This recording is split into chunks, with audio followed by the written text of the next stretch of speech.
All right. Hey, Coco. Hey, Coco, why the fuck you just snorted, Coco? Go ahead hit the Narcan, Coco. Go ahead take that Narcan, Coco. I haven't seen Westbrook in a boxer in so long. That motherfucker looked like he was trying to do the crab like MC Hammer did back in the day, bro. Come on, get the fuck out of here. Hey, Man, I Coco, gotta agree I with Coco. understand, Coco. Hey, real quick, how many Go rounds ahead, did Black. this Go homie ahead, win, Black. yo? Go ahead, Black. You Go ahead, lucky. Black. You lucky. How many rounds did his opponent win? Hey, they told that bum, if he don't knock you out by 6, let's see if he do the work. Hey, the last 2 rounds, Keyshawn Davis couldn't do nothing with that Mexican. Straight up. Hey, so how many rounds? Hey, how many rounds did really the guy want to go win, down man? this lane, Coco? How you gonna go 8 with a bum? That's crazy talk.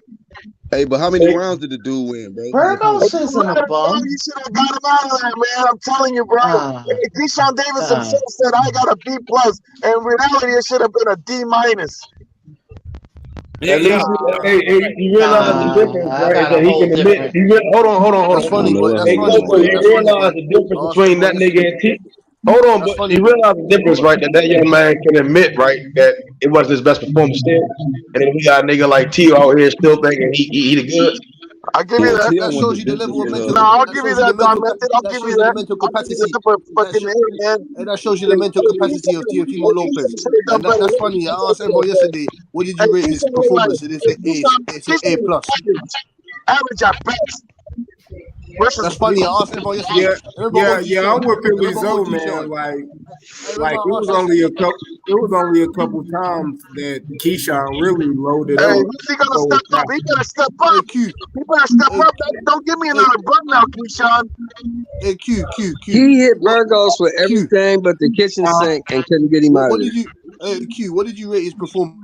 I remember yesterday OG shouting you that I asked everyone, what did you rate Keyshawn's Hey, I'm a performance? They holler said at A y'all. plus. Hey, They said A Q, plus. All right, They said A Coco. and plus. He's out. All right, peace. Peace. Out here, man. I'm a holler at y'all. Thank you for having me on. And yeah, man. Hey, keep it up, bro. Hey, I see you, Donkey. You're doing good work. I appreciate it, Coco, man. Peace, Coco. Always a pleasure. Peace, Coco. Yeah, man. Keyshawn hit that motherfucker with everything but the kitchen sink and couldn't get him out of it. I was not impressed. I've not been impressed for a long time. Like, and it's not that I'm not impressed by him. I'm not impressed by what people are talking about when it comes to him. I don't know what y'all expect. I don't know what y'all expect in the boxing community. I really don't. The man went in there and beat a vet who's never been stopped. Pretty much, possibly won every round. He's been beat a whole bunch. But he's not a bum.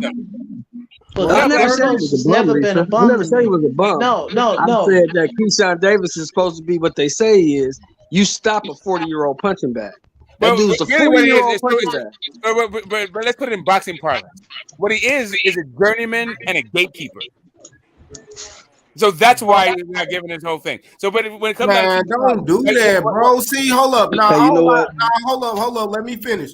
I don't like when people do shit like that because if he a 40-year-old bum journeyman, what the fuck was Gamboa? A journeyman and gatekeeper. Hey, real quick, and also who the fuck was? Man, quit playing. What was? Hey, Q, Emmanuel Augustus. Cause you be capping for Devin, bro. When Devin don't knock nobody out, whether they young or old. So hold on a second. Hold up. And he got the best skills in the fucking world, and he barely even show you everything in one fight, bro. Come on, man. I tell you what. You talk about a dude who fight the people who fought. Bro, Devin fought that dude and went 12 rounds with him, bro. Listen, I'm not. And that was after Devin fought like 20 fucking people in Tijuana, bro. All right, so here's the thing. When I hear about Devin Haney, the talk I hear about Devin Haney is not because it's not the same energy. Hold up a second. The talk I hear about Devin Haney is not the same kind of talk I hear about Keyshawn Davis. For Keyshawn Davis, I think that guy is good enough. I think Keyshawn Davis is good enough to be a multi-division champion. I think Devin Haney is good enough to be a multi-division champion. But what I hear from Devin Haney is he's really good, but he doesn't have fucking power. I don't hear any fucking deficiencies from Keyshawn Davis. All I hear is Keyshawn Davis is a beast. Yeah. Did we find out Devin ain't had no power from a lot of amount of fights or one fight? Clout chasing as well. All I'm talking about is a Devin Haney, Keyshawn Davis. All I'm talking about is a Keyshawn Davis, Devin Haney comparison. For me, Keyshawn Davison will be a multi-division champion. That's fine. If people talked about him like that, I would be fine with it. But what they talk about him is like he's a beast, like this dude is about to be the next fucking Sugar Ray Leonard. I don't see that. He better than Devin. I think Devin will actually. not. I think Devin will No, actually. he's not. Oh, niggas crazy. Hey, hold up. I'm gonna be honest. 7 fights in, yes, he is. Better Come than on, Devin, Q, 7 fights. That nigga dead made a killing in Mexico. That nigga dead made a killing in Mexico. Q. Come on, Q. You my man, 100 grand. Come on, bro. So do y'all want me to pull up Devin's seventh fight? That Do dude y'all is want not me to that pull up good. Devin's 7th fight, bro? What are y'all talking about? So you saying he looked better in the first 7 fights? That dude is not Devin Haney, bro. Come on, man. Stop it. Man, y'all is crazy. But hold on, right now. Here's So the you thing. saying that they fought? They have two different career trajectories because of when Devin Haney was coming up in the amateurs. They and his age, he was already on the cut. But then they switched the actual age limit to fucking 21, so he was just outside of it. So he was fighting at Keyshawn Davis's age. He was fighting guys in Mexico. But I Keyshawn ain't Davis, talking about their age. hold on a second. But I said the Keyshawn certain Davis amount of also. fights they had, bro. No, I got you. But how many fights they had, or how many fights Keyshawn Davis had, is I think informed. It has some context. In the middle of those fights, he went to the Olympics. Well, Devin, right? But he got damn near close to 30 fights, and he still ain't really face any killing. Come on, man. Knock it off, man. All right. He ain't faced the The killer. reason why, like He I was ain't saying, faced the killer. What you say, Matt? Dev got damn near 30 fights in. He still ain't faced no killers. So Tank ain't faced no killers either. So what you saying? We ain't talking about Tank. We talking about Keyshawn. No. Tank ain't faced no killers either. So what you saying? Yeah, he lives in a glass house. He likes to throw rocks from a glass house. He don't want to hear about his I'm guy. not here to talk. We're not talking about Tank. We talking about Dev and Keyshawn. I don't want to get on track. None of these motherfuckers has faced the killer. Name one that has. Well, name one, dog. Damn near 30 fights in. 30 fights in. 23 years old.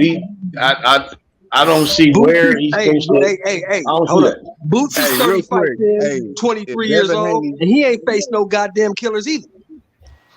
Hey, name one of the young guys. Name one that's faced the killer. Name one. They're basically still a contender and they Boots. Dev is the undisputed champion. No matter what you say or think about it. That's what Devin Haney is. He's the undisputed 135-pound champion. That's what he is. Hey, Q. What's good, UGC? So if Devin Haney and Keyshawn fought like right now, you picking Keyshawn? No. Oh, okay. So you I'm just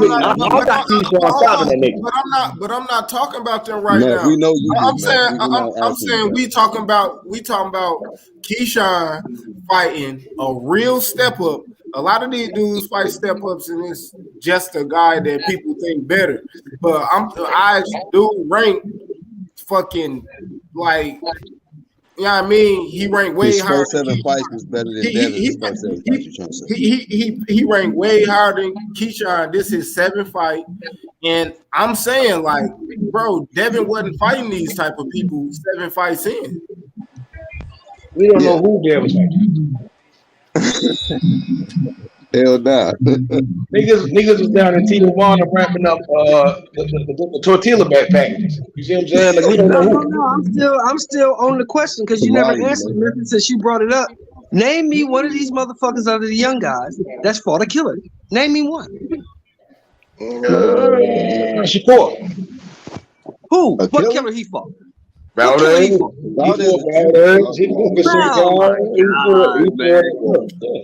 Hey, he on steroids. He don't count, dog. Hey, I'm going back to the that's a killer, man. Some dumb shit like that.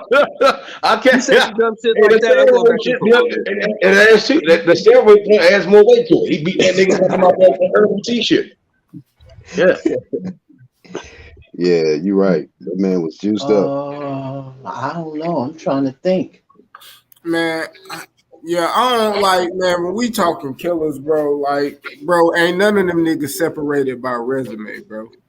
You know what I mean? If we talking about performances through the resume, like, man, bro, I'm just being honest, bro. Like, Devin,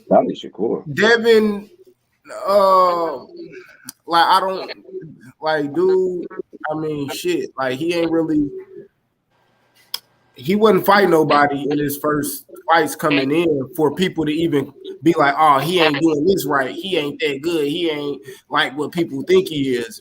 But from what I always knew from Devin is, man, he's the fastest. He got the best defense. He got the best feet. He got the best this. He got the best that. Bro, and if I go look at them fights, which I done seen them Tijuana fights, that wasn't what the fuck I was saying. Oh yeah, I agree with that. But I gotta say something to Philly Zoe. Philly Zoe, I got to enlighten you on something, young buck. Isaac Cruz ain't no killer. The fuck said that? Isaac Cruz ain't no killer. I just want you guys to know something. Shakur, not Shakur, sorry. Keyshawn Davis and Devin Haney are the same age. Damn. No, Shakur Stevens is a year older than him. No, I'm saying Devin Haney and Keyshawn Davis. Devin Haney, Keyshawn Davis are the same age. Of course he beat TEO AOPs because TEO ain't shit. And I know they're the same age. And I know if I'm just speculating, I mean, maybe y'all speculate with me. If Keyshawn was with the Mayweather since he was like fucking 10, 11 years old, how the fuck y'all think he would look? And he wasn't with nothing. He'd be nice with it, nigga. Yeah. Keyshawn, I think Keyshawn I think Derek look good, but I don't think he's better than Keyshawn. We do this back and forth thing, and we start talking about. I'm not. I'm just saying, like we know the tutelage Devin, where the tutelage Devin comes from. There it is. And I don't see none of that shit. Keyshawn gonna beat that boy ass, man. Keyshawn gonna whoop his ass, bro. Keyshawn couldn't whoop a 40-year-old punching bag. Here's the thing. I do classify Method as a troll. Devin didn't whoop that guy neither. But unlike a lot of trolls, Method actually believes the shit he's saying. He's not just trying to get under your skin and trying to irritate you. He actually believes the shit he's saying. Right. That's what you do. No, I'm just trying to figure out. All right, I'm looking at it, right? So he fought Burgos in 2018. A nigga named Zalasani Nadongini in 2019. Then Antonio Moran, Abdulayo, Santiago, Gambo, Linares, Jojo Diaz, and Cambosis twice. Right? And every last name, Keyshawn beats all of them niggas. Right now. We don't know that, G. Hey, but real quick, to defend Keyshawn real quick, you know, Floyd actually went the distance with a journeyman too when he was Pretty Boy Floyd. Y'all remember Emmanuel Augustus? So we can't act like, you know, he stopped gonna be going the distance with journeyman and shit. He stopped Emmanuel Augustus. He stopped Augustus. Did he? Yeah. Floyd stopped shit. Yeah. Floyd really can fight. Dad can't fight like that. I thought he went the distance with that. He stopped the hardest fight. Yeah, he stopped that nigga, man. Emmanuel Augustus was a good fighter. Yeah. Was a good fighter. Floyd said out of his own mouth, that's the toughest fight he ever had. Hell yeah. And I quote again, Floyd can fight. Dev can't fight like that. And then if he fuck around with Keyshawn, y'all gonna be like, damn, that nigga Keyshawn a fighting motherfucker. Yeah, Dev don't fight. Dev don't fight. That's well, like, let's just wait on all the accolades right quick until we put Keyshawn Davis in there with somebody to fucking fight. Yeah, I don't like we comparing Keyshawn to Devin. That's not, you know, that's not. Yeah. I mean, so here's the thing. Like you have to. So y'all holding them to a higher. So I'm looking at this. Are y'all holding them to a higher or lower standard than Devin? All right, so to me, no. We want to see him in the ring. Hold on. We want to see him in the ring. Listen, Q. Listen, Q. You asked the question. We want to see him in the ring with somebody who can actually fucking fight. Because he that good. Been in the ring with nobody like that. Because he's that good, right? Well, no. Hold up. Let me say this. Because you can't have it both ways. It's either he's that good and we want to see him fight better people, or he's not that good and the motherfuckers he need more work. It's the same thing. Listen to what I'm saying. I'm explaining to you. Hold on. I'm explaining this shit to you so you can understand. You can't say you fought a bum. No, listen. I'm explaining. I know what you're saying.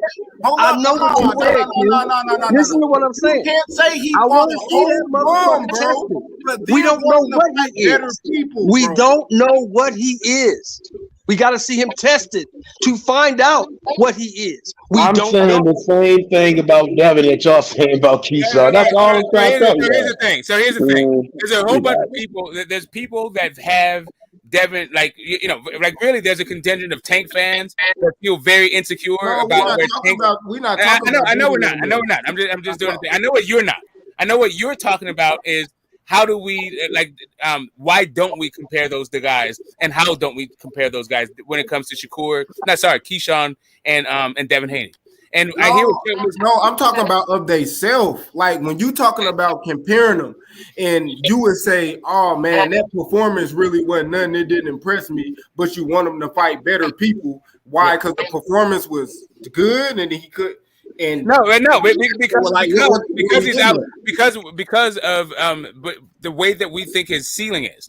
Like even though he's accomplished Devin Haney, we want to see him in there with better competition, so that we can see what his skill level is. But the competition that we want to see Devin Haney in there with is like literally the best guys in the goddamn sport.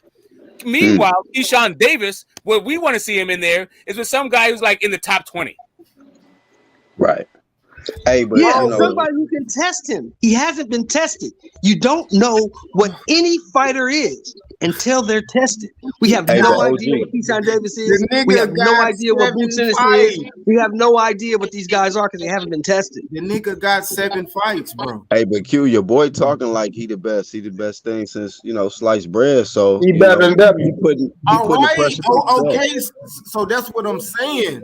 Y'all comparing them because of how good y'all think he is, because y'all comparing him because he just said we're not comparing him. No, see, that's what you get twisted. We're not comparing him. We saying we don't know what he is. It's the same thing. Like real quick, like TEO fought last night, right? He fought what's the motherfucking Sandor Martin. He talking like he the takeover, like he the best. So yeah, we want to see you in better fights then, since you say you that.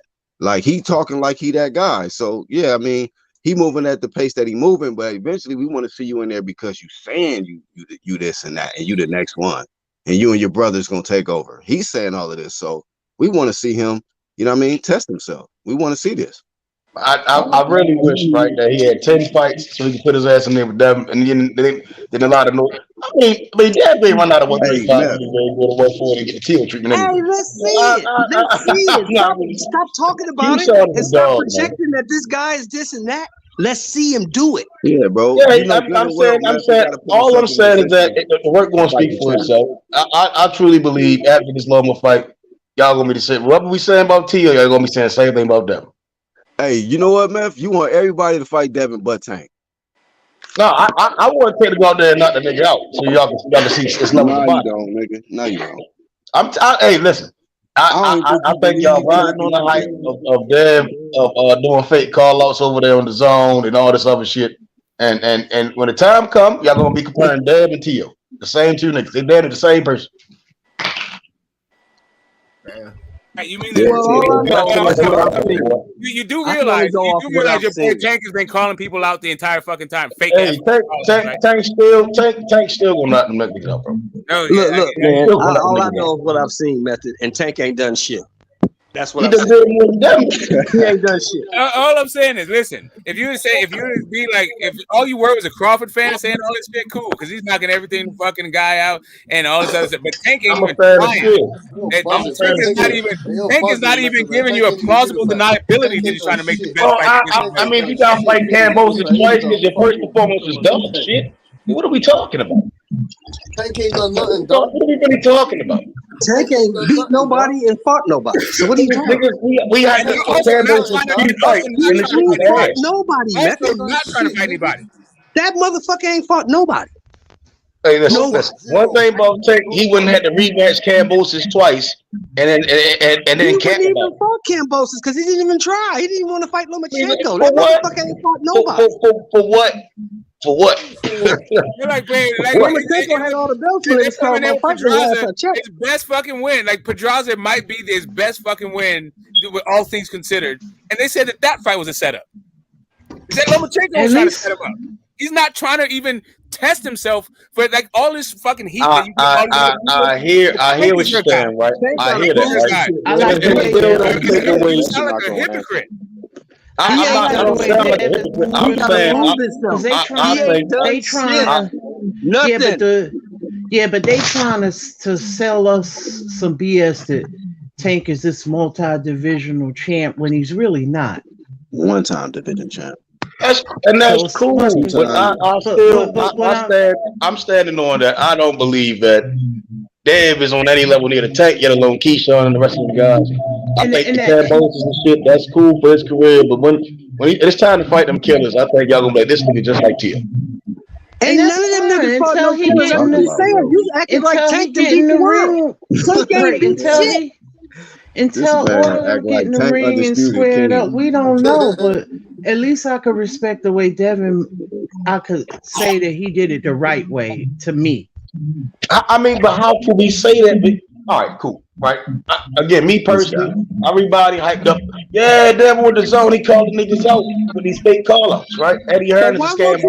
Why don't you tell the truth and say Tank ain't fought no goddamn body? Won't you say that?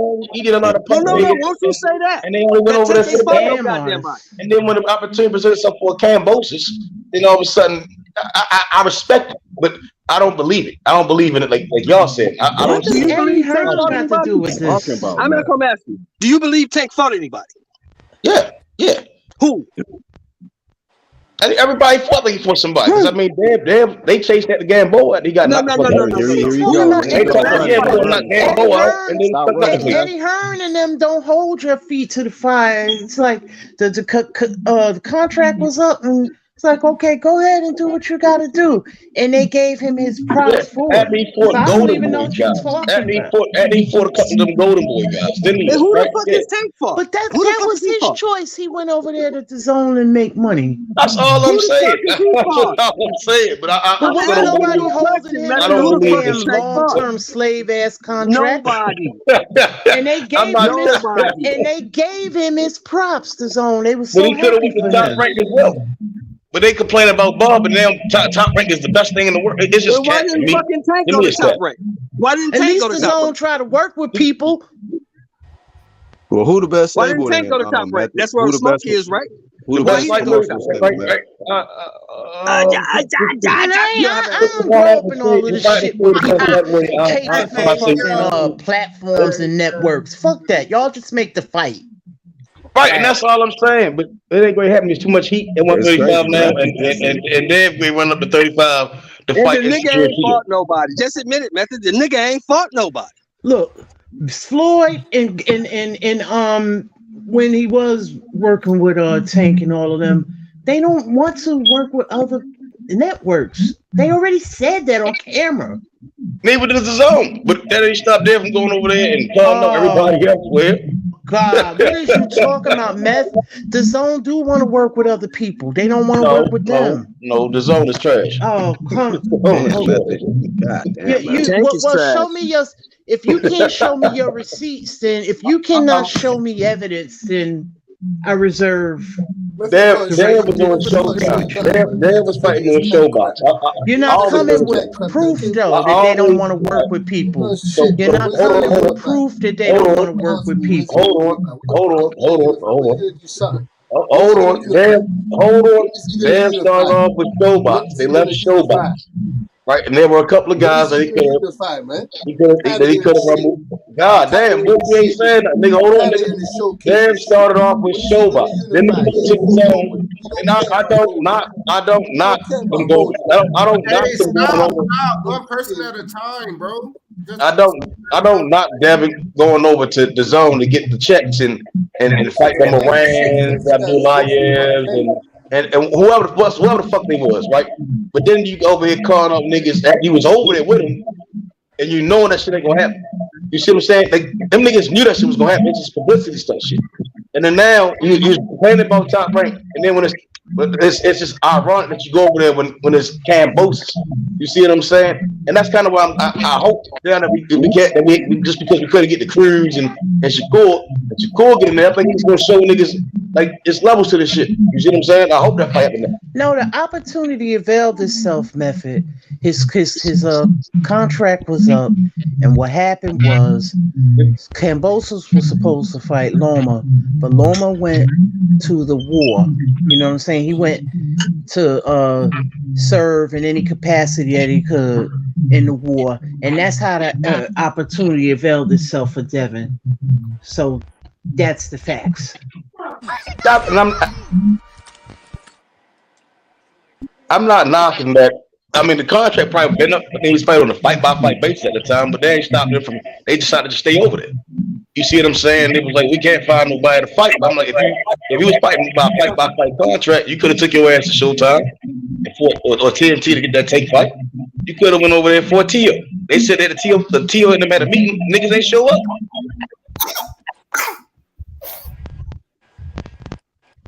But I mean, all I'm saying is, I think Dab is a hell of a fighter. I think he's good for boxing, but I don't think he's better than Keyshawn and them. I think they just, when the time comes, they gonna whip his ass. Oh my gosh! All right. It doesn't make sense. Here's the thing. It's weird. Here's what it is. They really, first off, that you have this perspective about Devin when Tank is your guy. That's the first thing. The other part of it is you say that Devin's a hell of a fighter, but you got prospects beating him. Like these things don't actually match up. Nope. I got Boots beating Earl. I got Burger probably beating Earl. I like the skills first. You see what I'm saying? It ain't the person, it's the skill. I think Dave is a good fighter. I don't think he is good as niggas saying he is. I don't see that. I think Xander gonna beat Boots in 4 or 5 years. That's just me though. Negative, bruh. Negative. When I saw Loma fight, I was like, Tank's gonna beat him in 2 or 3 years. I wasn't like, oh yeah, Loma's fucking trash. Put Tank in there now. What y'all was saying, Dave was gonna beat Loma, and Dave ain't beat nobody. Way years back. Like I said, Tank hadn't beat anybody either. That's not what I just said. I'm saying when Dev was fighting niggas like Burgos and Moran and all them niggas saying Loma ducking Dev. No, Dev is he the boogeyman. And then they turn around and get lumped up by Linares. Right, so you realize there's two different things. Here's the way the equivalency doesn't really match up. Devin fighting guys in the come up is a totally different guy than Devin as a champion. Devin as a champion is far better competition than Devin on the come up. Meanwhile, it seems as though when we're talking about Tank, we're talking about Tank as a champion, but you're comparing it to Devin on the come up. We're not talking about Devin we're not talking about Tank on the come up. You said no. I'm going back to what you said. I said I got Keyshawn stopping Dev, right? And you said that I got a prospect. When Dev was fighting them niggas, whoever fucking guys was, right? Them niggas wasn't shit, right? And niggas all of a sudden say he was gonna beat Loma ass. But and you trying to tell me that Juan Carlos Burgos is good? That's what you trying to tell me? No. I saw better performance. You trying to tell me Juan Carlos Burgos is good? No, I'm saying what I'm saying that when Dad was fighting them niggas said he was gonna beat Robert Easter and all these other niggas. He the best thing since Jesus. Well, you saying Tank will beat Devin and Tank ain't fought no goddamn. Where's Robert Easter? We haven't seen. Where's Robert Easter? He's in rehab. He's rehabbing. He's rehabbing for the bullet. Yeah. Still? Yeah, they shot that nigga 3 times, Lisa. They tried to kill that boy. That was a long time ago, though. They shot him 3 times, Lisa. They tried to kill that boy. Yeah. Oh, I didn't know that. He got a rehab. He got rehab. Wow, they tried to kill him. Yeah, otherwise he'd be on BOK Prime with Broner and them. Facts. Wow. They shot him up. I didn't know that. I heard he had got, but I thought he was okay, and I was like, man, no, no more. That nigga stayed in the hospital like 2 months. They shot him 3 times. I didn't know that, man. Yeah, you know, that nigga's a lightweight, so, 3 bullet wounds, that shit. Like, bled out down there. Damn. He's a nice guy, too. You can tell. All right, so, damn. Let me see. Yeah, second watch TEO did not win that fight, man. God damn. Man. Sandor, I feel sorry for Sandor, Mark. Man. Yeah, I do too, bro. And they didn't count the second knockdown. I was like, oh hell nah, bro. It was the same punch. Same punch. Check that boy with the right hook. Same spot down there too. Referee, you know. But I've been telling y'all that motherfucker was good, man. And then at the end of the fight, he was like, "Do I still got it?" I'm like, "Nigga, you done, No, bro." you never had it, motherfucker. You never had it. Brother, hey, brother. The guy said, "Do I still got it?" I didn't have a good dance partner. He ran all night. The dance partner didn't come to fight. Just shut up, man. I thought that was a nigga back throw. Yeah, he was like, he ran all night. Timothy Bradley was like, "Well, cut off the ring. Cut the ring off." Hey, what was that? He's always getting big lumps on his head and that. He's always leaving the big lumps on his head. You said what? He's always leaving the big lumps on his head. Man. Sandor Martin had 13 knockouts, and he knocked him down with that shit, with that wasp punch. Yeah, man, he rushed in right into the shit. TEO, man, god damn. But you know, God damn. Hopefully he don't lose his Bud Light endorsement. Fighting like that. They was quiet as shit, nigga. New York was quiet as fuck last night. I was like, damn, nigga. You just stunk up the building, bro. They was booing. They booed the decision. Bro, I was like, TEO, man, your hometown is booing you, bro. Hey, it's crazy because you get, damn, man. So TEO got booed in New York. Bud got applauded in Omaha, man. God damn. Don't fight on the same day as Crawford ever again, TEO, in your life. God damn, y'all. God damn, y'all. Damn. That was stupid. I would never fight the same day as Crawford. To follow that performance, nigga, hell nah, bro. I'll fight on a Sunday. If Crawford fight on Sunday, TEO said TEO was going around making a claim that he was carrying Crawford against him and his father. If y'all remember that, he was saying that, "Oh, we the one that was scoring on the cheats. He was the one doing this." Yeah, he was taking a lot of shots at Crawford at one point. Hey, man, TEO delusional, bro. We don't care about that. Really? Be talking stupid. You know what, man? I really hope, to be honest, you know, all jokes and bullshit aside, we go back and forth at each other and it's all fun and games. But when it really comes to TEO, man, I hope this dude don't do nothing to himself, man, because he doesn't look mentally stable to me. Do I still got it? Yo, fuck no, nigga, get out of here. He don't know if he still got it, man. But you know, I let y'all cook. You know, I'm bringing that shit back to Keyshawn, man. Because like I said, he the truth, man. He gonna be whooping some people's ass. You know what I mean? He head and shoulders above prospect, and the fight he did last night, man. That was a good against a good fighter. You know what I mean? I just can't do it, man. I can't give fighters credit for fights they haven't fought yet. Let me. I ain't talking about what he fought. I'm talking about who he fought. The 7 people I done seen him fight. He been pro since last year. You know what I mean? He got 7. His second year fighting. He's fighting guys that people that we all respect and love was fighting their 3rd year in. Facts. And they going the same amount of rounds with him. So how I see it, bro, yeah, man, whether people believe it or not, he's compared to the upper echelon of this shit because he is that type of fighter. You know what I mean? And I believe I haven't seen him tested. Nothing about what I believe the performance he put on last night. Decent little performance. You know, he got things to work on. Like it's certain shit, especially with his style. I think he could, you know, be better at punch placement is really one of them things.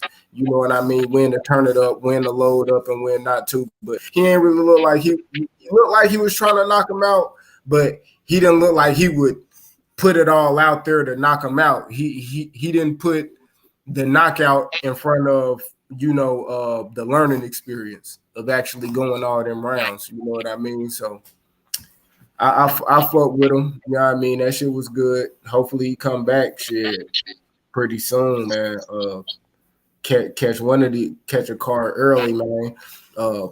I mean, he on the right side of the street, bro. So Top Rank always got them cars rolling out. So we'll see him back real soon. Yeah, I think so. Shit, I want to see Brian Norman too. Yeah, you know, Top Rank does sign him. You know, what I mean, one of these welterweights that done earned his name and shit.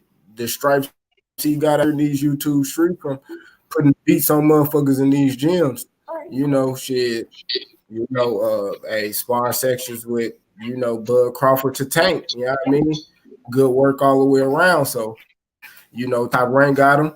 I'm looking at that signing in comparison to Showtime signing Boots. I ain't gonna say he is decorated as I don't know, man. Probably around that same little realm. Boots probably got a little bit more juice because he was, he got names on this side of the street to just align himself with when we talking about, Earl Spence and shit like that. As far as Brian Norman, Josh Taylor, so probably Top Rank probably move him up to try to make him a little contender or something like that, man, in the next couple years because I don't see him ranked. I don't see him ranked in the top nowhere and shit. I don't even know when the last time he fought. So I think that's a good signing. Well, what y'all think about the Tevin Farmer Mickey Bay fight that's gonna be on the AB card, man? Y'all think? I don't know who's gonna win that shit, bro. I don't know who winning that. I'm not sure. Farmer been inactive, like I think more inactive than Mickey Bay. Mickey Bay's almost 40, man. Fuck that. Mickey Bay's done. Nigga said Mickey Bay done. I think Mickey should beat him. Mickey should beat him. Mickey Bay, Tevin Farmer's gonna be too fast, too slick to me anyway. Mickey Bay ain't got shit left in the tank. I didn't feel confident Tevin Farmer. I think Mickey Bay might have more confidence in his abilities leading to the fight. Shit, Tevin Farmer do got some good ass inside defense, but he just ain't got no pop. That was the last time he fought. That's gonna be a boring fight. Yeah, he ain't got no pop, so they just gonna be trying to outplay each other. Just gonna look at it, though. Yeah, he hasn't fought in a long time, both of them. What do you think, Regis? What do you think about Bruno saying if he beats Red Catch, he's going to fight Regis? Bruno said that? Wait a minute, he fighting Red Catch? Yeah. Bruno said after he beats Red Catch, he's gonna go get the AB. AB might lose the Red Catch, man, and to be over with. Oh man, AB still had the beer belly, bro. Yeah, I saw it. And then for the fight, I think he put on like a little waist trainer or something to make his shit kind of sucked in, bro. I don't know, man. Damn, man. This man said a waist trainer. Hey, I'm hoping that AB link up with Bud and them a couple of times for this cat. Them niggas work hard over there. I think it's gonna be more of a fat cat, and I think AB too lazy, bro. AB too lazy for the Bud camp, bro. They gonna kick that nigga out quick. Shit, Kevin Cunningham said he a hard worker. Kevin Cunningham said he worked hard as shit.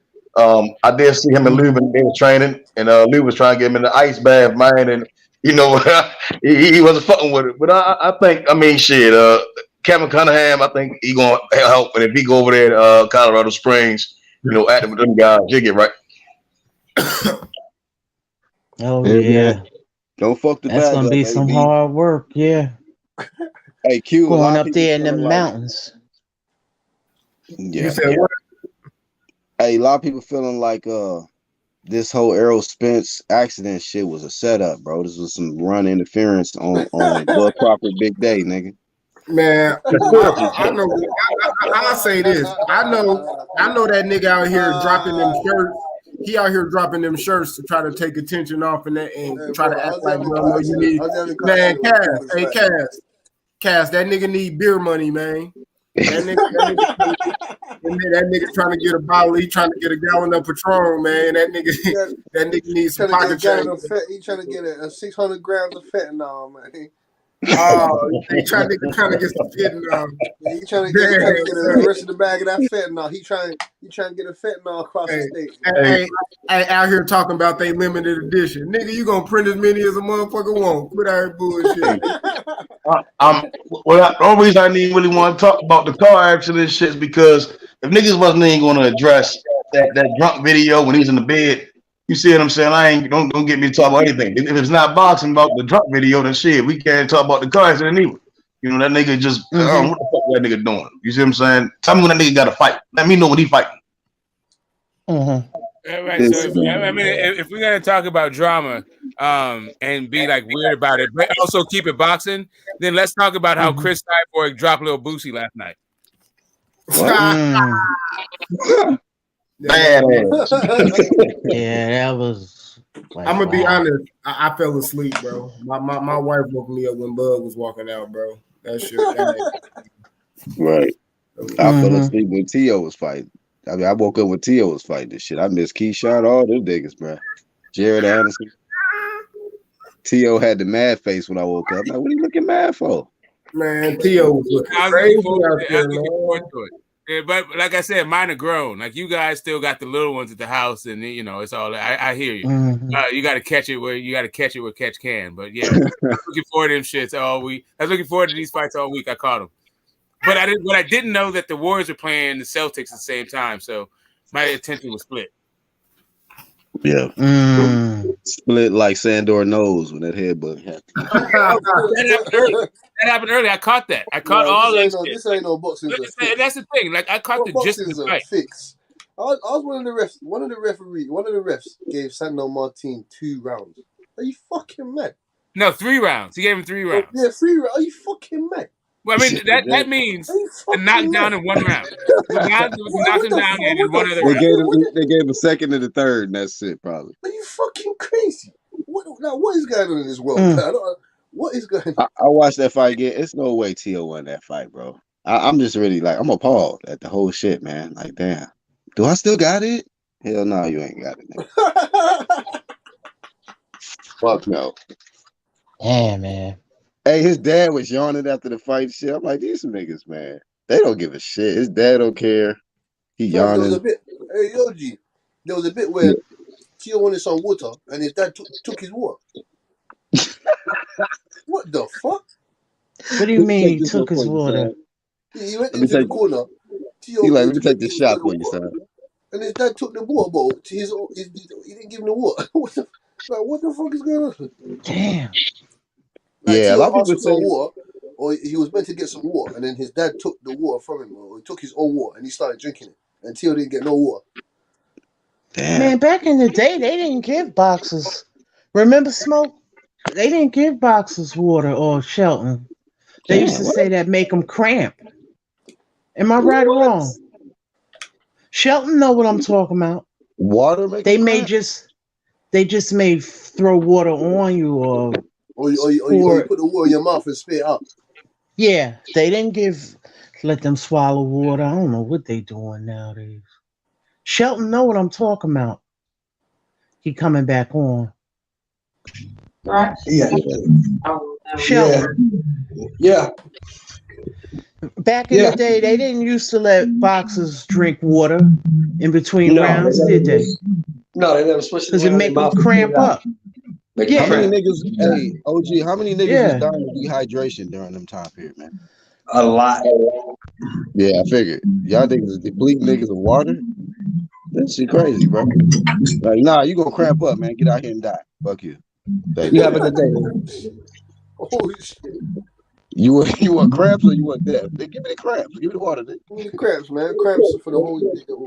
But that's what they thought back then. You know that the game has evolved and changed over time. You know what I'm saying? They learn more. Yeah. But that's what they're thinking. They should just switch the water around in their mouth and spit it out. Dumb as hell back then. Let niggas die for nothing. Well, you gotta remember too. You also, UGC, the niggas also fought 45 rounds back then. Yeah, the niggas also used 4 ounce gloves. So things was different. Let niggas fight 45 rounds with no water, man. Hey, man, they need to charge all the niggas, man. God damn. That's why I always tell people you can't compare even the greatest of all time, Muhammad Ali, to Jack Johnson, because we don't know what Ali gonna hear when go say when he hear round 26. We know what Jack Johnson gonna say. You imagine that? Hey man, can I have some watermelon? It's round 30. Like fuck no, man, get your ass out there. Hey, damn. Exactly. It's round 31. I can't get a sip. No. Damn. Get out there and fight. I'm glad I wouldn't. Shit, man. I'm glad. I know a lot of these fighters glad they wasn't fighting in. Boy. Oh yeah. And then you got a motherfucker running around here talking about he's the best ever. No, you're not. Joe Gans would have beat the shit out of you. Yeah. How many rounds was he fighting? 45 rounds. Oh hell nah, bro. Nah. Yeah, Joe Gans. Nah, yeah, bro. he was the first. He was the first shit like a motherfucker, black. man. He was the first black recognized champion. He was a lightweight champion. He was the first black recognized champion. When Joe Gans was fighting, I think they was still fighting more than 45 rounds. Like niggas was fighting more than that. These you know niggas what I battling felt? CTE and dehydration. I remember the time when Tank and Mike Tyson was talking on what do you call it? Boxing. Video chat. No, video chat. And Mike Tyson was telling him that he was going to Joe Gans' grave and clean it off. I was like, wow. Mike Tyson really has a big respect for the OGs. All right, so here's the thing: drinking water makes you tired. So what they would do is they give you water, you swish it around in your mouth, and then you spit it out. Right, but as you say, it wasn't just that. Yeah, guys were dehydrated, but everything Shelton said was the case. But it was also the case that it was same day weigh-ins, and there was no like standing 8 count, and there was no like neutral corner. Like there's all this shit that don't really. Like, the water thing is like the least of it. Damn, you said no standing 8 count. No, there was no standing 8. When you went down, the motherfucker could stand right over the top of you. As soon as you got up, he hit your ass again. Facts. Damn. Facts. That happened yesterday in a fight. It was a standing 8. I felt. Oh hell. The one Harvey Doc was. It must have been the TEO. Was Harvey Doc? Yeah, and I was like. No, that was the. No, that it was wasn't TEO. That was this. The guy that fought Xander Zayas. Yes, and I was like, that was a standing 8 count. Yeah, because them ropes wouldn't have been there. His ass was out the ring. Right, and he didn't count it. And I was like... Because there's no standing 8 count in the unified rules, Lisa. Yeah. No standing 8 count. They don't do that. Damn, IB said he wanted to and you know what other... You know what other ref was getting on my nerves? The one for that Josh Warrington fight yesterday. Yeah, he was too busy. On my nerves. Yeah, that's way too wild. Hey, that dude he fight dirty. Yeah, he fight dirty. IB catches there standing out front of the liquor store. How many times he gonna headbutt people? And he got the ref never said nothing to him for doing it. I was like, I don't like to watch his fights. Nothing. Yeah. Who fights? Xander's? Josh Warrington. No, I'm talking about Josh Warrington yesterday to fight. He headbutted the guy, and the guy had a long cut. His name was Lopez, I think. Yeah, Lopez. Where was they fighting at, least? Where was they fighting at? It was in the UK. That's your answer. They was trying to give Josh Warrington every chance to win. They just couldn't. They still robbed that. They still didn't give it to him though. I actually thought he edged it with all his dirty shit. Them dirty tactics was working. Yeah. But I thought, they still didn't give it to him though.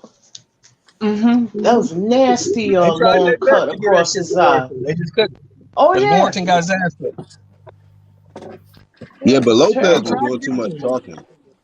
I hate it when he's talking and shit. Ebony Bridges beat the shit out of that girl. You saw that? Oh yeah, she did. I thought the girl was gonna win. I was like, oh shit. Yeah, but they, you know what? They need to work on her head movement because she got that bob and weave style. They gotta work on her head movement. They work on everything. She got zero defense. Because she's heavier than she needs to be because of them boobs. You know them ain't real, them fake Them heavy ass boobs. shits. They put her Yeah. ass. They put her ass in there with somebody who can actually fight. They gonna beat the shit out of her. Oh Fact. yeah. Fact. She gonna get the Yup. sleeves beat up her ass. I want to see I ain't gonna lie. I want to see Shadeja Green. Girl had clipped her ass. But she ain't no punk though. She will fight. No, She she can come fight. She's She a got dog, heart. though. She got heart. She I give her got that. heart. She got I'll give her that. But girl. she ain't got no goddamn skill. Girl hurt her in the first round with a right hook. But she's a dog though. She's a tough little broad. She's a dog. Yeah, She ain't no quitter. I saw that. Yeah, she used to be a They said she used to be a bodybuilder. Who? Ebony? She's a math teacher. Yeah, she's actually a math teacher in high school. Yeah, she's a high school math bodybuilder. I was like, what the hell? A ring car girl. Oh my god. Yeah. These ass. Mess. Yeah. Hey Lisa, a fun fact for you, Lisa. You know who instituted the standing eight count, right? Who? Jack Dempsey. Oh, really? Yeah. That was a It was certainly after the Jess Willard fight, because he put it in as the second Gene Tunney fight because he thought the long count beat him, so he put he contracted for standing eight counts and all that shit. It's the first time they used it. Because Jess Willard, he stood right over that dude. As soon as Jess Willard got to one knee, he hit him with the fucking most elation shots I've seen on film. He beat the shit out of Jess Willard with no standing. And this is the funny part. This is the funny part, y'all. The reason he lost that second Gene Tunney fight when he dropped Gene Tunney was the fucking standing eight count because he put it in the contract. And when the referee told him to go to the neutral corner, he didn't know how to do that. It was his old fighter. Who was the ref? Who was the fighter? Oh shit! He didn't know how to do that. Yeah, who was the fighter that was the ref in that ring? And the ref wouldn't start counting. And the ref wouldn't start counting until he went to the neutral corner, and that gave Tunney time to recover. Damn. Learn the rules, nigga. Well, it was the first time. It was the first time it was in contract. Learn the rules. Know the rules you put in the contract, dum-dum. You put them in there. The other thing, you were talking about 30, 15 rounds and all that other stuff. Like when you're going long rounds, that's swallowing water. Yeah, that's no good. It'll make you tired. It'll make you sluggish. And especially if a guy is just spitting out water and you're drinking water in that very next round, you might get fucked up. Yeah, you might lose. At least you ain't gonna die.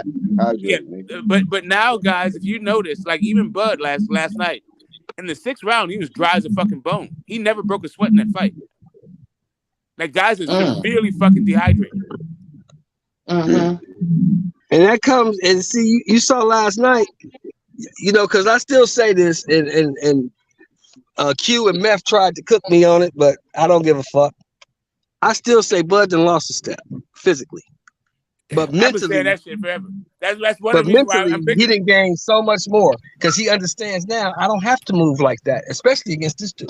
See, I say the reason why I say I don't know, I can assume because he's not doing what he used to do, but I haven't seen him actually boxing, on his toes and somebody pressing him, and we actually see that shit not working. Like, oh shit, I think Bud needs to just sit down, man, and fight, man. That back foot shit ain't working. You know what I mean? Because we seen him on the back foot against Sean Porter. He dropped him on the back foot.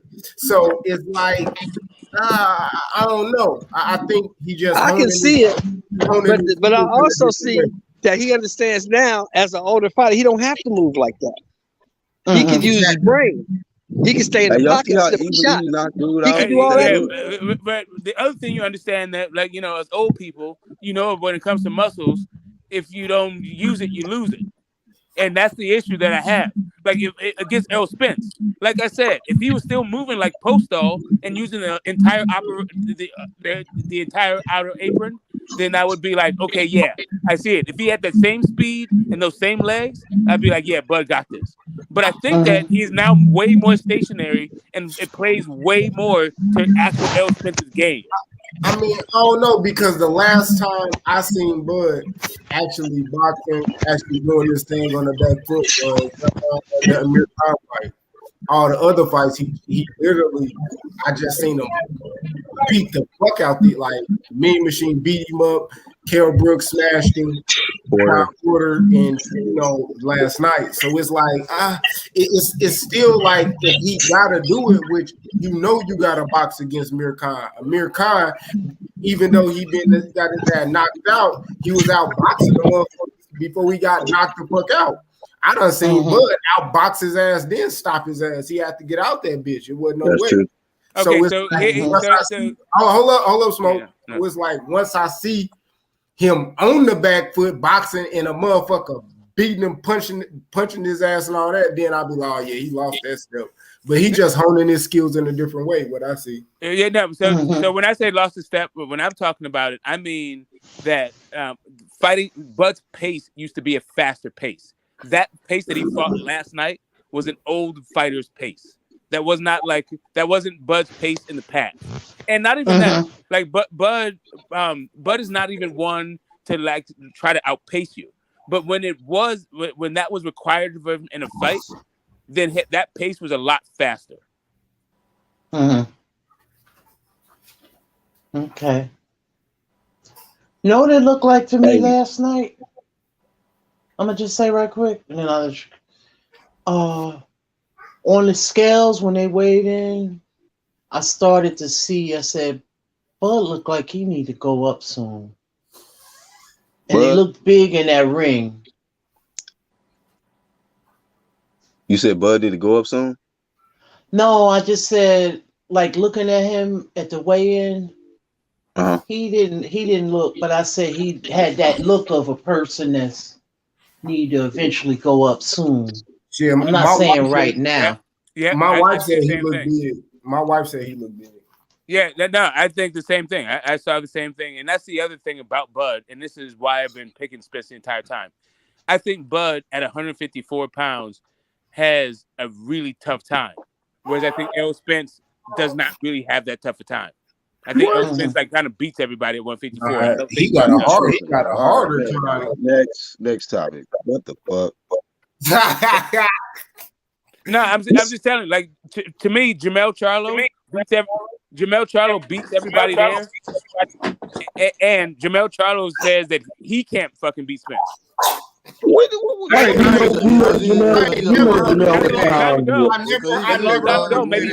never heard him. It was some time ago. It wasn't some time ago. Fuck no. I've never heard him say that. I've never heard him. I heard people say that. I never heard him say that. No. I'm telling you, like, both Earl and fucking Charlo said it, but that was like 2018. It's a ways ago. Hell no. It's a ways ago. It's a long time ago. Smoke, I respect your knowledge. But I don't know what the fuck you see in Arrow makes you think all that. No, it wasn't even that. It's about like literally. Okay, hold on a second. Like I said, it's a long time ago. What the fuck? And I think Jamel Charlo has grown leaps and bounds since then. So I got you. I'm not mad at that. Like, if Jamel Charlo was gonna go to 154 takeover, you know what they hard? Okay. All right. So let me ask you this. Can I just let me ask you a question? Do you think that Errol Spence is still sparring with Jamel Charlo to this day? That's all he probably sparring with, nigga. Nigga ain't sparring with nobody else. The last time he sparred with not the The last time we heard about Earl sparring, he got his eyeball. The last time we heard Earl sparring, he got his eyeball knocked. Now, okay, so you do understand that he got his. You do realize that the whole eyeball got knocked out wasn't over one sparring session, but like three. With multiple guys. Dude did that. Yeah, he don't want that bubble. No, he got it hurt in one. He got it hurt in one thing, and he just kept sparring for like 3 days after that with multiple sparring partners. Yeah. The week before the fight. LG Smoke. Errol don't want that. Errol don't want that work, man. You don't want that work, man. Simple as that, man. I mean, listen. You don't feel like Errol don't want the work. How's he having a car accident on Bob Crawford when Bob Crawford's fighting? That's some bullshit, man. Okay, so hold on a second. Some bullshit. Whether or not he wants to fucking. My legs. Listen, okay, hold up a second. Okay, so let me just give you an analogy. My legs So fucked let me now. That's what you're saying. so you You're guys saying my legs fucked can now. help me Is out that an with your excuse? thing. Is that I'm trying to have a built-in constructive excuse now? I said conversation, my legs fucked. and not just I have you said my leg is and not fucked. just like have you like say like crazy shit. So shark attacks go up in the summer. People also eat ice cream in the summer. Does that mean if you stop eating ice cream that the shark attacks will decrease? No, it doesn't. Those two things that you're talking about are not fucking related. The fucking smoke talking Whether or about. not he got hurt sparring and whether or not he wants fucking Terence Crawford fight are not related. That was a I good just that tell nigga old that man nigga this. Earl clout chasing, man. I just watched Ugas, who ain't that good, knock that nigga halfway across the ring. So Right. So whether or not you pick him to win the fight, I'm not arguing. Like that's cool. Like the only reason I'm saying that Errol Spence will win the fight is because I think he will take Errol Bud's power. And Black is on the panel. What? Interestingly enough, he is the first guy that I was ever on a panel with, and it was about this conversation right after the Jose Benavidez fight. It was about whether or not I thought Errol Spence would beat fucking Bud. I didn't think he so then. I don't think so now. Yeah, you stick to your guns, so I respect that. But I just think that I just disagree when you say that you feel like Earl's gonna have success at 54, but Bud not. You know what I mean? Like skills go a long way, man. I think that like people said the same shit about Bud when he came to 47. Oh man, he too little. This man knocking everything out though.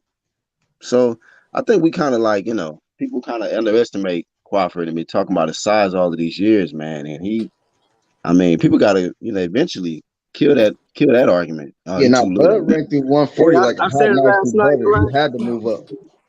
I said it last night, Black, and I'm gonna say it again. The same way you saw him knock out motherfucking Avanesian, he gonna knock Errol out the same fucking way. I think Bud can go up. That's where we disagree. I think Bud can go up to 154 and still knock people out. Because hold up, man. Let me finish my shit. The reason why is because he looked like he get acclimated to weights pretty well. And from judging how we fight, he know his body. So I think he could go up and knock some motherfuckers out. I think he could pop. Yeah. I think I'm thinking a couple people I think he probably could beat. You know what I mean? Castaño, Tony Harrison. You know what I mean? Now Charlo, man, that motherfucker hit hard. But I mean, I don't know. See the thing with Charlo too, he might get in that bitch and think he could box a little bit with this nigga. So I don't know. You just never know. I mean, I'm still kind of edging male, but shit. I mean, like Bud, bro, he pound for pound number one, bro. If he go up to 154, I think he gonna be ready for that shit. Bud is a strong motherfucker, man. So who do you confident about the shit. did you he confident too. What do you think happens in the Bud versus Fortuna fight? Bud and Fortuna. Oh, I don't know. Fundora. That's a wild. Yeah, you talking about Fundora? That shit gonna look funny. Hey, I'm gonna be honest. Bud beat him because dude, he like nah. He bro. gonna tear his body up. Timing to beat him. Well, I think at the if we ever do get the Crawford Spence fight, Jamel ain't gonna fight Bud. Because he's scared, isn't it? Yeah, he ain't gonna fight no damn Bud. I'm scared, man. Yeah. Well, nigga that go around glorifying Earl like that. After your idol get his ass whipped, you're not gonna fight that nigga. That's like a nigga knocking your fall out, nigga. You guys call him for the smoke. He's gonna move to up be into honest your with weight you, class. Jamel and Bud is a more sexy fight. They both shit talkers in their own right, and they don't like each other.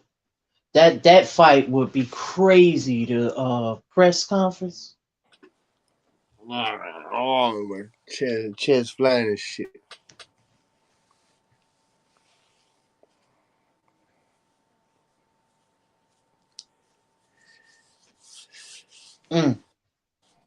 What's good, RB?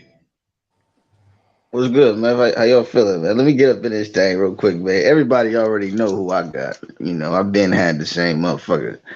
But I told y'all it's for certain reasons though. It's for certain. It's not because I feel like Errol got more boxing skill than Bud. I know Bud got more tools in the bag and shit like that. It's the same thing like Smoke. I think Bud got to knock Errol Spence out over time in a 12-round fight. If Bud don't get hurt, I think Spence could possibly get Bud out of there before Bud gets Spence out of there. Like it ain't nothing personal. Like it's just I'm just going with who I feel like is more durable, you know what I mean? And I feel like Bud do get touched up a little bit more than Spence. Like, that's just it. From history, it shows, you know what I mean? Like whether y'all feel like he got knocked down or it was a slip, this and that, the nigga still touched the canvas a couple times. Like throughout his history, I ain't never seen Spence do nothing like that.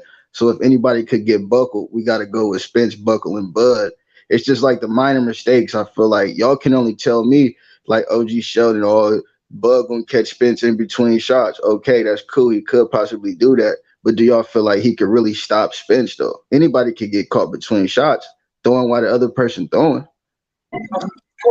Ain't nobody. You're not understanding. Hold on. Y'all been cooking all day for 5 hours. I just got on. Let me just say this real quick.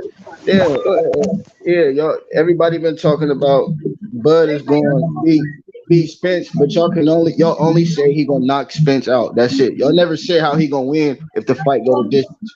All right, now go. Now I'm done.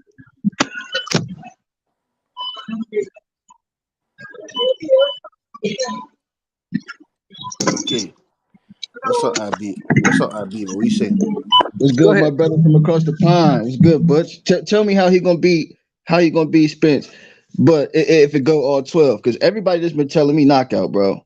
And I don't think Spence will get knocked out by nobody. I mean, that's my opinion. Anybody can get knocked out. I just don't feel like that's gonna happen. So just tell me how Bud gonna win if it go to distance. Okay, IB. What is Terence Bud Crawford as a fighter? What is he? He an all-around good fighter, good counter puncher.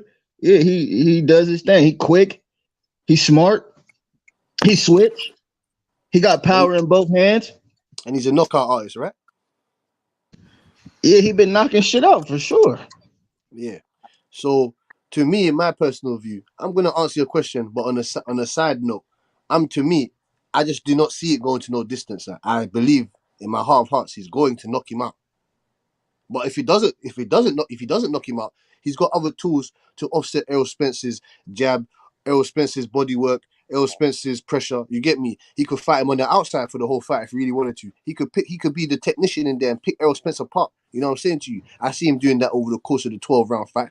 You know what I'm saying to you? But like we all know, Errol Spence and Bud Crawford, they're gonna lock horns and they're gonna get in there and fight. They're gonna be in a phone booth. There's gonna be moments in the fight where they're gonna test each other's power. You know what I'm saying to you? I saw Avanessia hitting Crawford with some overhand right sometimes and that. You get me? Crawford didn't leave that fight unscathed. You get me? He had a couple lumps in his eye and that, but that's what I said. Crawford loves to fight.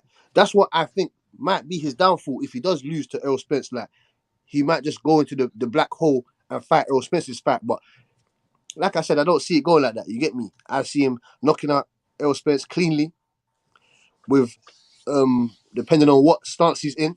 You get me? With a straight or a counter cross. You get me? Yeah, for sure. That was good shit. OG, you had something to say? How is Bud gonna win if it go all 12?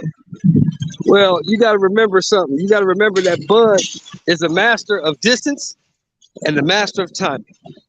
Bud has a longer reach than Spence. Bud, even at 35, is a faster fighter than Spence.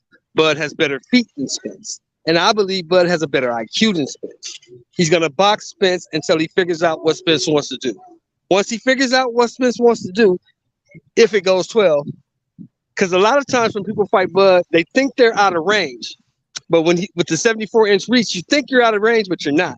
He's going to catch shot. He's either going to catch Errol in between shots, because that's his forte, or he's going to run Errol into a shot he doesn't see coming and knock him stone out. Because he's a better overall fighter than Errol Spence. Well, IB, so the thing is, right, y'all always say, never always predict a knockout because boxers don't get paid for overtime. Everybody want to make their own safe. Crawford is a specialist at boxing, right? He's a master of boxing, right? He understands the time and he gets it done. 12 rounds sounds good. So because that's all we see Earl doing is 12 rounds, 12 rounds. He might squeak out some rep stoppages. See what I'm saying? Some eyeball shit with them other guys. We see with Bud, right?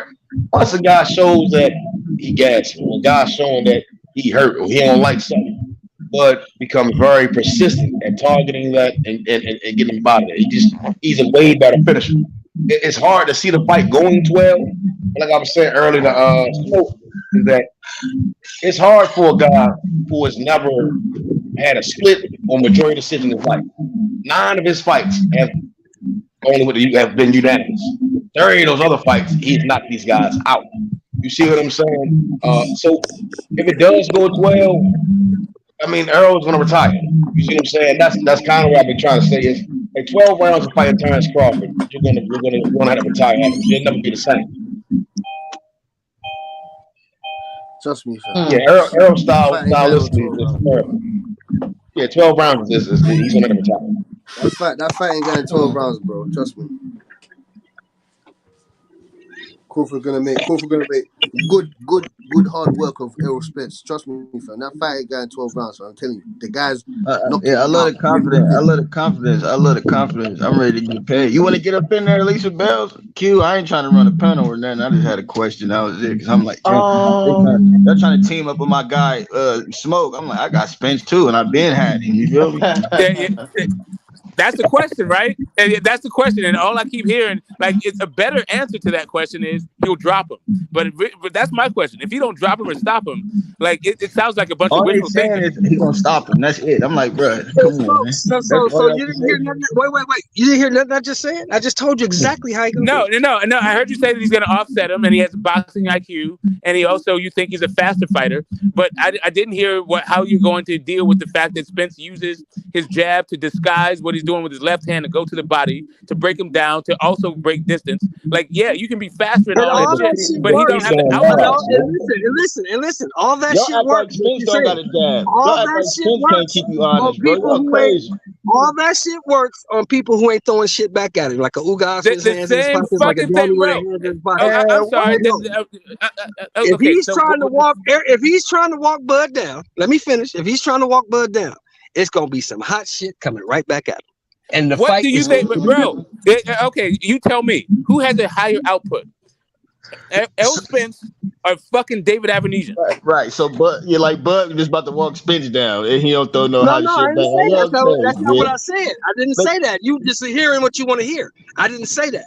What I said was he's not walking Bud down like he was walking Ugas down, or Danny down, or even walking into Sean, because it's gonna be some hot shit coming right back at. Let me finish, motherfucker.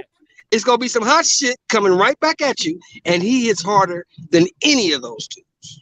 Right. So the issue that I'm having is when you say there's hot shit coming back, what do you think is going to happen if it was, instead of David Avenesian fighting last night, that pace that was fought at, he was fighting Errol Spence?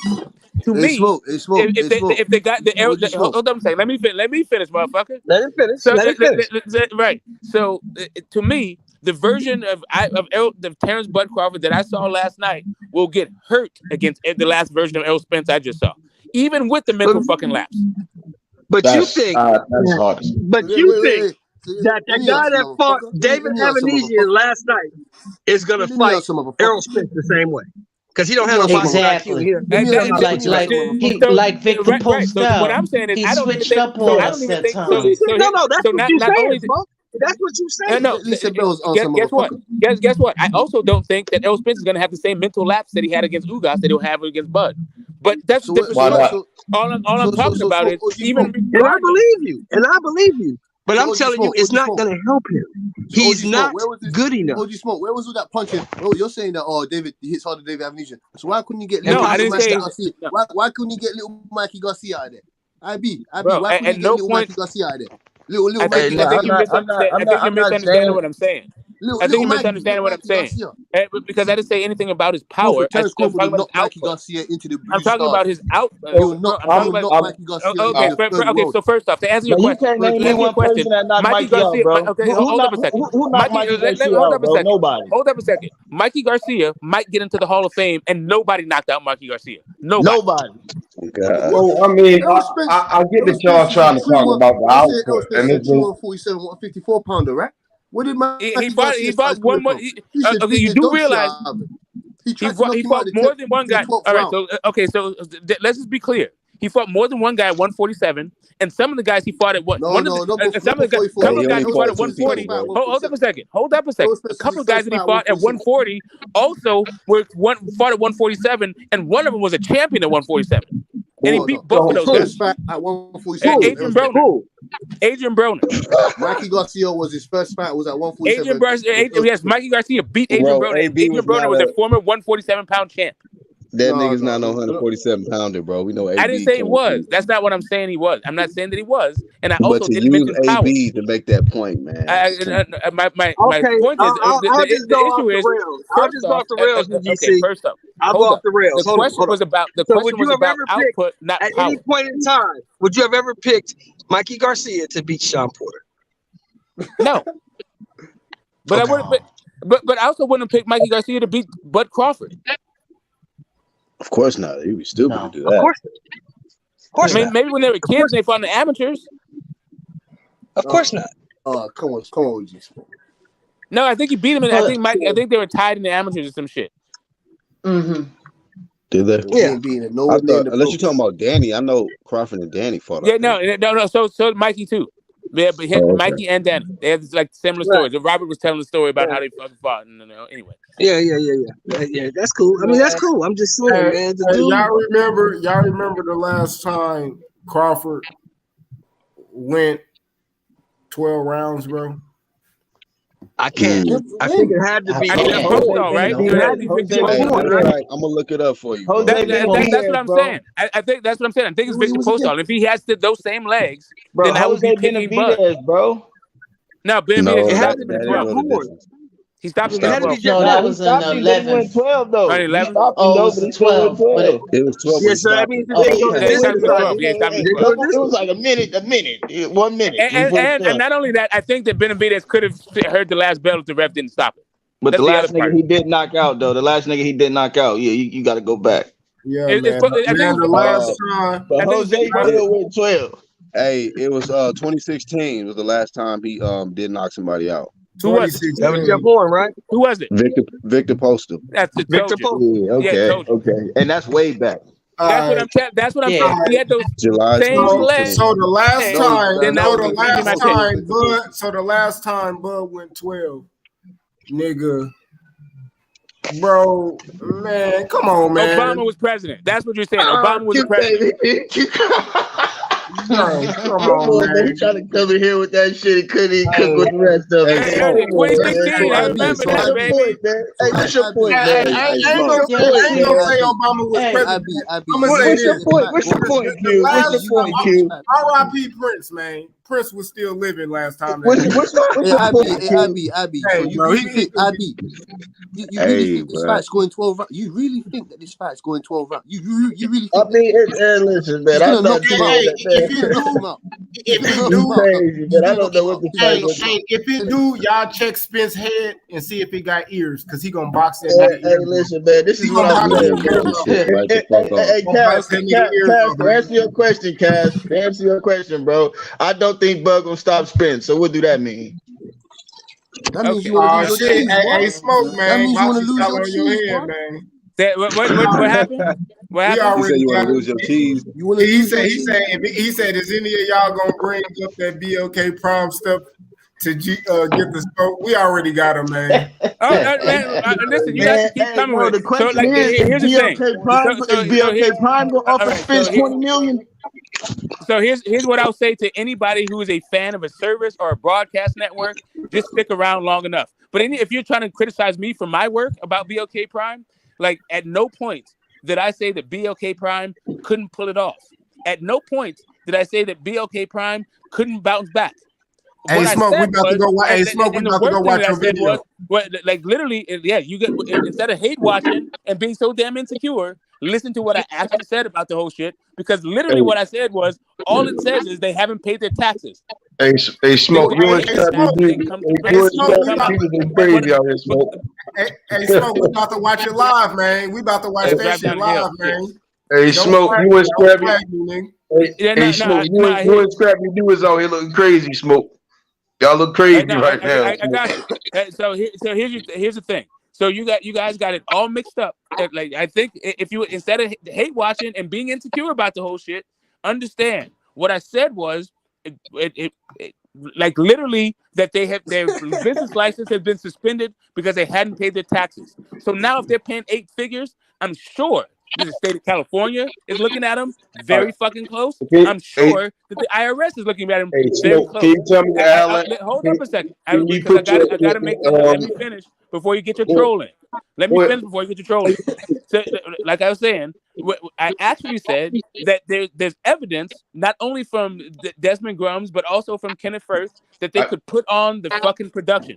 That the production should look good because they actually have a background in television and film production. So can you and Scrappy do go find out where the fuck Alan them at and why the fuck Earl getting in all these My trouble God! outside So the now way? Can y'all so put do y'all? you Can you think? and Scrappy do? Can y'all get y'all mad to find out where the fuck is Al? We ain't seen Al since Floyd fighting. Like where the fuck Okay, is hold up a Al? second.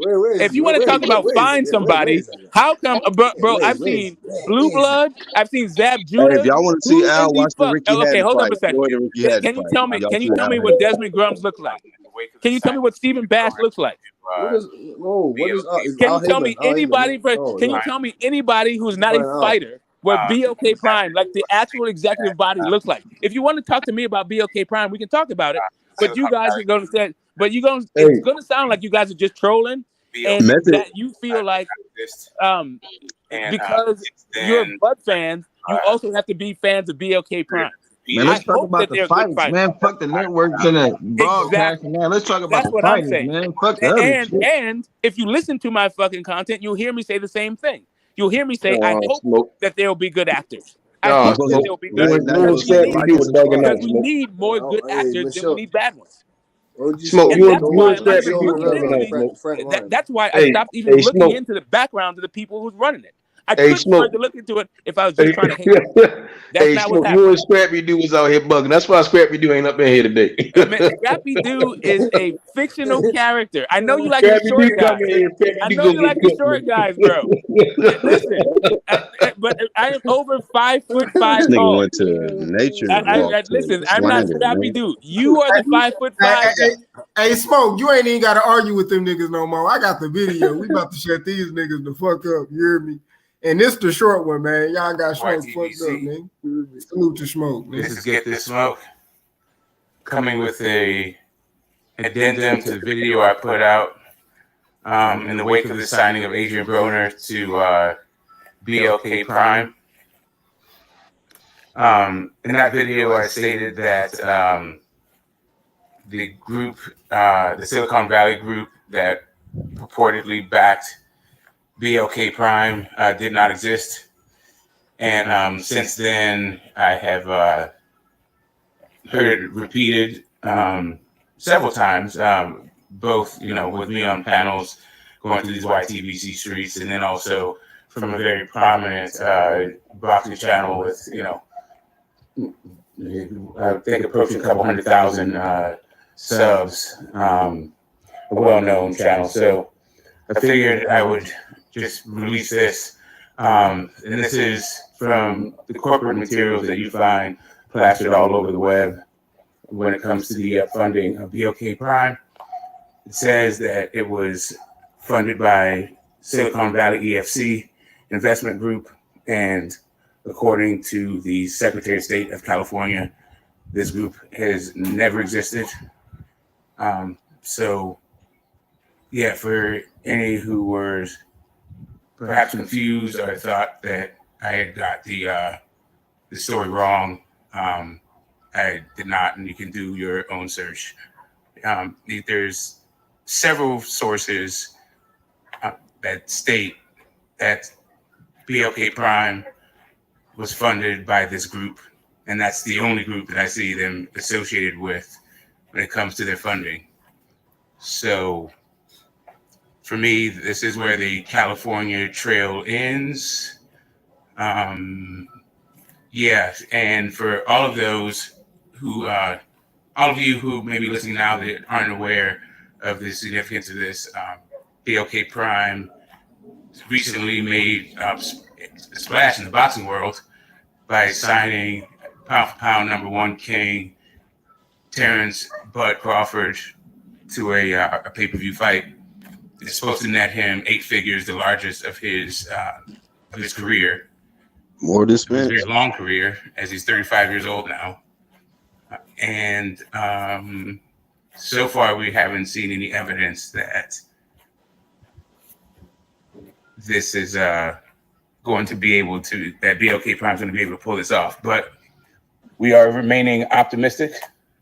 Just because we can't find evidence of it now doesn't mean that it won't happen. But it has been a very strange week from Monday to now. When I first thought I would just go to the corporate offices there and find some marketing around the fight, and to find an empty storefront all the way up until today, just Friday, closing the week out. That Monday, we could see the David Avenesian versus Bud Crawford on BoxRec. But as of right now on Friday, that fight has been pulled from BoxRec. And, you know, the situation's fluid. It may come back. But, yeah, this is where the California Trail ends, as I said. I hope you guys have a blessed weekend. Yup. Talk to them niggas, Smoke. That nigga Smoke one hating ass nigga, man. I seen that shit. Smoke ain't say that shit. He said they it's possible to come back. Yeah, like none of that. At no point did I say it was fraud. You can go right back to it. I said this is fluid. Exactly. I was giving you an up to fucking minute report of what the fuck was going on. Well, it was a successful event last night. Exactly. Exactly. And if you keep going back to it, is this like every single fucking time I'm giving BLK Prime the benefit of the doubt, because what I was finding out didn't say that, nothing about it said that they couldn't fucking pull it out of the fire. Damn, Smoke. I see a bunch of hate. God damn, so when the haters unite, this will happen. God damn, player hate. This is legit player haters. Here's what I don't understand about you. Here's what I don't understand about you. How you can hear all that hate and you can use that high-powered critical. I see Smoke. You had Scrappy dude. You got damn son. Niggas was fucking with Smoke. Y'all got Smoke fucked up. You know what y'all I mean? said Rachel was co-signing the shit. Co-signing, boy. Hey, I've been arguing with Smoke and Rachel for a minute. No, I mean, you just seem like. So here's the thing. You just seem like, to me, like Meth, and this is no shade or anything, because we've all been there. You just seem like a blinded by love guy. Like all of your high-powered critical thinking is great for anyone that you don't actually love. But for the guys that you love, or for some reason, you're fucking blind. Hey, Smoke the Ace Ventura. Hey, yo, that shit funny, Smoke. Y'all was on a definite hate trip. Y'all, I did not see any of this energy for nobody to go out and go find Al Heyman and them. Find out how the fuck Earl was out middle of the night riding around, getting the cars with teenagers, preteens, and shit. Like, that's the energy niggas told me. Right? What do that got to do with Al, bro? Nobody worried about what Al is at. The niggas worried about being Al cut that check, man. That's all I'm saying. That check, man. We don't care where he at. Keep right. The niggas gonna ask for Al get his check. Yeah, man. Listen, bro. The ninth annual Player Hater of the Year award is.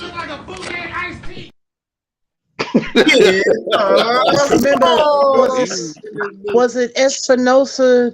Was it him that said, oh, hold up. You got those clips.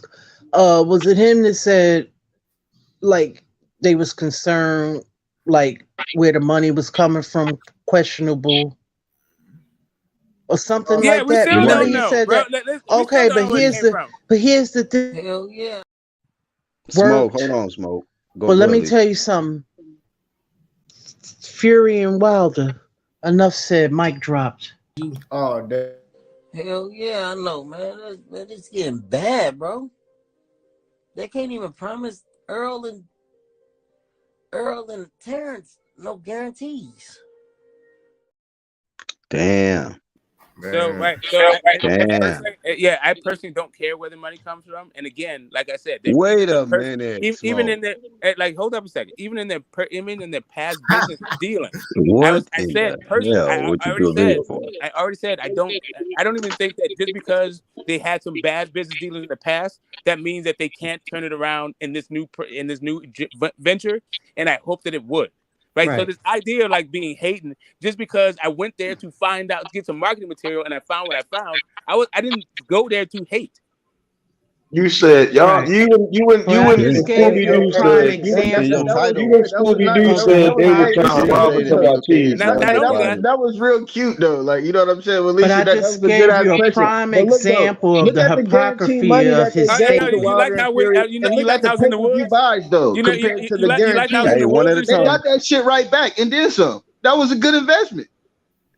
Hey, Who got what in Dubai? I'm sorry, I missed part of it. What were you saying? No, He I'm said saying they I what? just that gave. Wilder Fury. Look at the guaranteed money they got in the pay-per-view buys that was bought. That was good business. But I No, gave you a listen, I'm prime not. Again, example I'm not. of The Smoke of the only thing I was refuting hypocrisy with of that what he video. said. Yeah, just so you understand, the only thing I was refuting in that video was the what was going on in the YTBC about the source of the funding. Like I'm not saying that I care about where it comes from. I'm just saying that what they were saying in the YTBC, so we get our shit straight, it wasn't that thing. I am in California. That's some soft ass shit. Shut that soft ass shit up. Oh, don't do him Gave like you, Yeah, that. so I but I happen to just be, gave you I happen to live 8 a miles away prime from the example. right. So I happen to live 8 miles Just away from their gave y'all global. a prime example. Yeah, go ahead. That's hypocrisy. yeah, there wasn't any source. It was just a bunch of hating ass niggas going around hating, right? Right. So for me, I But wasn't hating. here, So for me, I but wasn't hating. I was being a responsible member of the YTBC. Like I'm not so much of a listen, like for me, I'm not a fan of a broadcast or a streaming network or none of that shit. I gave you the facts as I understood them up to the moment. I didn't color this shit. Or even if I did, I made sure that I was There giving my wasn't any facts. The facts came out during fight night. You know, okay. I Okay. So understand. what I just said to Fans, you, what? Okay. hold on, So hold on, what did hold I on, just hold on. say that wasn't a fact? I'm saying When I said that the California State Secretary of State that says that the Silicon Valley EFC does not fucking exist. How is that not a fact? listen, those weren't facts. That was niggas being How is that not a nosy fact? trying to figure out shit I they know you had no said it business wasn't a about. fact. I'm asking you, how is it not a fact? Legitly, even on that live that nigga Q just started playing, motherfuckers getting phone calls and all this shit saying this, that, and the third. Didn't know shit. Because then Saturday, it was a big slap in the face. Because niggas said it was going to be this, niggas going to take our money and all this. You can't do this, you can't do that. But it's a process, right? So niggas, instead of doing that just do, because niggas don't do that for nobody else. But when it come to Crawford, right? Now niggas want to play Inspector Gadget. Now niggas want to be Ace Ventura. Now Okay, okay. So this I understand what you're saying. now niggas all of a sudden know Now, niggas. okay, so this is Now all of the a joke sudden part. niggas know This is the niggas. joke Niggas part. I got Okay, all go this ahead. in my. Now all of a sudden, right? But then Saturday kind of was like, these last couple Saturdays, niggas done seen some shit. Okay, Hey, so real quick, right. bro. Hey, smoke, yeah, real go ahead. quick, Yeah, no, go smoke. ahead. Go ahead, bro. In the chat, AI said, man, don't waste them investigative skills, nigga. Find Al Heyman. Yeah, bro. Find out, nigga. That's Right. what we want to see. So here's the Al, thing. nigga. So here's the Find thing. Al while I'm you not at it, looking. bro. So hold up. I wasn't looking for fucking Desmond Grums. I was looking for a motherfucking way for them to sell more pay-per-views. I didn't find this shit, Oh, and I nigga, was the done with only it. way they're gonna I sell was more done with it pay-per-views is then. niggas stop hating. Hold up a second. Oh, you guys act like I went after the fucking people Hey, behind BLK hey, Prime. I did not. smoke. When niggas right that instead of sitting in chat with hating ass niggas, coaxing on hating ass Why shit, do you keep? Okay, instead I of don't understand. hold Okay, bro, if I on, didn't listen, want to hang, if I didn't Let me want to hang finish. with hating Let me ass niggas, finish what I I'm wouldn't be getting ready talking to to you, say, bro. bro. Let me finish what I'm going to say. Like, Listen, why would I be talking to I you? hold on, because what I'm going to All say, you do it is ain't hate. just for Like, you, why would Smoke. I be It's for a listening to bunch you of niggas, bro. talk Let about Meth It's get hate? bunch his to a lot of offense niggas, and off, this my is why nigga. Let him get I'm his offense off, Like, boy. you think it's a hold on, nigga. 24/7 projection with you, bro? You not about to stop what I'm about to say. I know If you're you not. really, I if just it don't was understand really why you about think you need to say it. smoke, this is I why my am name nothing holding did on. happen, You right? just So said I'm let me just get it talking while out. you're talking. Let me get it out, smoke. Oh, You Instead are of smoke getting it getting out. niggas, bodied. hold on, smoke. Let me get. I want I'm to I holding say. on, bro. Instead of niggas sitting in chats and in groups with niggas that hate all fucking Hate. Instead of saying these niggas stop fucking hating and support Hate. boxing, Niggas sit in the chats and the groups and capitalize like a bunch of bitches, right? And say, yeah, don't buy these fights. Don't support this guy. Don't support these people trying to get fighters fights. Okay. Right, but then we turn around and say we boxing fans. I don't see niggas out here trying to find out. I ain't see niggas trying to find Eskimos. Don't trip, bro. Niggas trying to find nothing else. How much can I hate on Bud? And niggas sitting around playing around with these type of I just don't get it. They knew better, they would do better. Right, Don't get bent out of shape about it. I know better, so I don't hang with niggas like that. You don't have to go on a 2.5 minute diatribe about it. It's not that big a deal, bro. I'm just trying to tell you, when it comes to what I was doing, yeah, I was doing this. I was raised with my father. My father ain't. Yeah, I was raised as a conscientious and a responsible consumer and member of the YTBC. If you thought that I was being unfair to BLK Prime, or if I was being unfair to either Bud or Adrian Broner, then I don't know what to tell you. At no point did I was like, hey, at no point did I was like, I ain't gonna lie. At no point did I say, by the grace of God, I'm still entertaining a lot of shit niggas to take advantage of people. Smoke. It's just weird. I said that Bud Crawford was trying to take you advantage gotta think, all I'm saying to I said that BLK Prime was trying to take advantage of people. Niggas ain't, like I said to niggas, right? If there's any kind of issues with this fledgling service, then I gave you and Scrappy D the best advice, right? Why not niggas just hit up Blue Blood, contact Blue Blood, right? Get some brown information, right? Niggas could have been at the fight getting straight, whatever, right? Listen, I'm not saying this is unreasonable take, bro. Later on, like anybody that truly supports boxing, bro. Cool. But niggas ain't do it. Niggas really ain't even really content creators. Niggas is just big with that. And that's what boxing is at on YouTube. And niggas ain't really content creators. Niggas just hating ass shit. That's my problem. You keep saying niggas ain't really trying to talk about boxing. Niggas trying to learn about boxing. Right. So just so you understand, where I draw the line with this whole idea about hate, like you and me may have different thresholds for when you say hate.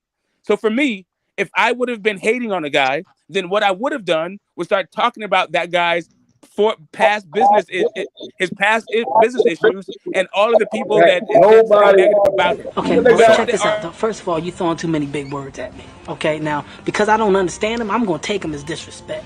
Watch your mouth. Nobody say that about Jay. Don't nobody say that about Nas. Don't nobody say that about motherfucking a lot of niggas. Niggas out here that had a lot of screw ups. What they gotta do with the fighting? I've been doing this a long time. I just want to if niggas really bought the fight. And this is my problem. Because you say buying the pay-per-view, right? If niggas really bought the fight, niggas really got a lot of questions answered doing the pay-per-view, bro, because they definitely told niggas a lot of shit. Who are you trying to convince?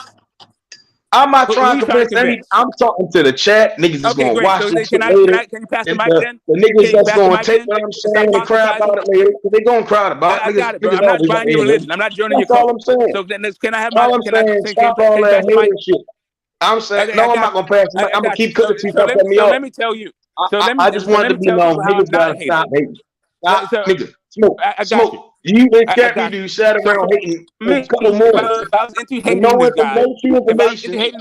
No. As you said, y'all once again are you ever going to stop talking and let somebody else speak? I'm saying no, Smoke. Are you ever going to stop talking and let somebody else speak? I know you ain't talking. Because you already told me to listen. You cutting me off, Smoke. You cutting me off.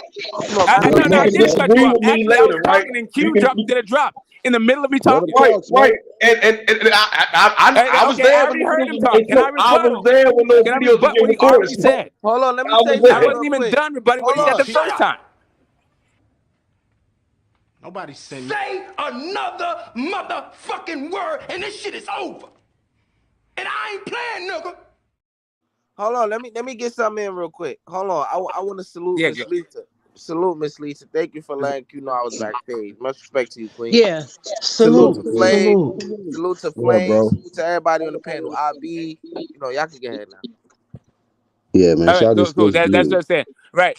Just so we understand. If I was interested in hating, then I would have gone into the personal fucking lives of these guys that I could do because we're in the same goddamn city. But I wasn't interested in that because the whole thing was Smoke. If I asked you to play the rest of the one of them lives, let me say this, bro. Why do you be like in my fucking process? Just listen. So like for real, because I found what I found. I left the shit alone. I wasn't trying to fucking go any further than what I already found.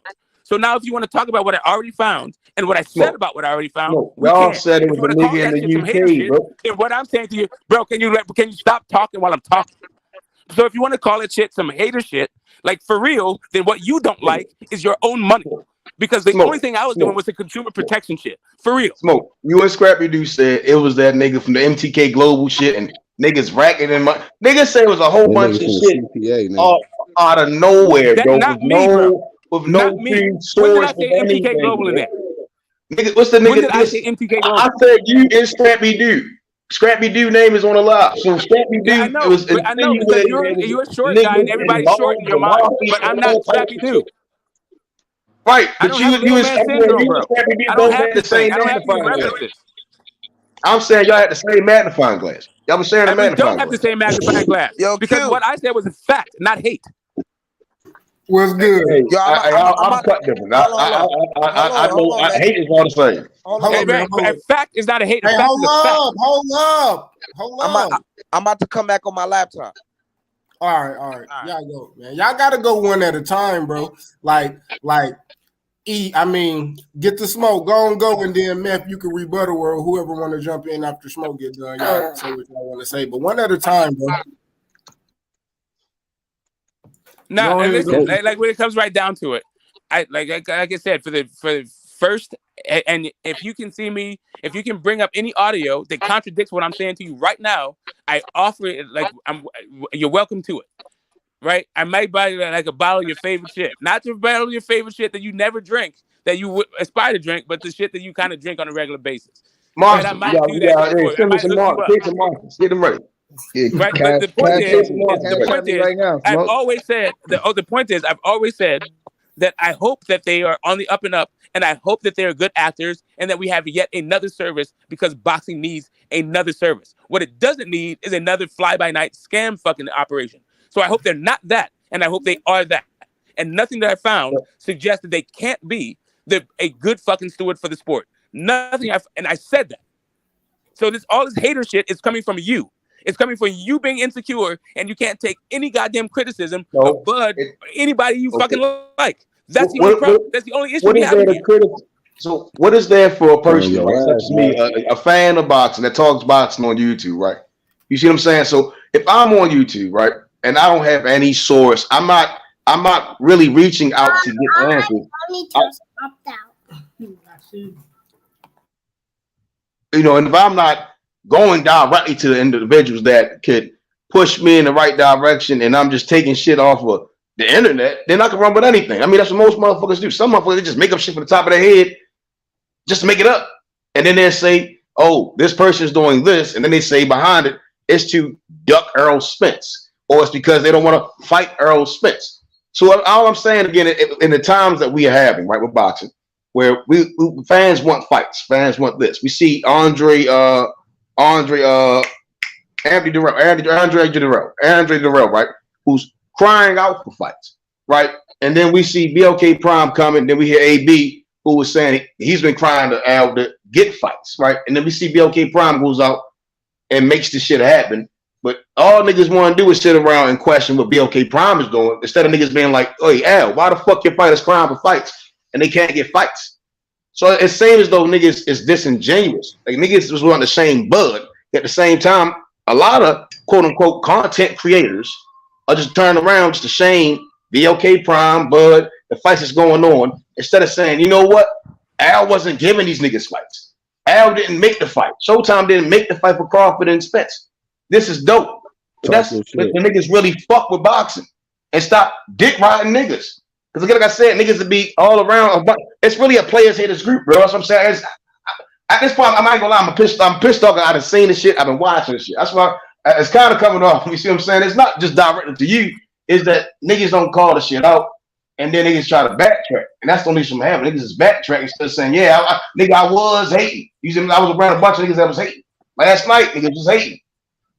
Well, that's my issue. My issue is that I keep getting caught up in whatever the hell you feel about some other part of the internet. Like for me, like straight the fuck up.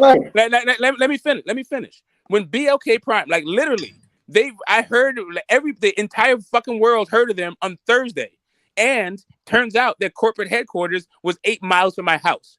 Now, as a person who's been on streams, it was as deep into boxing as I am. If I knew, like, if you say go look for Al Heyman, if Al Heyman's corporate headquarters was 8 miles from my house, I would go there to see if I can fucking talk to Al Heyman, and I would do that shit live so that you guys could see what it would look like for me to go talk to Al Heyman. I do that shit. It's not that far. I go more than 8 miles from my house on a routine fucking basis. All the goddamn time. It's not a big deal for me. Not only that, I don't have a problem going into fucking corporate offices and asking people for shit, especially if their fucking thing is PR and I'm fucking being in the context of a media person. No goddamn issue, right? But for some reason, like for real, right? Like just let me finish, bro. I didn't interrupt you. But for me, I am the guy that when people say Manny Pacquiao is the 8th division champion, I am the person who says no, he's not, and then I provide receipts. I'm that guy. So if you want to be the guy that just wants to look at put your rose-colored glasses on and like ignore all the fucking warts and be a sucker for love, dude, that's cool. I'm not mad at you. I think the world needs plenty of those guys. I'm not saying don't be that way, but I'm not that way. Not about it. Not about this. I'm dispassionate when it comes to a streaming service entering the fucking sport of boxing because I've seen too many fly-by-night situations. Not saying that they were, but I'm not saying that they weren't at that point because I didn't know anything about them. Okay, so again, Smoke. So can you and Scrappy do, right? Put y'all thinking caps together and think, right? And go out here and do some more detective service and find out when these guys like Andre Durrell will get another fight. When is Errol Spence going to fight? You see what I'm saying? And where is Keith Thurman? Where is Al? What truly happened with all these guys not being inactive? These guys being inactive and not getting these fights. I think that's more inquiring minds want to know. You see what I'm saying? Because guys, I want to see. I don't disagree with you. I don't disagree with you. If I could get the answers 8 miles from my house, I would drive those 8 miles to get it. Am I going to fly? I live in Oakland. Hold up a second. I live in Oakland. I'm pretty sure that the corporate headquarters are somewhere in fucking New York. Am I going to get on a plane to do that shit? Fuck no. They might have internet lines or email address. If that's what you want to know, what you should do, Mr. Truck Driver, is get in your truck and drive there and figure the fuck out. Because that's your issue. It's over, man. Smoking in his bag, man. That nigga said, Mr.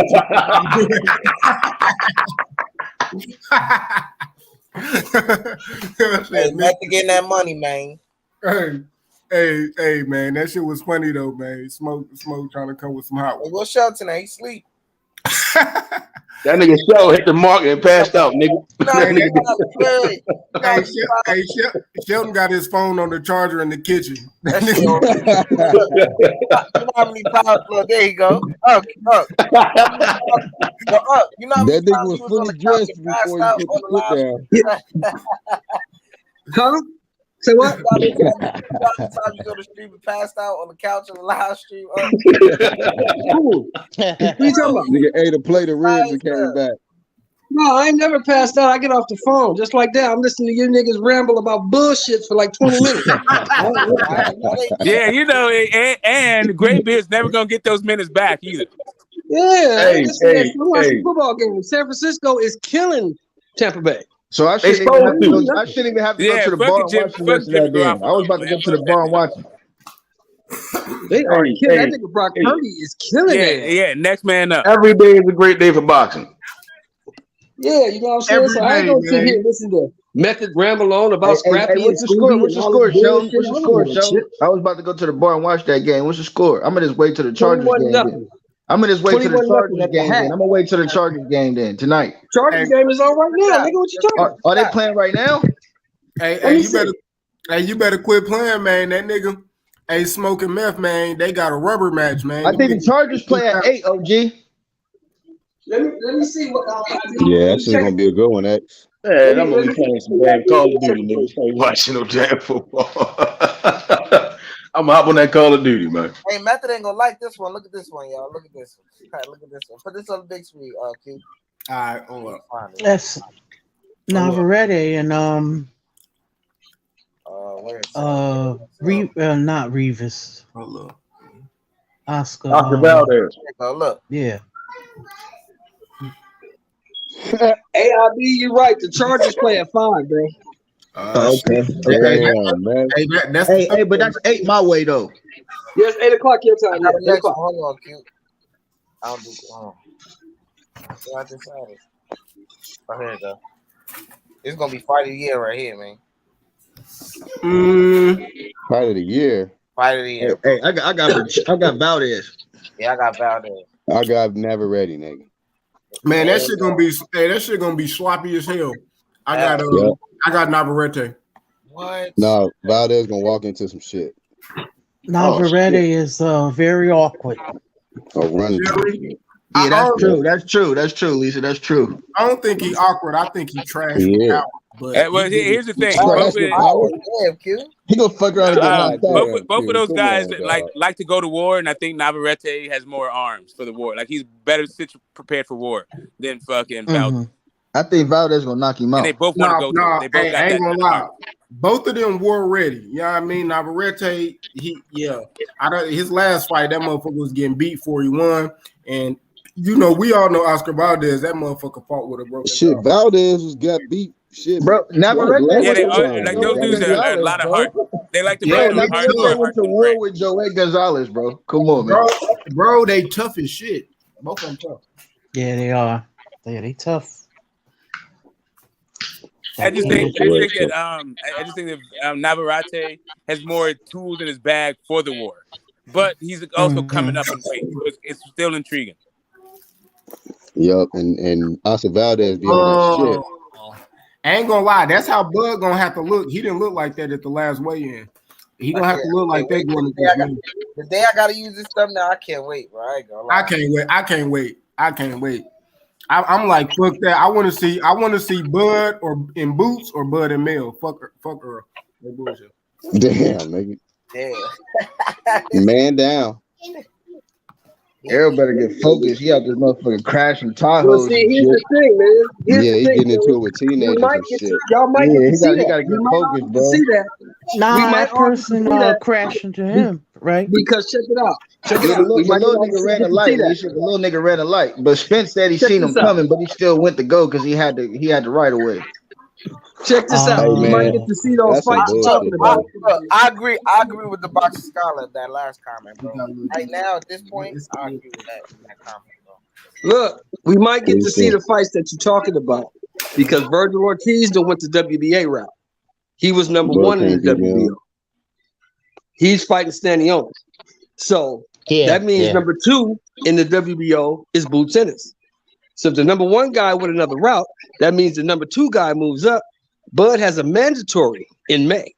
We probably get the Boots fight. Nah, Ortiz don't get it before.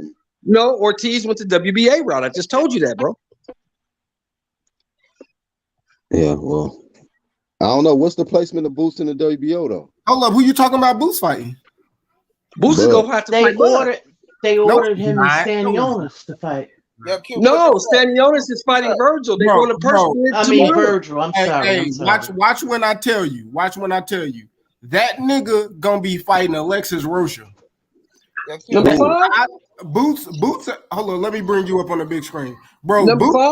Boots' next opponent ain't ranked in the WBO. That nigga name is Karen, nigga. That's I know that, but that don't have nothing to do with May. Bud's mandatory ain't till May, bro. Boots is fighting for don't have shit to do with gonna be Boots, bro. Boots is fighting for an IBF title. He's not, so he's gonna be. He's fighting an eliminator. You said he's fighting an eliminator. All right, so just like Saturday, right? That Keyshawn, Jared and Xander. Listen to me. The belts are tied. Errol has the belt, so he's not fighting for a belt. He's fighting an eliminator. No, Boots is fighting for an IBF title. Fact. He can't fight for the title because the title's tied up with Errol. I never said the title that Errol had. He fighting for an IBF title. He fighting for an interim, bro. But this is what I'm saying. Boots is not going to move up to be mandatory for the WBO if he's not fighting nobody in the WBO rankings, bro. You got to pay them to sanction your bout for you to even move up or down in their rankings. He not even fucking with that sanctioning body. So all them videos and shit that he made about he want the Crawford fight, he was full of shit, is what you telling me. Ask Showtime, bro. No, he's saying that. Well, the issue is really it's a That phone doesn't call. matter what they saying, Smoke. You ain't gotta explain it. No, I know what I think. I think Hold up all a the second. videos We're that talking he about saying that we're he talking about wanted the to structure, fight, right? he was full of No, but shit. we're talking about the procedure. No, we're talking about the procedure of it. The procedure of it is if Bud wanted to fight Boots, all they had to do was make a phone call to WBO and Boots would have been ranked. Bro, we not. But listen, No. Fuck that. God No, damn it. Do that. When y'all You want to finish, fight me? I want to ask y'all something. Bro. Yeah, Stop who that you talking narrative about, Smoke? shit, bro. That's a bullshit You ass making that narrative, nigga bro. way more important than he is. Boots ain't that See, important. Why the fuck would I be No, bothering anybody to fight Boots? hold up a second. Hold on. Let Miss Lisa go. listen, I got a question because, okay, check it, Well, right? why the And I fuck would read I this call anybody to article fight and I Boots? could send it to y'all. I could send it to you, Smoke.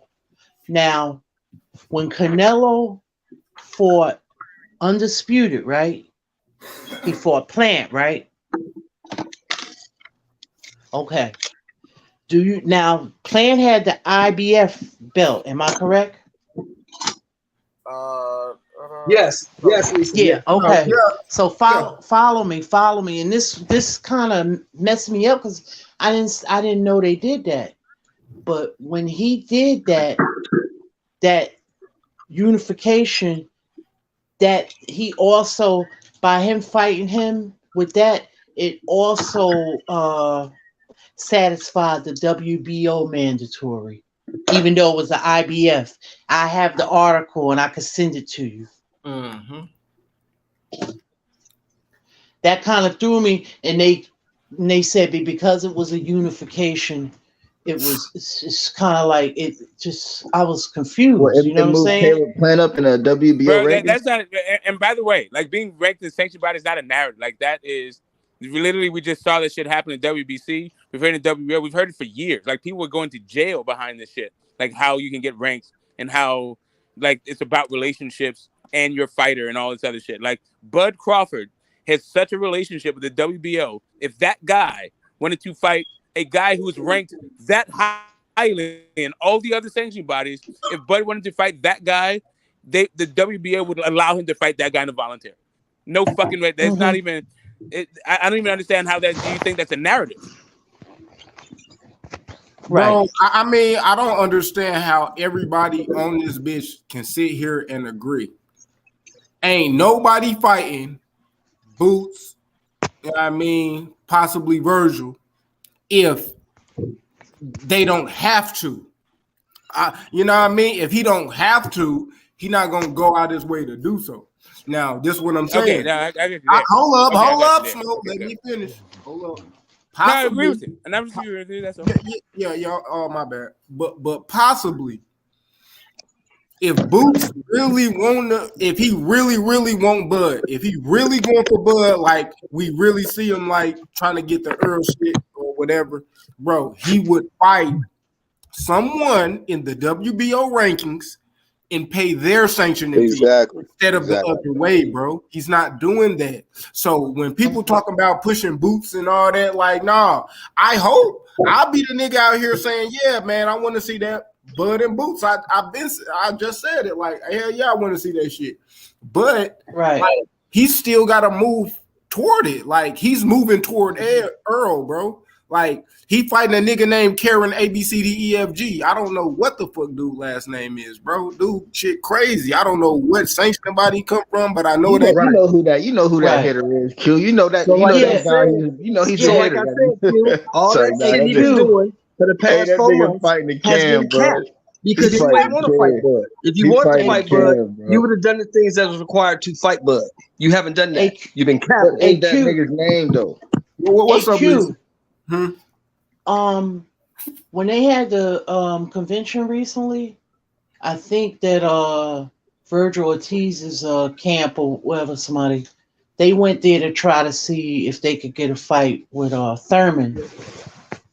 But because Thurman is actually right in line for a fight with Spence, it wasn't ordered. You get what I'm saying? I don't know if y'all saw it because I saw it. It was on Eli setback. Well, and he was saying what exactly? What I'm saying is that recently they had a convention. Right. He went there, his team, to try to not Boots, Virgil. Okay, yeah. To have a fight with Keith Thurman, but it wasn't ordered because Keith is in line. He's in the WBC in line to fight Spence. Yeah, that's the fight they're trying to order. That's the fight they're trying to order, Lisa. Right. Thurman and Spence. Right. But he was trying to, because Keith don't want to get in there like Keith don't want to fight a Virgil or Boots. You get what I'm saying? Too high risk. Right.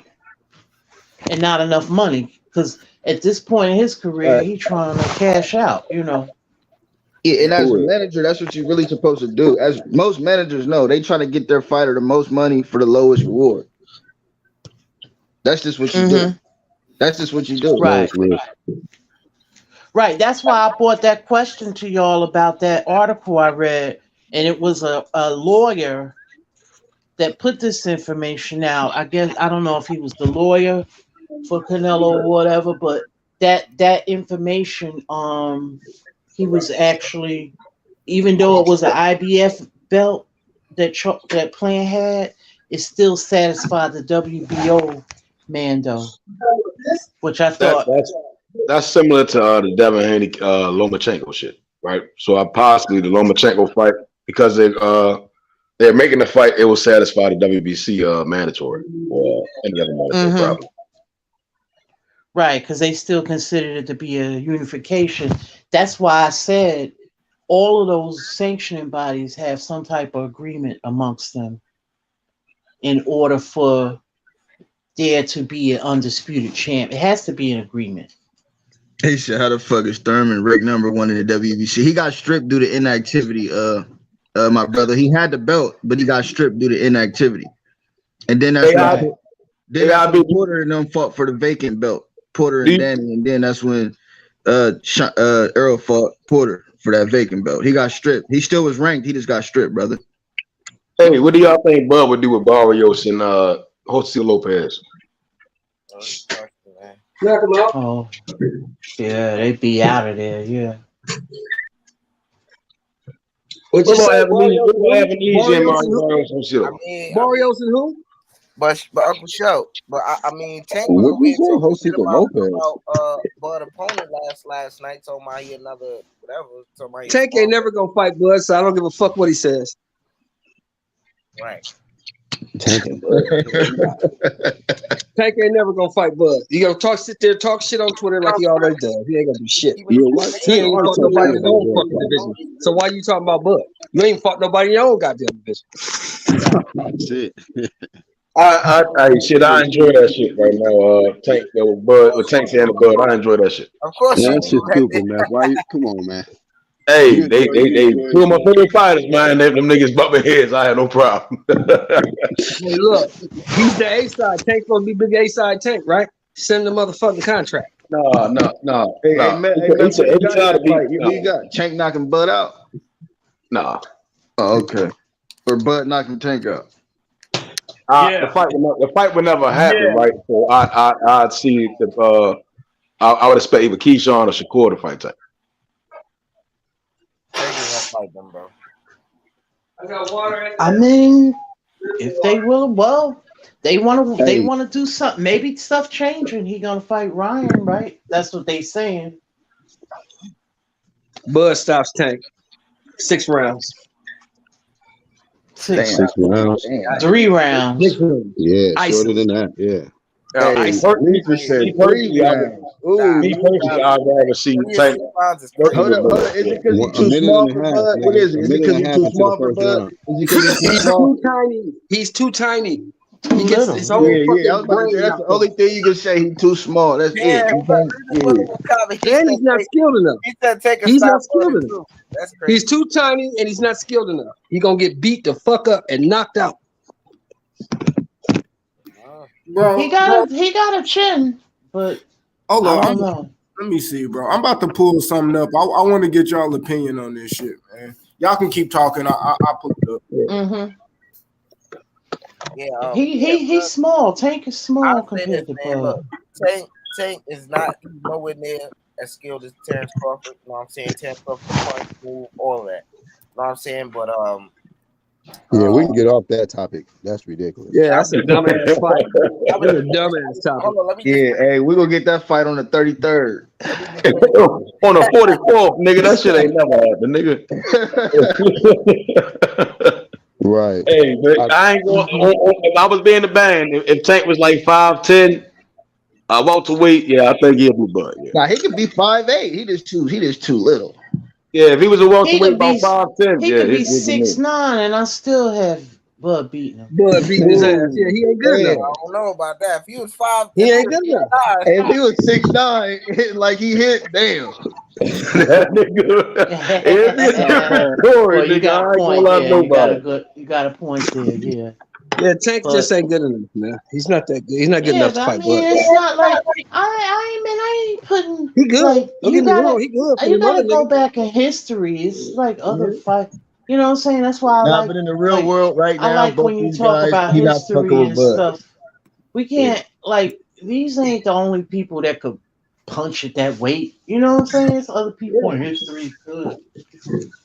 But like Shit, Matthew man, said, it ain't sounds good. nothing Though. I ain't It's never real. seen It's before. real Yeah, entertaining and it sounds good, but it's Yeah, yeah. it's yeah, that feasible. shit never, Nah, that but shit do never gonna y'all happen. think Tank really capping though? I think Tank could get in there if it could possibly happen, bro. I don't think he capping. Tank is Hey, capping. shit, Tank got a fight coming up. They should call Bud to come on down there He and get some money. always throw the rock and hide his hand to me. Hey, y'all see this shit right here? I got up. Did y'all see this? Oh, Who that Jose Garcia Senior? Who that Jose? Yeah, Hey, yeah, go that's ahead. Jose. That's Jose Senior. Listen to this. What do you say? You know what I mean? What's your thoughts? You know what? In my opinion, I thought, from the beginning, he was, it looked so easy, Terence Crawford, takes his time, he's very patient. I think if he would have took him a lot early, maybe like two, 3 rounds before, he's pretty good, bro. He's really good, but, he was taking his time a little bit, and that's why it took a little bit more. But I think if we would have pushed the gas a little bit sooner, he would have stopped him sooner. But he did a great job. He stopped him, he broke him down, and put him to sleep. So he did a great job. Does this add to any variables in the Spence Crawford fight? Well, that's what I'm trying to say. In order to get those big fights, you got to look a little exciting. There were moments a little bit that he made the fight look so easy.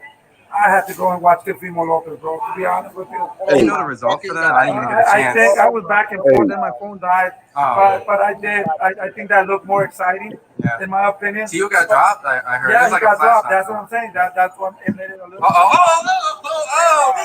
Man, you scared me. But yeah, I think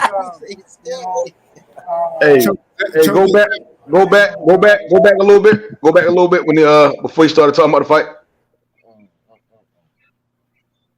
He was when he said you got to look more impressive. When he started looking all around for Al Hammond and them. When he started looking around for Al and them. You see what I'm saying? Hold on. Let me play it out. Let me play it out because he talked like 2 more minutes and he really was. I want. Yeah, he got dropped. That's what I'm saying. That's what I'm. Hey, and then he said he started watching the TEO fight. That was exciting. And forth, then my phone died. But I did. I think that looked more exciting. I had to go and watch Teofimo Lopez, bro. To be honest with you. Do you know the result for that? I didn't even get a chance. I think I was back and forth, then my phone died. But I did. I think that looked more exciting, in my opinion. TEO got dropped. I heard. Yeah, it was like he got dropped. knock. That's what I'm saying. That's what it made it a little. Man, you scared me. I like that shit. He said, "Damn, that nigga scared me." I don't even know who that was. Yeah, I would forget too. Cyborg just came up and showed me. Yeah. So I think, man, he has a lot of tools, bro. But we want to see Terence Crawford risk a little bit, man. Make the fights a little bit more exciting. He's just very patient, and he's so good that he's boring. So, like I said, I know what you mean. This nigga stupid, man. I know exactly what you mean. Did he just say boring? Hold up. Hey, let him finish. Let him finish. very Let him finish. patient, and he's so good that he's boring.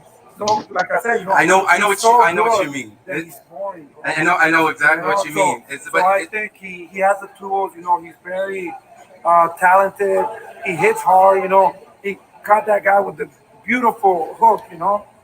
And I mean, if you want to get to those big fights and you want to demand those fights, I think in a place like this, he should have looked a little bit more exciting. I think risked a little bit more. But like I said, he did a great job. Wouldn't you say that's a little risky though? Like, you break him down, like, 'cause things can happen. A lot of people can talk shit about me, like I said. What the fuck is he?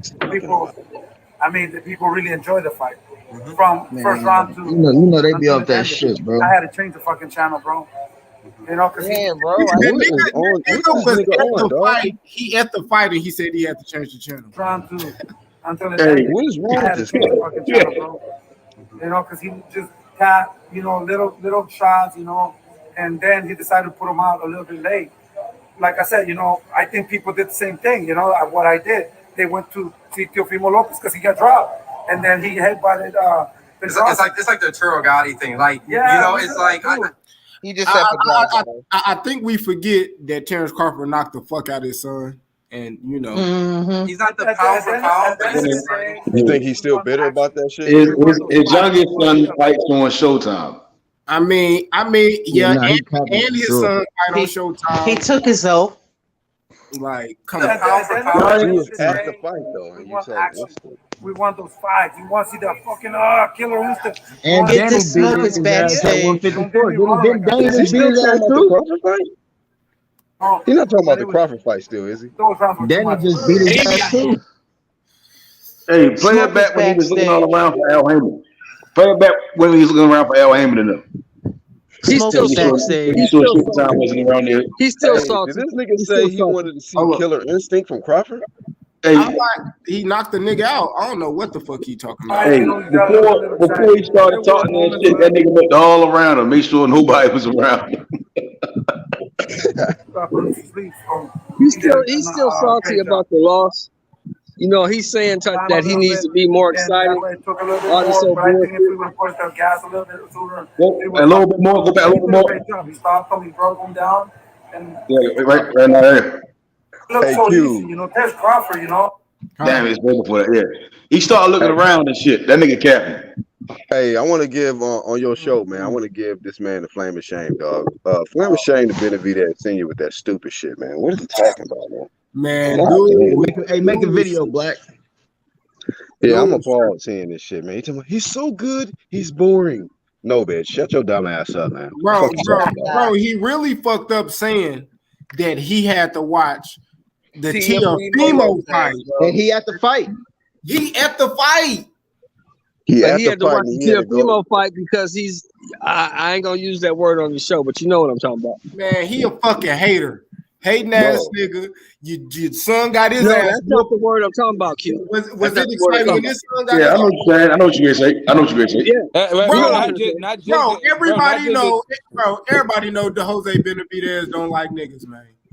Okay, there you go. So here's it is. So not only did Chris Cyborg come out the back, you know what's crazy, Brazil lost. Huh? I said also Brazil lost. His son got his ass whooped and Brazil lost. Oh. That whole jersey he got on. I don't know if you noticed what that jersey got on, but yeah. He's not Brazilian. Yeah, I know he got the jacket on, but he ain't Brazilian though. Yeah, he's a hater. He's a racist. And no, he's not kind of doing it. Why don't say here racist? Yeah, I don't know about that. I don't really know much about Jose Benavidez. Listen, I don't know that Jose Benavidez. Let me quantify it. I live on the West Coast. We right next to Arizona, right on the other side of Nevada. Them Mexicans do not like us. Yeah, they don't fuck with niggas, man. Like, they don't like us. So I mean, we can't be like, hold up, though. We can't project that on David Benavidez. But that doesn't mean that he's like anti, don't. Yeah, David Benavidez guy, he got respect, bro. He's respectable, bro. I ain't gonna lie. Why would you pay your money to go to a Crawford fight to turn around and watch the TEO fight?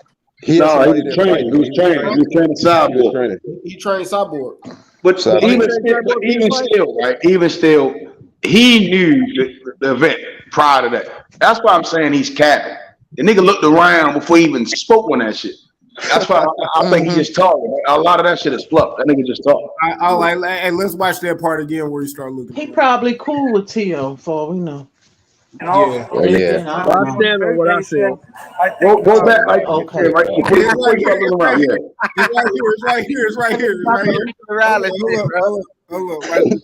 Watch this. You did a whole survey in the room, bro. Patient. I think if he would have took him a lot early, maybe like two, 3 rounds before, he's really good, bro. He's really good, but he was taking his time a little bit, and that's why it took a little bit more. But I think it's real quick, gas a little bit sooner. So he's saying that this man shouldn't have taken his time and ran into some shit, right? He's lying, bro. He said he should have got him out of there quicker. Say that dumbass shit. Bro, He said he should have got him out of there I'm quicker. gonna be honest. I see his son fight. He would love for David Benavidez to fight like Terence Crawford, bro. Facts. He would love that shit, bro. David Benavidez is my favorite fighter. So. Man, come on, man. We know this motherfucker. But he's not capable of doing Senior's dumb for that shit right there. You goddamn hater, man. He shouldn't even say nothing about T. I would rather go to see what the Q, TEO when you fight. get a chance, you can pull up that shit with Tevin Farmer and AB. I didn't even get a chance to see that shit. That nigga AB put that nigga in his position, my nigga. I ain't going lie. Man, AB been a real nigga, dog. And that's why I'm always like, yeah, bro. AB, Cuz don't be lying like that, man. I think it's for sure. He do extra shit, but he's solid though. He's solid. Go to video. Yeah, he's solid, nigga. That's why I got to keep the dancing AB. That nigga solid, man. Yeah, for sure. He's solid for sure. Oh, I gotta see that dancing AB, Black. That shit classic that you got, man. Yeah, man. AB good for something. You know what I mean? Dance moves. He ain't doing it in the ring. Yeah, that shit crazy.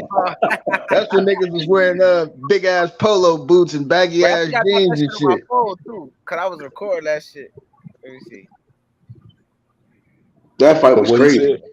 AB said some shit though. He checked somebody. Farmer got into it. Yeah, he put Tevin Farmer back in this position. Let him know something. I got Mickey Bay in that fight though. It's right there. There you go. Mickey Bay confident as shit. I ain't even going lie. That nigga like I'm whooping my ass. I think Farmer got better defense and shit, but Mickey Bay technically, I think, and size wise, Mickey Bay gonna go in there and just get him on the points real quick. Pedraza made Mickey Bay quit. I mean, Pedraza made Tevin Farmer quit.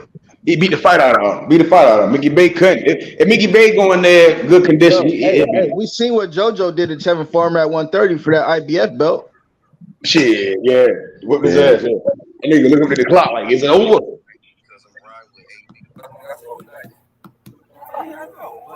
You ain't about to just go in there and just. I mean, hey, listen, I hope, hey, look, really hot, bro. You knew I was talking for, right? Yeah. I was telling them on the video, man. I see you always out to me. Yo, that nigga look funny, bro. But look though. That's just seen that in you before you seen that. You. Like, don't touch me, though. Yeah, man, keep your head up, you be trying to shit. I'm like, damn. Yeah, it was right before you was talking shit about me, right? So where these niggas at with AB, man? When AB down and out, man, why these niggas better be blowing AB up, man? Hey, look at the energy. Look, Kyle got 7-on-1. I remember. No, you guys want to bring it up, yes, nigga. Bring it up for it. But you was talking shit about me. He's getting the point. ESPN. And you lost to a bum. Don't do that, AB. Don't do that. Don't do that. Anytime I got to the big stage, I have it. No. It was on something. I don't know if it was ESPN, but it was something. You lost to a bum, and I wrote you. I don't know. And I wrote you, and I said you couldn't beat that nigga. But you wasn't in no shape. And I said, take your career serious, bro. You got all the talent to beat all this. He did say that. And after that, that's when you win. I'll tell you what I did. I moved to Jersey. I got the fuck out of Philly. Yeah, I remember I was only what? I was like 19. I was like 20. I started boxing 19, so I'm fighting Olympians. What? Damn. That nigga lying. Nah, he dead ass. That's a fact. I remember reading on that. Yeah. That nigga cold. What the fuck? When I just started last year. And then after that shit, I moved away. I started eating around. I started training every day. And then I just started smoking shit. Nigga, I just spar. And niggas see me next day. No, I remember though. Yeah, it was. Then JoJo told his ass I was up. like, bro, this nigga can't beat this dude. Yeah. Then it's like, yeah, I can't stop two rounds. Yeah, gassed out. The draws. Beat his ass. That was definitely Pedraza stopped him. Yeah, he fought Pedraza. Wasn't it something with his hand or something? I could have sworn, bro. That nigga AB said you was talking shit. Yeah. Oh yeah, look, I found it, Black. Look, play this Black. Hold on, I found it, Black. What was it that called to you about having to He one of us, man. He one of us at the end of the day. I know where we come from, and I know how hard it is to make it out of that and see somebody with that type of talent. Like, I know boxing, and the shit I was seeing when he was fighting, I'm like, that nigga go nice for real. He tripping. And then I hit him up. Next you know, there he is today. It was a long journey, though. I ain't gonna lie. It was a long journey. Even with my toe, even with my Shout out to AB, bro. Shout out to AB, man. I got red catcher AB, bro. Yeah, man. You know, AB, man. He been there to support these guys, man. Hey, I gotta wait. There ain't no reciprocation, man. That's the problem. Hey, since we talking that good shit about AB, Q, how y'all feel about TEO saying he talked to AB more than any other boxer? I believe that. I believe that. Yeah, I believe it. I don't know what to think about that, but all right. I feel like they got a lot of comments as far as lack of confidence at this point in their career. I don't think TEO listens to AB. Both of them are like entertainers at heart, more so than like I think like even AB is more of a boxer than fucking Teofimo Lopez. Like I think Teofimo Lopez is really more of an entertainer than he is a boxer. But I think AB knows what's best at the same time, him being a veteran in the sport.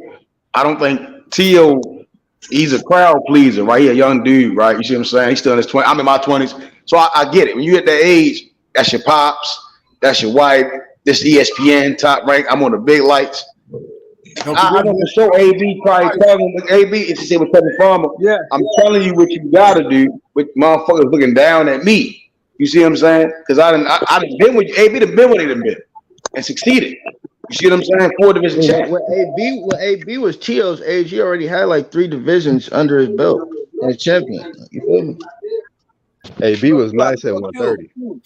Yeah, I found it. Look, this is Dance to AB from Black. For Black, look. Hold on.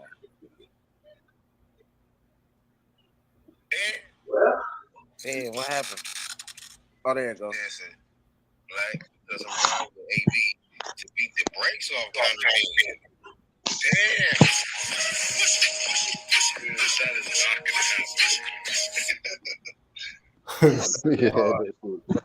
No, that shit classic though. That shit classic. Yeah, that dance of AB nasty, man. Yeah, I mean, you to dance with AB for a minute. Yeah, man. That nigga 45 minutes away, man. From you, IB? Yeah, I'm from Columbus. Yeah, man. Al Heyman, he from out there too, man. Shit. Yeah, Al Heyman from Cleveland. Al Heyman from Cleveland. Don King from Cleveland. Motherfucking Jake Paul from Cleveland. Rocky Marciano from Ohio. Buster Easter Douglas from Columbus. Is this Ohio runs boxers?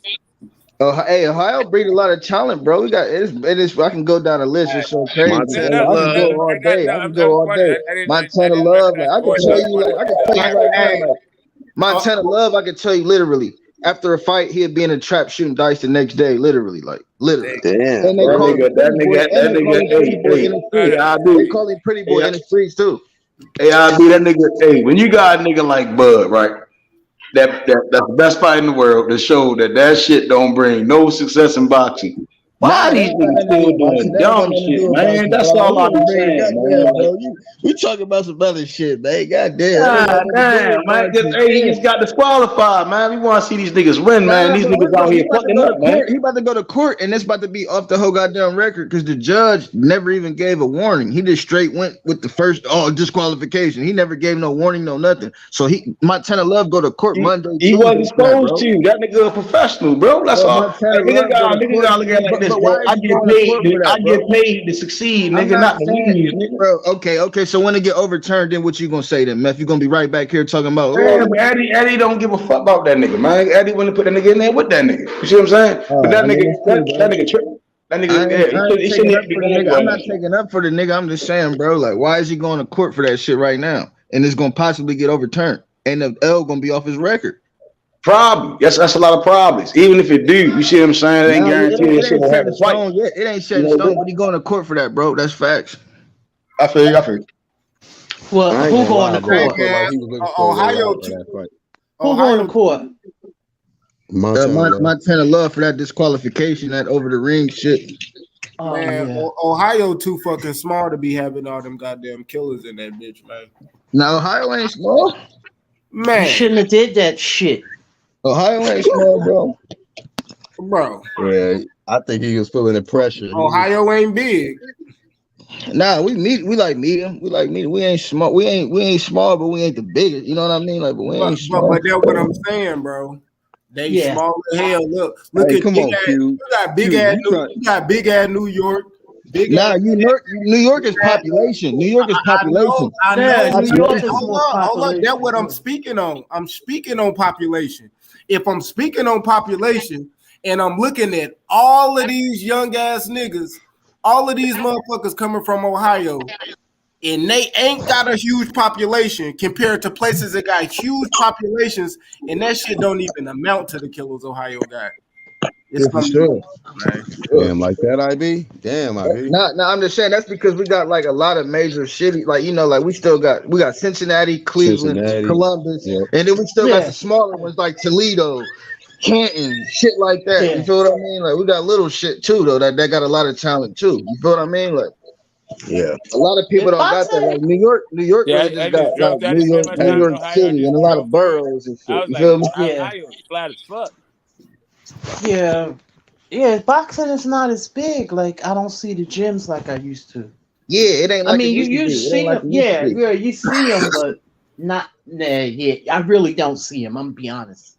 Yeah, you don't really like that.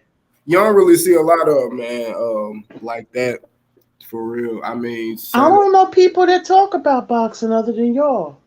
That's why I talk to you guys. That's our connection. Yeah. I talk boxing outside of shit.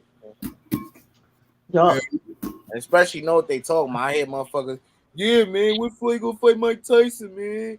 Like, oh wow. That's how much. That's bad. Yeah. Man, when Tank gonna fight Canelo, man? I think he can knock him out. Right. Shit like that. You know I don't know nobody that know them. Man. Maybe Canelo, but not Tank. I don't know nobody that know them. Motherfuckers be knowing Tank, Ryan. I say out of everybody. I don't know nobody in my circle that know them. I mean, but they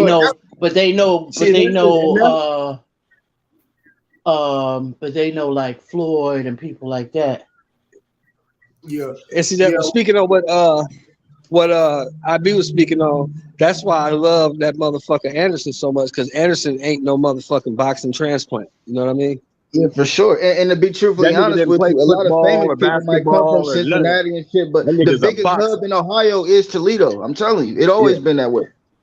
You know what I'm saying? But that nigga didn't play football. He didn't play basketball. He didn't do none of that. That nigga's a boxer. Yeah, he's a boxer for sure. And it's crazy and it's so scary because he's so young and look what he's doing. He 13-0 with 13 knockouts. That nigga he'll go business, far. Bro. He mean business. Only thing I didn't like him saying was him calling Dylan White and all of them bums. Like you haven't done, and I get what he was saying, but you haven't done what they've done yet.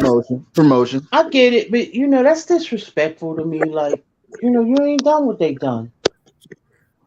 I mean, but we gotta look back at the history, Lee. My favorite fight of all time, Muhammad Ali said Joe Louis was a flat-footed bum, and he knocked his ass out. I never knew he said that about Joe. Wow. Hell yeah.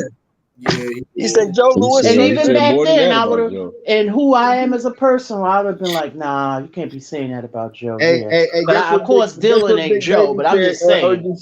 Guess what Big Baby said when he first came in the game?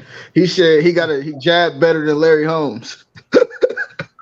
Oh shit. Boy. This nigga, bro. Yeah. He said this jab Yeah, better he- than Larry Holmes. He only had like two fights. I that said, nigga Larry capping. Holmes got the best jab as a heavyweight ever. Yeah, hey, he said his Yeah. jab was better than Larry Holmes in like the second fight. I'm like, oh, he tripping. Hey Man, man, nigga, body he- test he- determined that shit. hey, don't he worry, man. definitely capping. That nigga was born after 2000, man. So, or was he? He Yeah, I can't. Yeah, I some just shit? can't. Yeah, I don't know, I man. can't sometimes. Yeah. He a little young. Delusions of grandeur, but he's a good fighter. I do like him. He really hurt that guy last night. You bust him up. I couldn't believe he threw 100 and something punches. I was like, oh, he's a problem. Man, Jared. Yeah, you broke a world record on the skull, man. I think the last Big Baby was doing shit like that though, like 150. Bro, and we see why, because that nigga was juiced up. That nigga was throwing 1,000 punches in fight. I'm like, and not getting tired. I'm like, bro, it's the 8th round. He done threw 1,000 punches and a nigga not tired. He got to be on something, bro. Juice box, Capri Sun. Juice I knew it. Hey, I knew he it. done had a couple of fights since he I came back, knew and it, he's bro. still I knew it. undefeated. He done had a couple of fights. Hey, Lisa, the came fake back. Big Baby was faking. I seen it from a mile away. I'm like, he throwing all these punches. It's the 10th round and he not tired. What's going on with him? And he this big. Hey, y'all. Hey, man. One day, if y'all bored, y'all got to go back and watch my live stream. When that fool popped, it was like a few years back. Shit, man. We roasted the fuck out of him. Hey, UGC, you gotta go find it and share it in your community tab. Yeah, I'll definitely watch that shit. Yeah, I'm gonna start. I think more people was mad at him. They was mad at him for that, but they felt like he really fumbled the bag, you know? Like for his No, family. he did. He fumbled $8 million. He fumbled 8 M's, Lisa. Yeah, people was mad at him more. That nigga owe a lot of niggas money. Bobby Earl, Jay Prince. And niggas was mad too, cause that motherfucking press conference, they sold that shit. Motherfuckers ready to do that shit in the US, man. Like, hey, AJ about to get stepped on, motherfuckers. He ain't get stepped on by Big Maybe, but he got stepped on.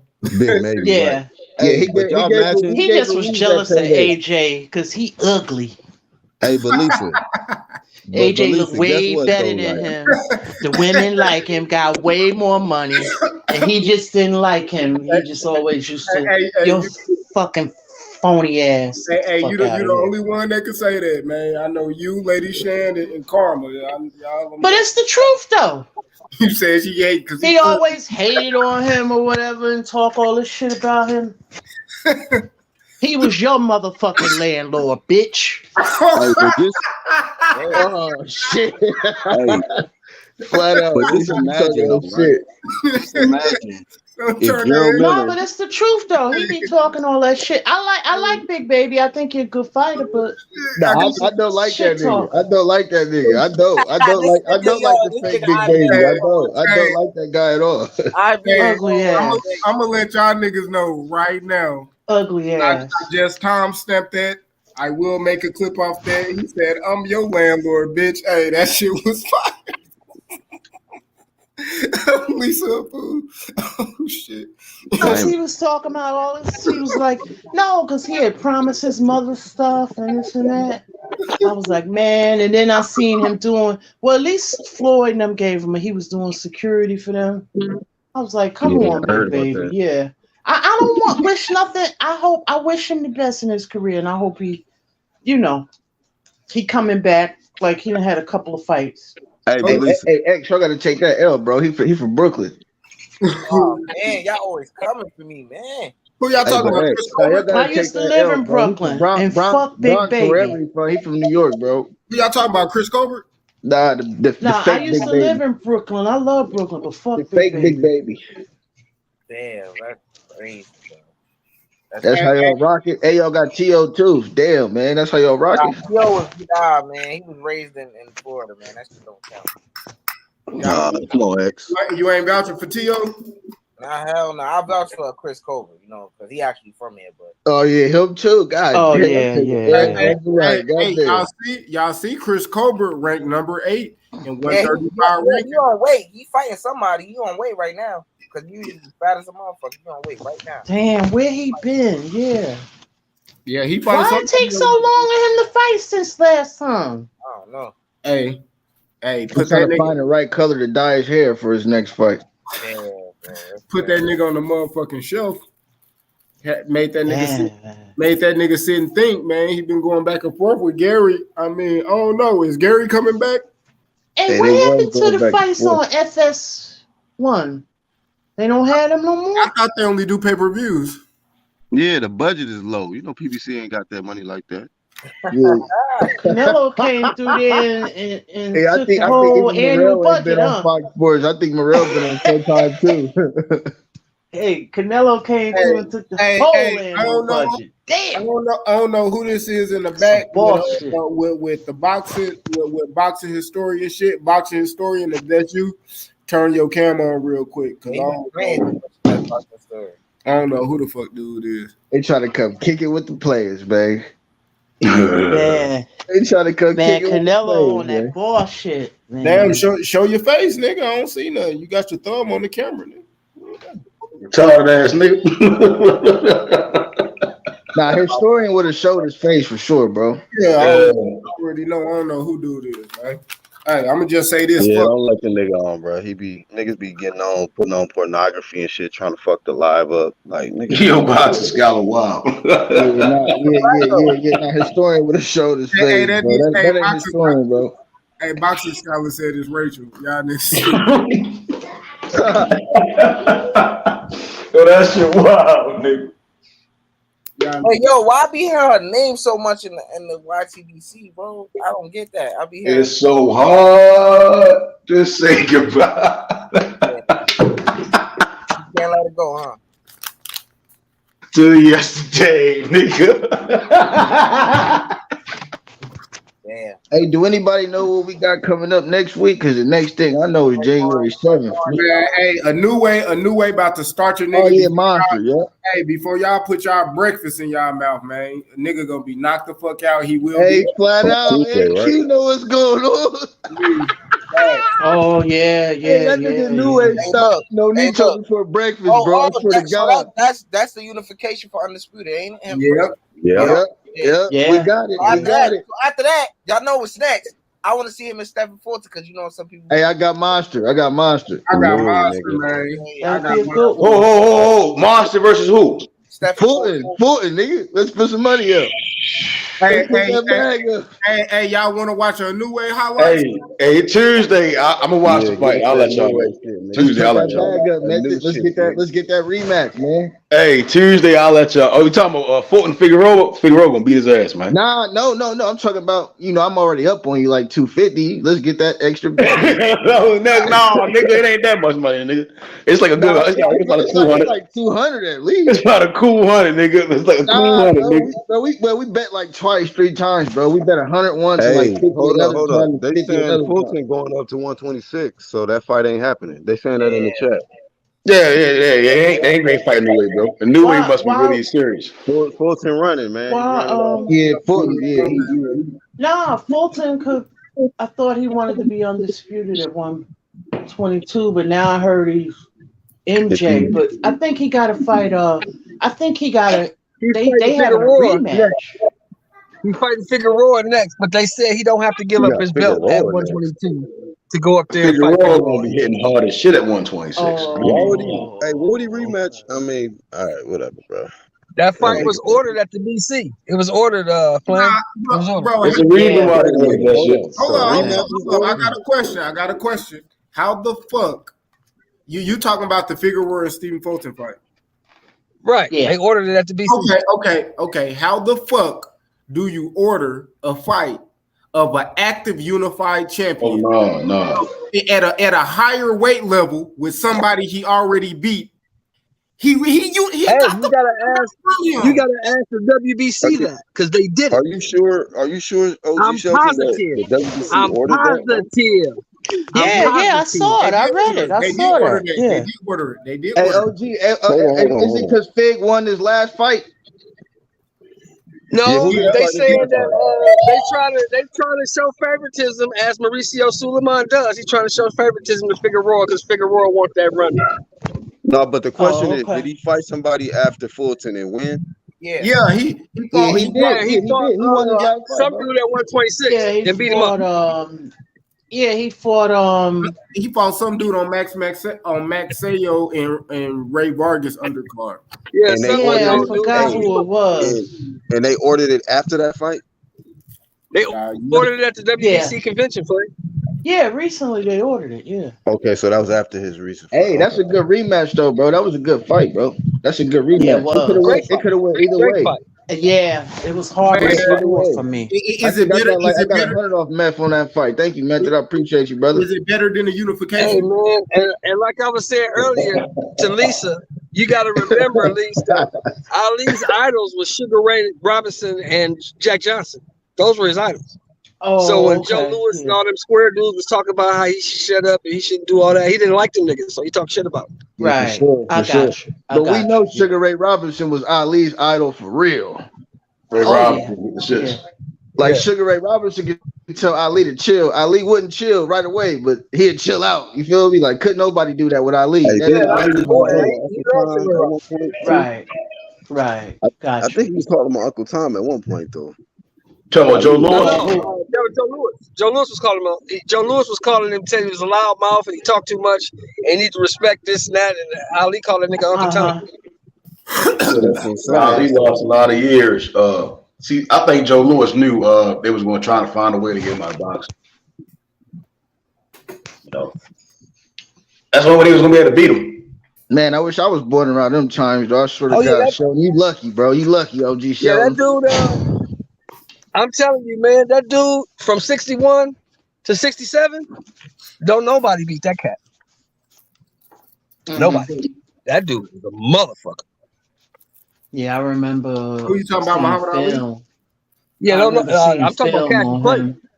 I'm talking about Cassius Clay. Yeah, I remember seeing film. Yeah, he was very fast. I just watched him, Lisa, last weekend. I was watching him and Cleveland Williams, right?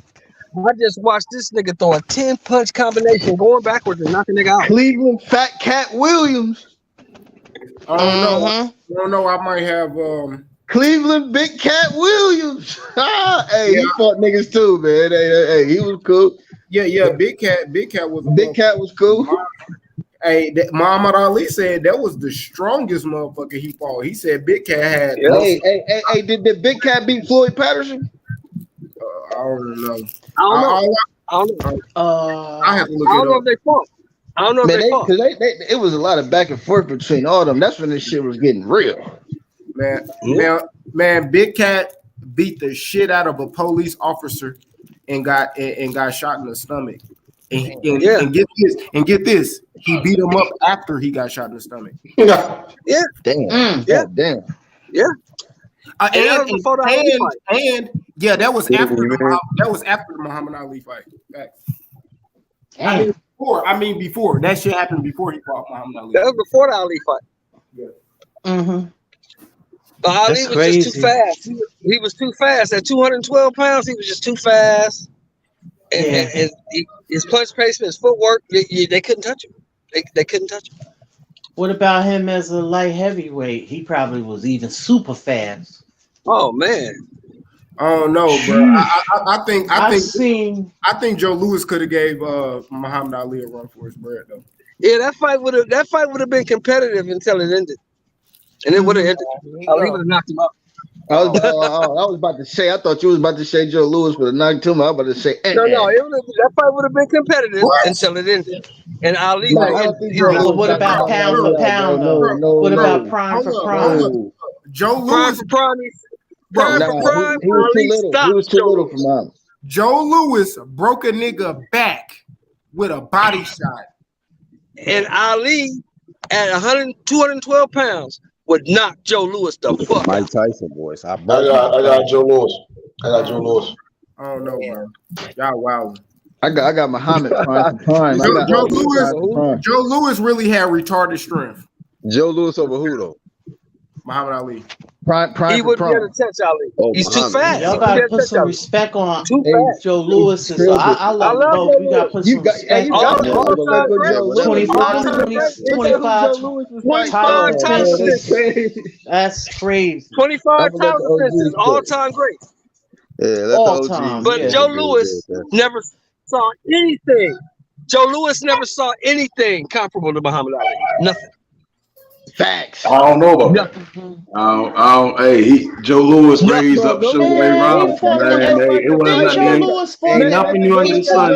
Resume, bro. The only person who's that motherfucker probably is Listen, what? Like Rocky Marciano. I just give them all they flowers. Nah, he fought the Jersey Joe Walcott, and he fight the Ezra Charles. He fought a lot of great people on his resume.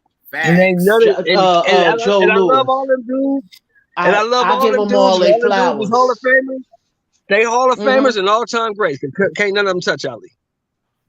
I got you. Can't touch. Hey, too fast. He fought Max Schmeling and all them people. He fought a lot of people, man. Nobody can beat Muhammad Ali. So why y'all arguing with Uncle Shell? He ain't gonna change his opinion, y'all. No, I'm not trying to change his opinion. What I'm saying is I give them all their flowers. Yeah, she give all their props. I would pretty much take Ali over a lot of them too. Tyson Fury, what? Hold on, what? Tyson Fury, what? To beat Muhammad Ali, bro. Oh no, you got your fucking mind. Say that again. He had Say that again. Hey, don't worry about it, man. I got E off the panel, man. He wild. Say that again. What he say? What he say? I had to kick E off the panel. What he said? He said it was a 2-pack of ass. He said. What he say? He said. What he say? What he say? Be 6'9". He said Tyson Fury whipped Muhammad Ali ass. I'm just being real. That ain't blasphemy. That ain't blasphemy. Speak on that. That ain't blasphemy. Well, Becky, you think Tank is the best number one pound for pound too, so you know. Bro, we ain't even got Muhammad Ali is like a Fury 3.0. If Fury beats Usyk, y'all, we gotta chill. Nah, man, fuck that, bro. I ain't even going there for a fact. We ain't about to disrespect Ali, bro. We ain't even gotta go that far, bro. He ain't even been in there with people on that level. Tyson Fury ain't whooping Evander Holyfield, let alone Muhammad Ali. Fights, bro. You said, see, again, I got Evander beating Ali, bro. You see what I'm saying? So now we get into how we see the fight. I got Holyfield beating Ali up, bro. Seriously. Too many punches. Too many punches, too resilient. We just seen you can't get mad. You can't get mad though. You can't get mad at young motherfuckers for having their opinion when they ain't seen shit. You can't get mad. Hey, everybody loves Ali, but the nigga wasn't unbeatable. He did get knocked out. He's trying to cut the gloves. I don't give a fuck. Method. Since you know so much, tell me his 5 losses. Tell me his 5 losses right now. Give me his 5 losses right now. And I'm gonna tell you if you're right or if you're wrong. Was it Henry Cooper that knocked him out? And Angelo Dundee cut the gloves? Name him off the top of the dome right now. Name all his 5 losses. Say who? He name all Muhammad Ali's 5 losses right now. Ali losses. Hold on, stop. Trevor He lost to Joe Frazier. No, hold on. It wasn't asking you, Shelby. It wasn't asking you, Shelby. I mean, I did name all 5. I do know. Larry Holmes beat him. Hey, get that nigga the flow. Hold on. Larry Holmes beat him. Motherfucking not even Michael Spinks, Leon Spinks. I said Leon Spinks. See, was it Ken Norton? I said Ken Norton. Ken Norton. Joe Frazier then the 5th. God damn. Shit. It wasn't the guy that knocked down up. Damn. Who was the 5th? George Foreman. Foreman ain't beat him. They ain't losing no George Foreman. No. It was Eddie Futch fighter, right? Was Eddie Futch fighter, right? Oh yeah, he lost to hell yeah. He lost. Matter of fact, hold up. 4 out of 5 of those people. Hold up. Hold up. Let me get it out. 4 out of those 5 people. Norton. Hold up. 4 out of the 5 people Ali lost to was trained by Eddie Futch. Yes. Yeah. Yes. For real? That's a hell of a stat. Yes. Eddie Futch knows his shit. Ken Norton. That's a hell of a stat. Joe Frazier. God damn. Ken Norton, Joe Frazier, Larry Holmes. And Leon Spinks. And who else? And who else? Not Michael Spinks. Leon. Are you ready for the 5th? You ready for the 5th? Yeah. Trevor Burbick. Trevor Burbick, there you go, right there. And I said Trevor Burbick. And then look, Frazier and Ken Norton beat him the first fight. He came back and whooped their ass the second fight. Avenged the losses. That's true. And bro. the third fight, because he bought him 3 times. He came back and whipped their ass the second fight. And the third fight, because he fought him 3 times. And Michael Spinks only lost 1 time, Method. And I think that was the Mike Tyson. He 33-1. Norton, Leon, Larry, Trevor Burke. Trevor Burke don't count though. Michael Spinks only lost 1 time, bro. Trevor Burke don't count. That nigga Ali was 39 to 228 years old, man. Hey, man, hell no. Fuck Trevor Burke, nigga. Hey, look.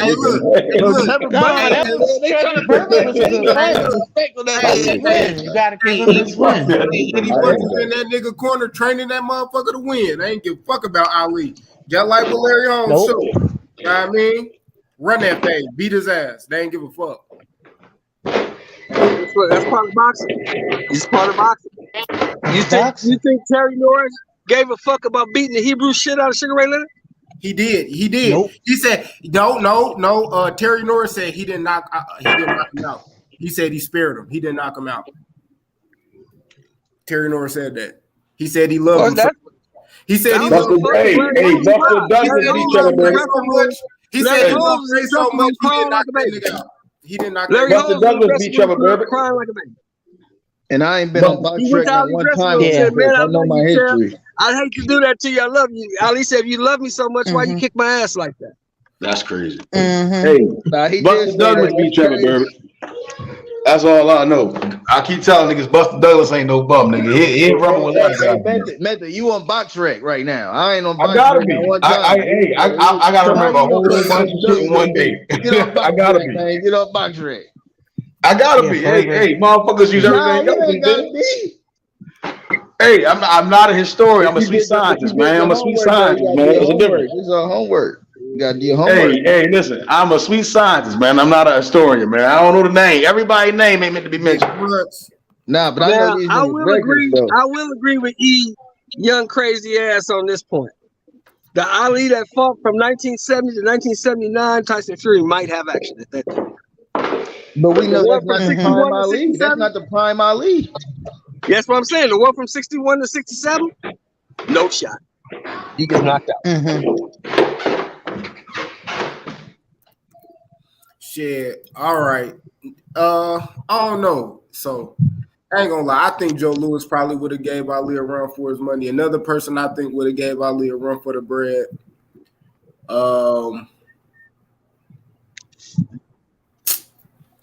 Damn.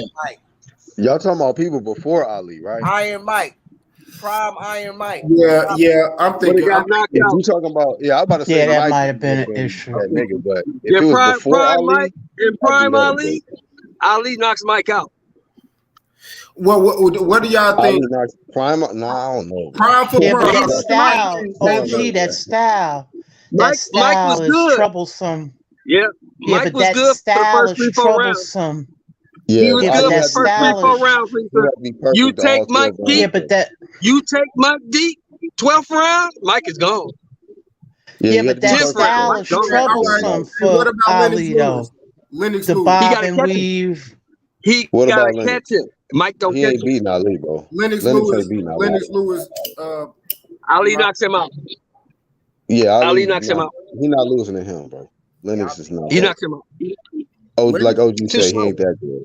I just want to accept that Holyfield would have beat Ali. Man, Lennox was MTG. So yeah, I don't know about that, bro. That's close though. That's a great one. No, Lennox is one of the best ones to me. Holyfield, I don't know about Lennox, but Holyfield would have beat Ali. I think Ali a better boxer than Lennox, though, Method. That's a question, right? I mean, but Lennox, he walked in the traps, right? He chased, and Ali would have set him up, right? Holyfield was all he let his hands go. I just don't think Ali would have been able to deal with that. You see what I'm saying? He wasn't going to throw that one punch that Frazier was throwing. He wasn't going to be like Ken Norton coming from the ground. Or Frazier was ready to punch you. Olympic boxing. The same way Lennox beat him. The same way motherfucking the same way Lennox beat his ass, and the same way motherfucking Riddick Bowe beat his ass, Ali would have beat his ass. Same way. Hell no, man. Ali not as big. Ali wasn't as big as Riddick Bowe. Worked on Tyson, man. Tyson would have uppercutted the shit out of Ali with that rope dope. Riddick Bowe's a good inside. Tyson could beat anybody on any given day, but he could also lose to them guys. But the credit. Yeah, but the credit to Riddick Bowe, with the Evander Holyfield one fight was Riddick Bowe was a great fighter in the pocket, even though he was big. Right. Does Wilder beat any of the greats, man? That y'all mentioned? No. Wilder, Alabama power, nigga. Come on now. No, he don't. I don't rate him like that. Tuscaloosa. I don't rate him up there with those guys. No. He don't box. But the He don't box power well is enough, Flames. Yeah, right. Deontay Wilder don't beat Ron Lyle. Ron Lyle knock his ass out. Ooh, Ron Lyle hit like a mule. Today to change your mood. Nick. Yeah, Ron Lyle. Yeah. Dude, he's destroyed. I don't know how many of them motherfuckers can beat Ron Lyle right now, man. Ron Lyle be undisputed right now, man. Mm-hmm. That nigga be undisputed, bro. I thought they would have announced Fury and Usyk already. Now. Come on, man. Only certain guys can do that, bro. I think they are, but he talking about he got to have surgery or something, right? Yeah, he's talking about wrist surgery, elbow surgery, all kind of surgery. All of a sudden, Hey, when it's you had no surgery. Look. You didn't need no surgery, and you was wrestling in Dubai. When it's time to turn in that, homework, the dog ate his homework, huh? What homework? Yeah. What are you talking about? It's a metaphor. It's a metaphor. I forgot you. Oh, you talking about Fury? It's time to turn in that homework. You got the dog ate it. Yeah. The dog ate my homework. Man, Fury, he better take a hiatus and go. Only certain guys can do that. Ron Lyle was one guy who could hit you so hard it didn't hurt. No one else did. George Foreman. I'm not sure. Yeah. Look at the smoke. I think the last nigga to beat Foreman was motherfucking Sean Briggs. Sean Briggs retired Foreman. Shannon Briggs. Yeah. You were Sean Briggs. I thought it was Sean Briggs. That's fucking Hey. Well, if you want to use that analogy, IB, then goddamn Joe Smith retired motherfucking B-Hop. You said what? Joe Smith retired B-Hop. When they fought. Bro, Joe did Smith. y'all see the late delay reaction off this punch, my nigga? Oh, he went way back. Old school with it. That nigga just died. Ron Lyle. He just died, bro. Look at dude. Nah, that nigga was a different type of beast, man. He was a beast. Who is that big man? He didn't care about brain damage. This Ron Law right here. This Ron Law. He didn't care about brain damage. No, who is that big man? Hooks. No, who is that big man that just was knocked down? That he was fighting. I don't know who that dude was. That Tommy Morrison? Probably Cleveland Williams, somebody like that. No, that wasn't Tommy Morrison. Look at George Foreman. No, not Tommy Morrison. Got that nigga doing the money dance. Getting cooked. The shmoney dance, not money dance. Ooh, Ron Garcia arm. Wait. Go back. Bro, here we go. Ron Garcia. Oh, DQ, bro. DQ. Hit him while He beating the shit out of Ernie Shavers. He's walking in the uppercuts. Yeah. Jeez. Body work. Out that bitch balling these niggas up. That's Ali. That was Ali right there. Yeah. Right here. Ali screaming, nigga. God. Ooh, he tearing his body up. Jeremy hit that nigga hard in the bitch. He threw the lead up. Hey, look how we hit Ernie Shavers. Look at his arms. Hey, these was the times when you better have some insurance.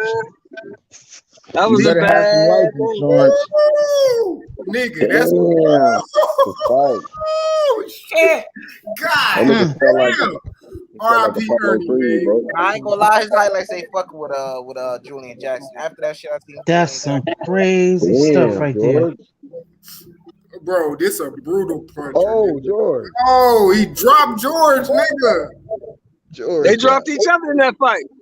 Yeah, George knocked him out. Yeah, I remember. Yeah. Yeah, yep. Facts. George knocked his ass out. George stopped him. Yeah, that was a brutal fight. Oh, hey, guess Damn. AIB. AIB. Yo. Guess who else stopped him? Who? Oh my God. All right, let me guess. Damn, that nigga, the way he fell. Who stopped who? Yeah, I said, guess who else stopped Ron Lyle? Who, Burbage? No. Ali. Stop that. Yeah, I remember. 11 round I knock. remember. Yeah. Whew. Them was some brutal fights. They Yeah. only fought once though, right? Didn't have to fight no more after that. Yeah, Got right. knocked out. Ali's the only No reason to fight. Ali's the only person that's a boxer that goes in there and stops punches. Ali done ran through most of those guys, bro. But like, 2 or 3 more fights. Like, I know he stopped listing twice. I know he done fucked Frazier up twice. He ain't really do too many, rematches with you. He didn't have to. I thought he fought Frazier once. But Sonny He fought Liston Frazier 3 times. 3 times. He fought Frazier 3 times. Oh, no, not Frazier. I'm sorry, not Frazier. I'm thinking of Foreman. Yeah, you're right. 3 He times. fought Foreman once. Yeah. Frazier. Nah, once. But He there was fought no Sonny reason to Liston fight twice Foreman and again knocked him because out I both This times. fight, Remember? I was scared for him with this fight here. Shavers. And nigga from Mecca, Yeah, Ohio. he should have took that shit. Mecca, Ohio, knocking shit. I don't know where the fuck that is. Nigga say Mecca. That nigga said it don't exist, nigga. It's not official. Yeah, I was scared for him for that fight. Mecca. I thought he killed. Hey, Lisa, I thought he killed Larry Holmes, didn't you? Yeah. I thought he killed I thought Ron he killed Lyle. Larry Holmes. He hit that nigga so hard that nigga bounced like a basketball. Yeah, that was crazy. Hey, did Michael Spinks beat Larry Holmes once or twice, OG? He beat him once. Twice. He beat him twice. He beat him twice. He beat him twice. Twice. He beat him Yeah, I twice. thought so. I thought Twice. He so. took his I belt thought so. and he beat him again in the I thought rematch. so. That was one of the niggas he really took could his not belt. beat. Oh, I thought he took won. his belt I and beat him thought again. Holmes won one of them fights. I'm sorry. I thought he won. look how we. Damn. That nigga. Oh, That nigga laid out. God, that nigga got comfortable, UGC. He got comfortable. I'm gonna just lay right here for about 30 more minutes. hey, that Ron Garcia arm. Look at that Ron Garcia arm. Hey, yeah, that's the real Ryan Garcia arm. Oh no, that was the Lubin right Ron there. Lyle. Ugh, phony. Ron knocked Put him the out. Lubin on that man. Damn.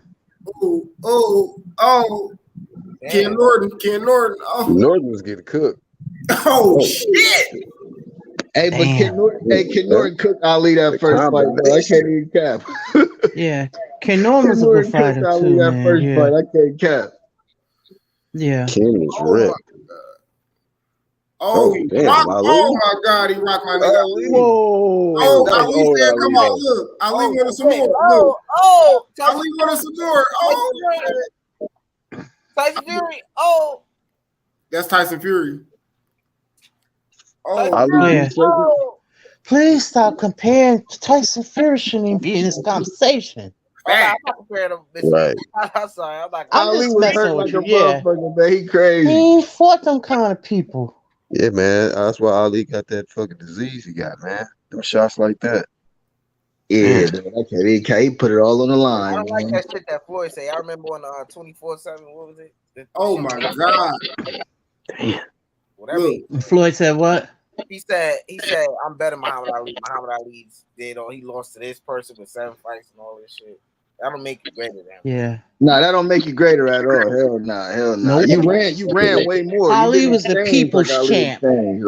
Right. Look at the chances Ali took, bro. Like hell nah. Like you Yeah, could he was the say you people's ran champ. more. You was smarter. You ran more. You can't go to Africa and do what he did. Ali was a bigger dog. Yeah. Ali was a dog. You wasn't a dog. If you want to compare that. I don't say You'll never have that in history. Ali was a real dog, bro. For sure. Yeah, Floyd. You gotta put some you gotta have some respect. That's the thing about the younger people. Not all of them, but they don't have that respect. If you don't have no respect, you know what I'm saying? You ain't got necessarily. You can say he was a better boxer. You can say that. You can say he was a better boxer. But you wasn't greater. Shit. Y'all gotta play that boy Holyfield, man. I think y'all forgot. Well, he ain't been in there with the type of killers Ali been in there with either. Hey, around this time when Ali was mixing it up, bro, then I say motherfucker was at better. cruiserweight, bro. He was just getting into cruiserweight, bro. I said Big Baby was on. You say he on the Capri Sun juice box? Capri Sun. Holyfield struggled with smaller guys. Holyfield is not in the same breath as Muhammad Ali. OG Sheldon, how many of these niggas was juicing at this time? OG Sheldon, keep it 100. It wasn't no. I don't know. Keep it 100. They wasn't talking about no juicing back then.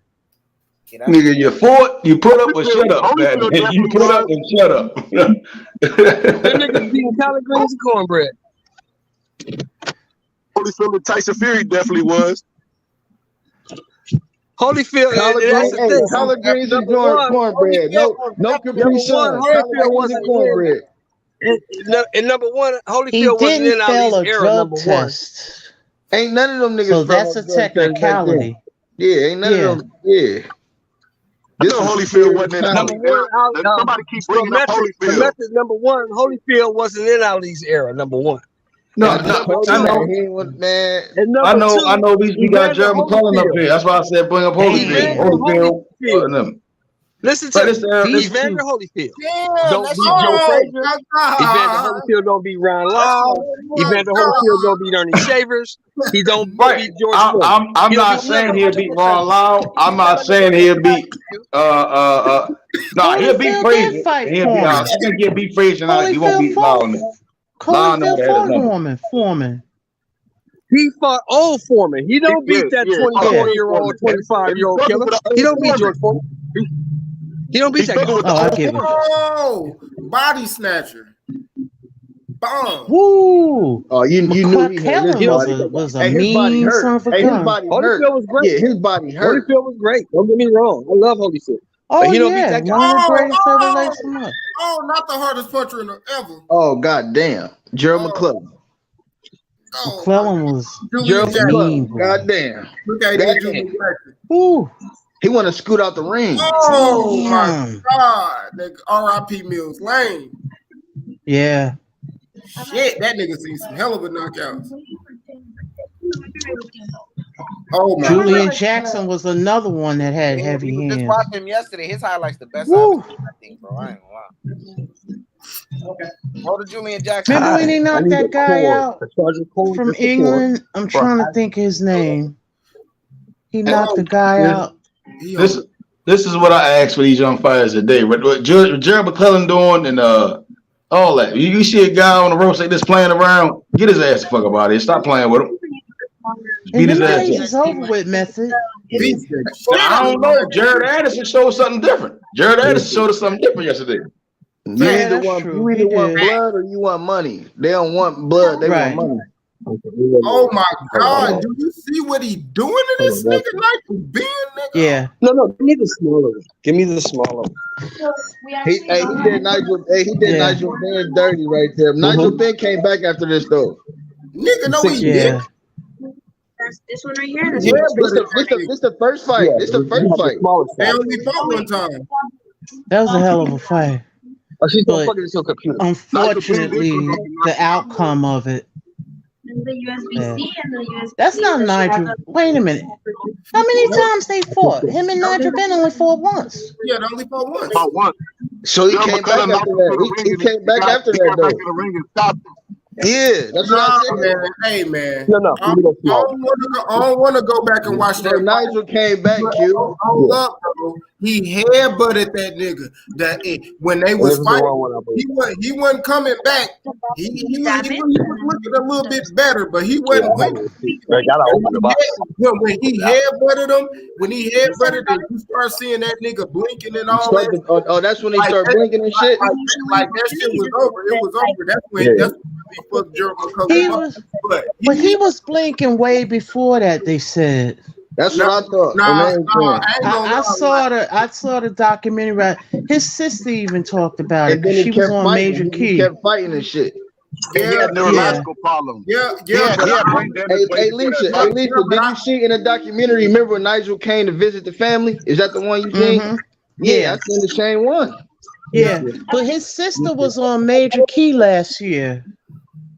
Yeah, I seen him like Reggie. He rewatched the fight and shit, and we went back and rewatched the little fight and all that. I seen the documentary and stuff, but I remember Reggie. Right. We went back and watched that fight, and I remember that exchange, bro. Like, yeah, Nigel Ben hit him too, but they had a mean ass headbutt, and that nigga he did not shake back after that. Like after, like, okay. He never shook back after that, and it was over with that. Damn. God damn, that'll do it. God damn, man. Yeah. Damn. But hey, man, I got my boy Kenny. Kenny talks to Sweet Science, man. He was in the building of the Terence Crawford fight last night, man. Yes, sir. I'm gonna let him share his experience, man, and what he thought about seeing a pound for pound fighter. He also got sent the care package from Team Crawford and Bomac. You know what I mean? And yes, sir. I shared that video on my community tab because he got a channel. Yeah, I like that shit. I commented on that shit. That's real nigga shit right there. Yeah, yes, sir. Thank you, bro. I seen your comment and thank you. Yeah. I think I replied to you as well, brother. You did. Yeah, but yeah, man, it was a great experience, Q. Because Bomac gave me like a pass and stuff, and just being like close up, man, it was just crazy just seeing him perform. And it's just like one thing when you watching it like on TV, but like when you actually there, it's just crazy. Like just seeing him throw his combinations and counter punch and switch and use his reach to his advantage, man. It was just crazy. And Zab Judah was at the fight. I got a picture with him, and but I messed up, Q. I messed up, bro. I was so shy and nervous, so I didn't get the picture with Shakur, man. I'm like, man. I'd be like, yo, Cole, yo, pull up, take this picture, yo. Hey, he from New York, man. He from New York, man. He from New York. New York is a fast-paced city, man. New York niggas is different. No, we was in the fight. The fight was in Omaha. Yeah, he said. What'd you say?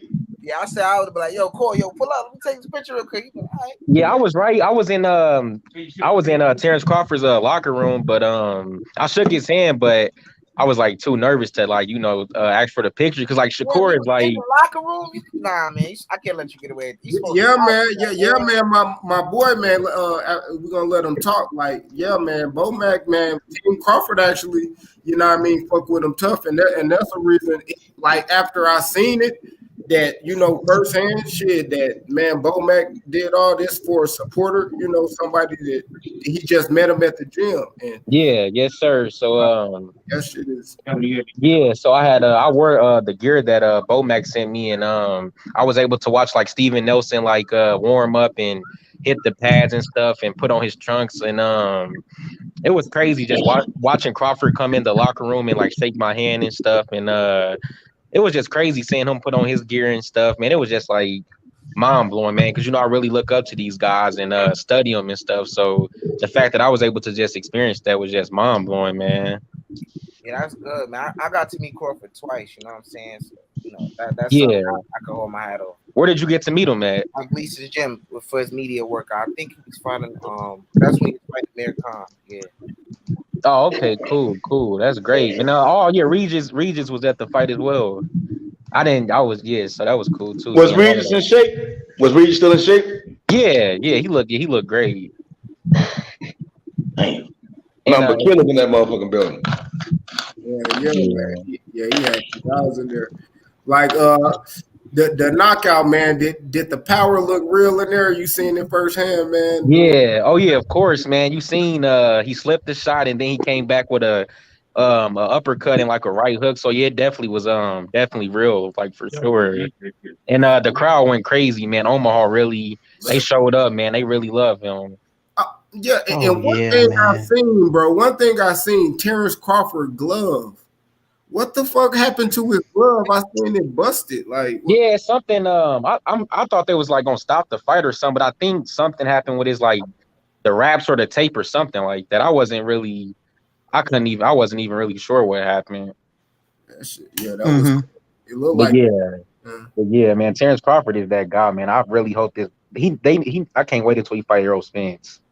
Man, who you got, man? You just seen a pound for pound number one fighter in the world. Hey, stop the cap, Q. He not number one pound for pound right now. Oh shit! Oh, you said who I got? We gonna get to the bottom of it. We gonna get to the bottom of it for sure. Yeah, I got styles make fights, so I got Terence Crawford, and it's nothing. Even before I even went to the fight, or even like, it's not even about that. I think Terence Crawford counterpunching ability, his ability. I think he just gonna catch Spence coming in with like some combinations or something, and I think he gonna be like just turning them and making them just continue to move his feet. So I think that's gonna be the difference. I think that Crawford being able to fight off the back foot and all of that is gonna be the difference in the fight. Yeah, I agree, bro. Man, Hank Lundy look crazy as hell. That shit look crazy. Yeah, I agree. It's gonna be a great fight, though, man. It's gonna be a great fight because Errol Spence is a great fighter, and he has a great jab and great body puncher. Use angles to get in position to land certain shots, but I just think Crawford, his timing is so great, and he's so reactive. Like he can fight on the inside too. Like he kept hitting Avanesian with like uppercuts on the inside, and yeah, Crawford is that guy, bro. Nice. That's fact. Yes, sir. You know what? I was telling another channel this when I realized Crawford was special, because I had saw him before, but the night I watched the Gamble fight, and at the time I was into it, but not really like that.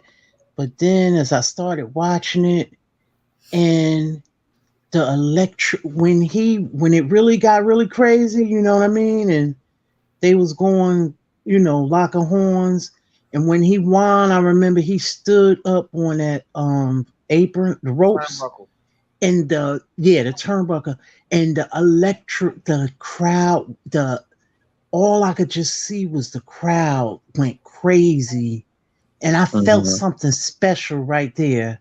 I'll never forget it. I was like, this guy, somebody I need to be watching for, But the crowd, if you go look back at that part, his family, the crowd, they went crazy. Yeah, I know, bro. Omaha really be like, it was surreal, bro. Like the energy. Because my dad was telling me his experience when he went to the Corey Spinks and Jab Judah fight in St. Louis the second time, and he was saying it was like similar, like how St. Louis was going crazy for Spinks and stuff. So it was like, man, they really like that. It was just crazy, the energy. Like they really like love and support that guy to the fullest. So I'm so happy that he got that support. Yeah, man. So hey, Q, who you got, bro? Crawford or Spence? Man, I got the guy right here. We watching, man. I got Crawford, man. I mean, just look how he able to fight off the back foot and be accurate with going backwards, bro. And Crawford is that guy, bro. He's a throwback fighter, and his ring got Q was through the roof, man. Just look at like how he put his combinations together and stuff. Whoa! You saw that uppercut? Yeah, like I ain't gonna lie, like I rewound it a couple of times, like, but that little move, bro, that move he put on Velasquez, like, bro, you really don't see people pick their shots like that, like how we went in, shifted through the back to uppercut him because he moved. Yeah, that was smart, bro. Like you don't see people do that, like, and that's what I'm like right here, boom, like. Just setting that up, like you don't see fighters even like doing that, like it, and you look for it, but they choose not to do it, or whether that's in their arsenal or But man, Crawford, man, you talking about a dude, man, super, know how to bruh, accurate, like Crawford is a sharpshooter for sure, bro. It's like, man, it's like he just know what to do, bruh. That's what I'm saying, bro. I said that in one of my vids, like his instincts are like through the roof. Like he know what to do and when to do it. Like it's right on point, bro. Man, like, killer instinct, bro. It's crazy. I ain't gonna lie. It's gonna be hard to beat him. And the guy that beat, I think the guy who stands the best chance in his division is Jaron Ennis. Man, I want to see. Shit. I want to see that fight. But that's what I'm saying. That inside fighting. Yes, That's bro. what Jerron Ennis don't have. Inside fighting? Nah, the inside, like, who has Jerron in this beat to say, you know, that's it though. Like Jerron Ennis. Jerron Ennis will take the 50-50 exchange instead of using his athletic ability and just not even do it. Boom, box. He'll take the 50-50 exchange and take the chance instead of just using your athletic ability. Boom, taking a step back, whatever you may do. Boots got boots on his feet, man. And we talking about 50-50 chances with Terence Crawford? No. Nuh-uh. So what do you think Crawford and Boots is? Like 55-45? 60-40. So what do you think Crawford is? What do you think Crawford and Spence percentage is? I ain't no 64. 65-35. Oh man, what you over there smoking? What, Bud and Earl? You're talking about Bud and Earl? I'm gonna tell you, bro. I'm gonna tell y'all this, bro. And I told exclusive this before too, and I think he feel the same way, bro. If Earl Spence beat Terence Crawford, I would be fucking amazed with Earl Spence. He would be pound for pound number one. A motherfucker can't tell me shit about him. If he beat Crawford, bro, I would think he is way so much better than what the fuck I think he is. Right. Yeah, I agree. I disagree. No, hell no. Hell no. He went to fight Bud like yesterday, right? That's my only issue with Earl. I think he's bullshitting, right? So the same way. The thing with Earl for me is that he's bullshitting, prolonging the fight. If it don't happen next year, and then let's say like they fight 2025 or some shit, you see what I'm saying? Like I just they got to fight now. They should have been fought. You see what I'm saying? Personally, I don't have Earl on my pound for pound, right? Because of how he is and what he. I just don't think that's a pound for pound type style. I think it's a good style, but it's not one of the best styles and best fighting ways in boxing. You know, even if he does beat Bud, you got work to put in. You still you getting older, but that's on your cause. You see what I'm saying? That's on your decisions. You got to fucking work. You see what I'm saying? Bud, put in that work. 3-division champ. You always become bad. Bud do got a better style than Earl Method. I agree with bro. Jamel, I don't know. Bud's style is better. Bud's style is better than Earl for sure. Another thing about Bud that I love too, how he able to like just punch in between punches and like win exchanges, bro. Like that's amazing. Bro, he hit him in between his David between his combination, bro. Right, bro. So y'all calling Terence Crawford a great inside fighter? Man, Bud is a way better. Bud is a better inside fighter than Earl is an inside fighter, bro. That's why the fight ain't happening yet. Yo. I'm trying to tell you some real shit. Now you're getting off top. Let me ask you this. So y'all basing that off of what he did against Avanesian and what other fight? No, like you said you were in Gleason's gym with him. You said that. Hold on. I'm saying you said that. Hold on. I'm saying y'all basing that off of which particular fights other than this fight? Mean Machine. He fought. I didn't see him fight on the inside on the Mean Machine fight. Bruh, man, he was walking that nigga down. I don't think that's on the inside though. I mean, he was. Hey, the nigga ain't want to stand there and exchange. Hey, it was what it was. He was a little bit more fleet on his feet. He got on the inside. He beat Sean Porter on the inside. Well, he beat him on the back foot, but it was like, you know, it's like, bro, you gotta. He wasn't winning those exchanges with Porter and on the inside. I mean, you gotta find your distance, man. You know what I mean? Shit, I think I can't call him a great inside. I see what y'all saying. He knows how to pick his shots well, but I can't call him a great. Right. So can you name 5 guys in boxing today that are top 5 in inside fighting? Oh my gosh! Thank you. I'll go Errol Spence. I'll go Virgil. I think he's a good inside fighter. I'll go who else? Damn. Shakur can fight on the inside too. Chocolate he could fight on, but I'm more so talking about guys who do it like on a regular. Oh, like on a consistent basis. Yeah, on a consistent basis.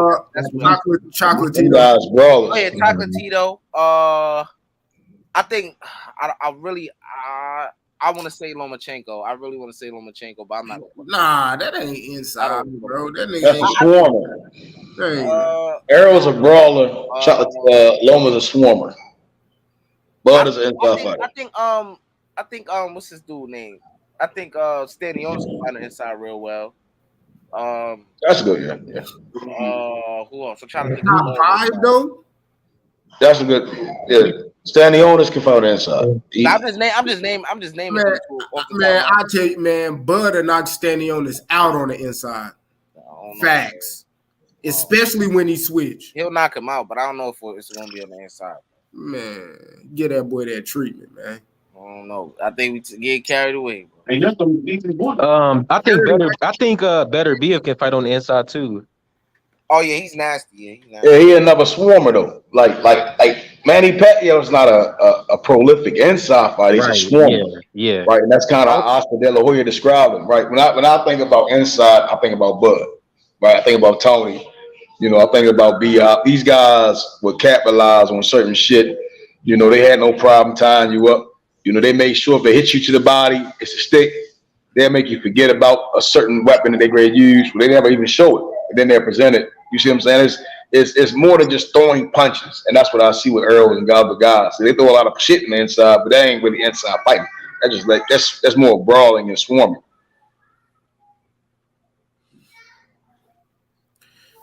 Yeah, man. Earl, man, man.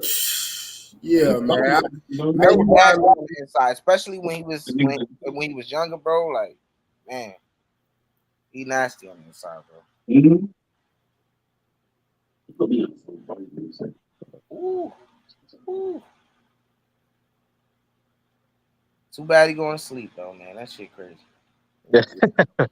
Yeah, no, I hate that I love the fight, but it just sucks because somebody got to lose, and I'm a huge supporter of both of them. That's the crazy thing. Yeah, I like Arrow. I ain't gonna lie. I'm gonna support him because I got a bet with somebody when Bud knocked that nigga out. They gotta buy me a look at that. I haven't seen Bud do that in a minute. I haven't seen Bud do that in a minute, bro. What, double up? Stand right there for that long, bro. You gotta say it with your chest, man. Who you bet? Say it with your chest. Say it with your chest, man. Hey, brothers.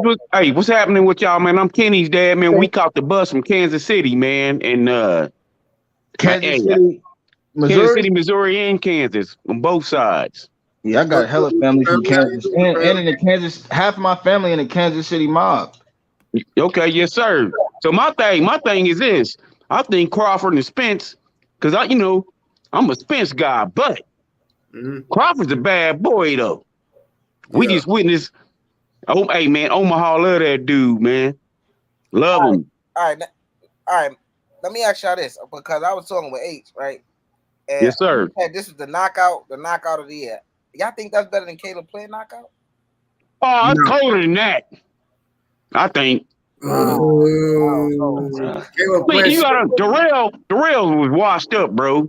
But you saying that and come on, bro. David Ebenezer not washed up though. No, I said Caleb. No, I said Darrell was washed up. Yeah, I'm talking to the other dude. Okay. We gonna have to get some straightening, Yeah, I gotta get some straightening. He might got some ism in his blood. No, the thing is, no. He caught him with a 1-2 piece, man. That dude was asleep before he hit the ground, bro. Yeah, that dude. And I'm a Spence guy. But hey, Crawford's a bad man. The city love him. Carter. What I'm saying man, 50-50, man. It's either way, I don't know. Yeah.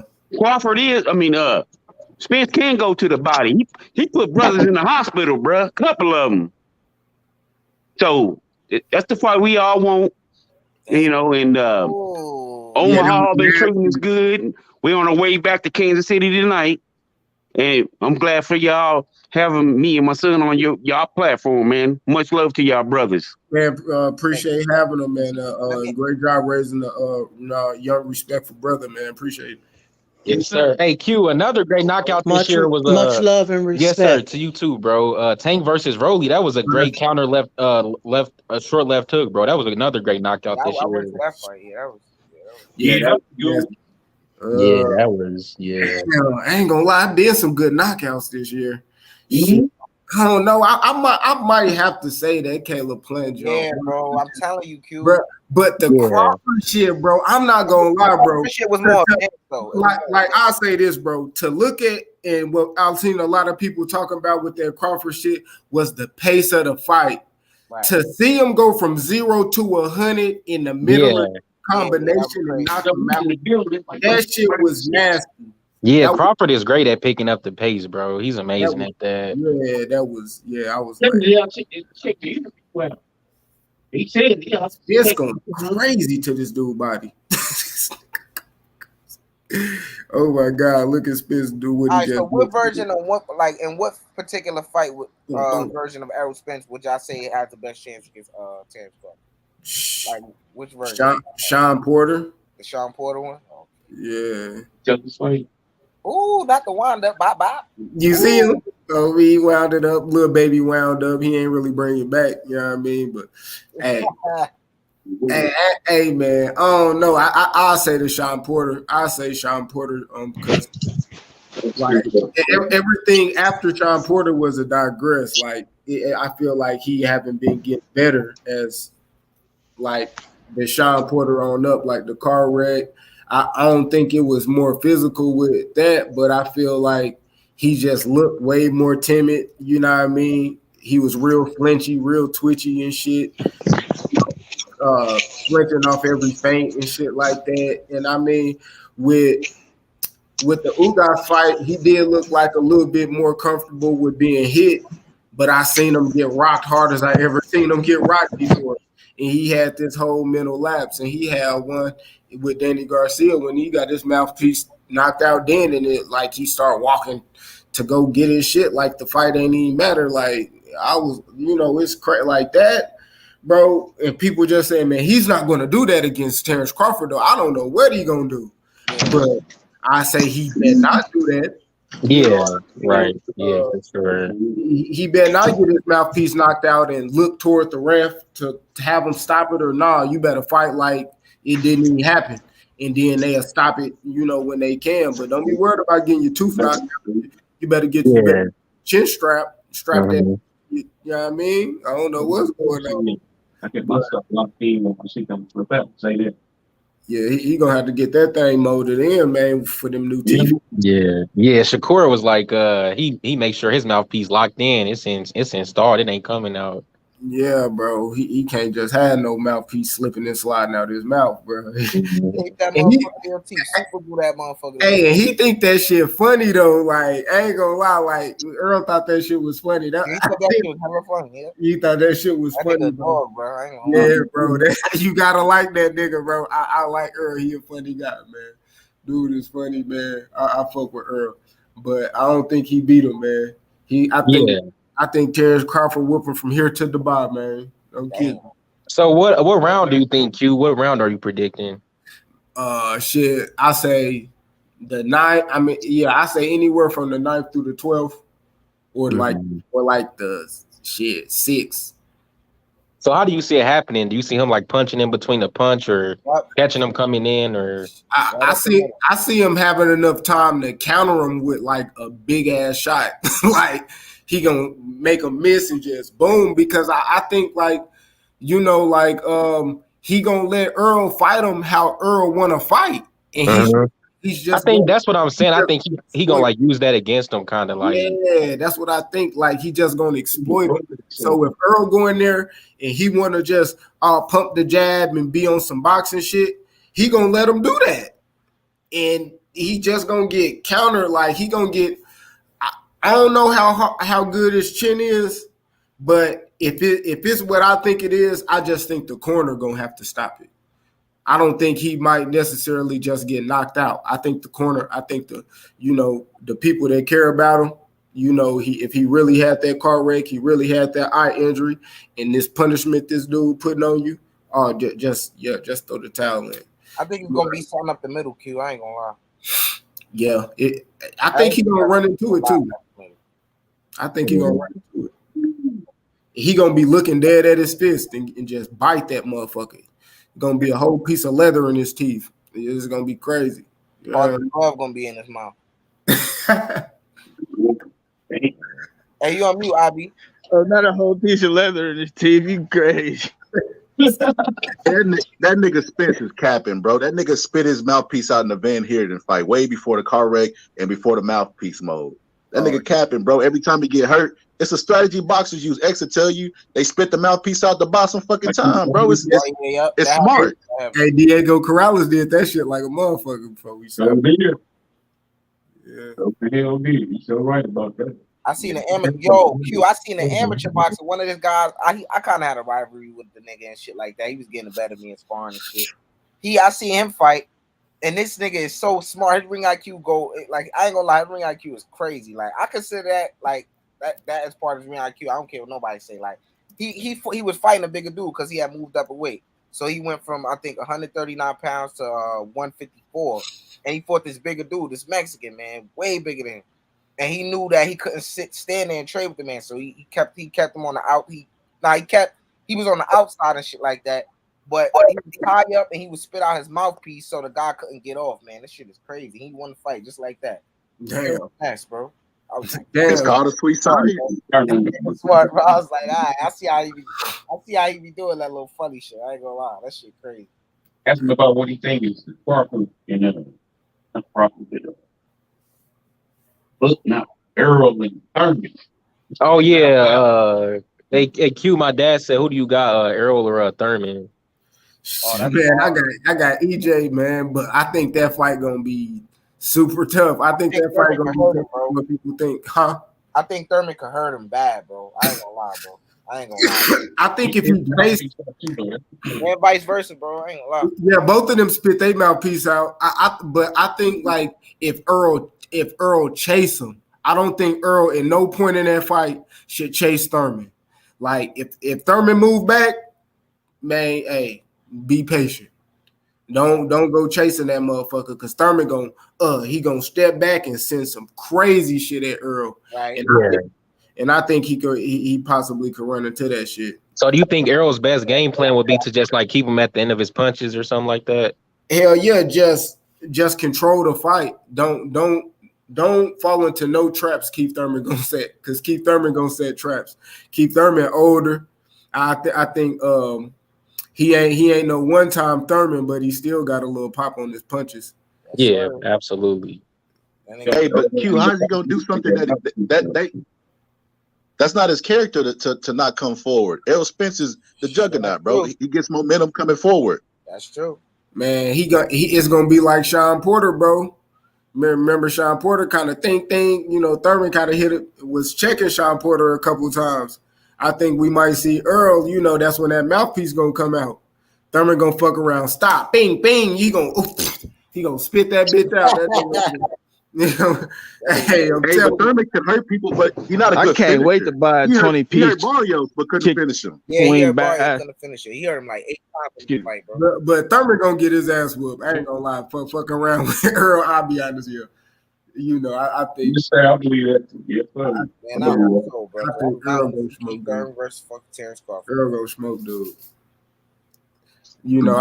Thurman has the better footwork. He definitely gonna use his feet. That's the only way he can win is use his feet. Yeah, and I think he'll clip Spence, but I don't think he can finish Spence. I think Spence can finish him though with that body shot. Yeah. Facts. I don't know. Do y'all think Spence is like a finisher like that? Because he tore Ugas' eye up, and he didn't. He tore that nigga eye up though.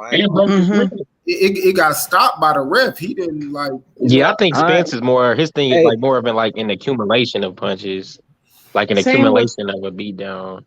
Yeah, Thurman got some pop though. I don't know. I personally, I like him better than. I like Thurman better than Spence, but not this Thurman. I think Errol's kryptonite is boxing punches, man. Yeah. 2017 Thurman, 2016. That was the real Thurman. That Thurman was way better than Spence. Yeah, this Thurman. The ponytail Thurman. When he cut his hair off, he wasn't the same. He was like Ja Rule. Hey, y'all, check this out though. Spence was trying to make the Thurman fight a long time ago. Yup. Spence was saying he's the boogeyman. But hold up. Let's be real here. No, let's be real here. Uh-oh. They never EJ was never a mandatory for Thurman. He wasn't. Thurman didn't owe him nothing, but it's like, damn. Now Exactly. Thurman. But he. They were on two different trajectories. He was calling him out. He was saying, "I want to fight."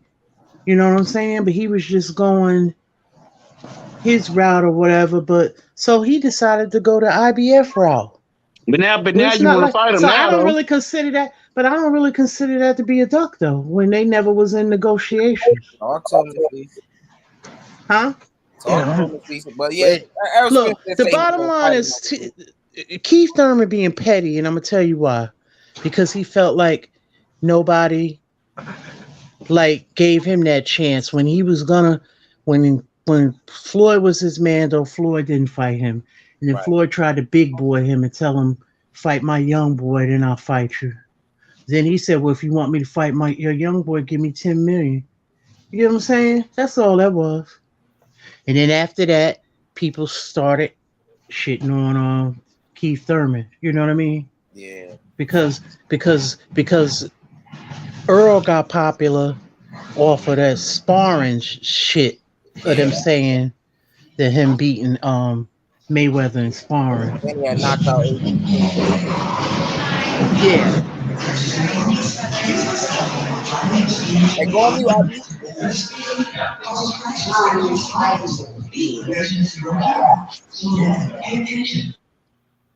Yeah. So you see how that could just ruin a person's career? Yeah. Not ruin it, but a perception. I feel like boxing has moved on from Keith Thurman.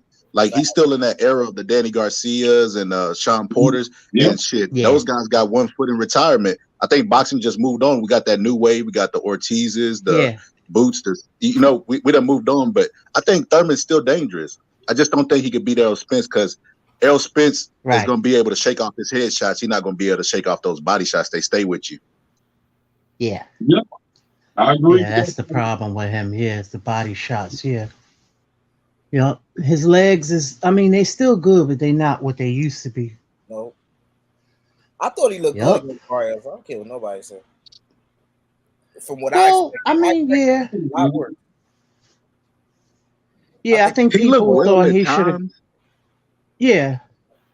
I thought he looked I don't think his timing is all the way down like it used to be because he fights so infrequently. Get to my point. He fought 3 times in 4 years. Exactly. Yes. Okay. And then every time, and then after every fight, it's like this to get back. Yeah, I'm gonna fight 3 times. Nigga, please. I've been saying that since. Yeah. I agree with you on that. His body breaking down. Yeah. Yep, it is. It's been breaking down. He can't perform at the optimum level anymore. Them Garcia and Porter fights was tough. They could have went either way. Yeah. Nah, Thurman beat their ass, man. Thurman looks good whenever he's using his feet. When Thurman's using his feet, he looks spectacular. When they close the distance and force him to fight at a fast pace, he don't look good. And I think Spence will do that. He be dipping his head down, not seeing where the punches are coming from. He looks wild, but when he's able to control distance and use the feet, man, he look like Muhammad Ali, a little version of him. Yeah, well, like somebody said, that's the old Thurman. I don't know this Thurman. No, he did that against Mario. Then his punches are loopy. Yep. He don't use his jab enough, straighten it. That's going to be the issue with him. EJ got a good jab, a good stick.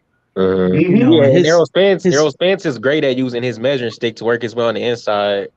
Mm-hmm. And he'll step over at an angle to land certain sides, bring his hands back up after he throw a punch. Right. Yeah.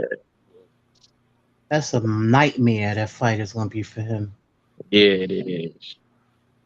Well, tell him that Terence got 10 mil to fight in their hometown. I thought that was pretty cool, though. Yeah, great. I'm happy for him. Khan gonna be a true player in this dirty game, man. Tell me. Yeah. I wish them the best, man. Yeah. Look how many fighters start running over there from the PBC. All them niggas that was talking shit. All their favorite fighters gonna start going over there. Watch what I tell you. Shit.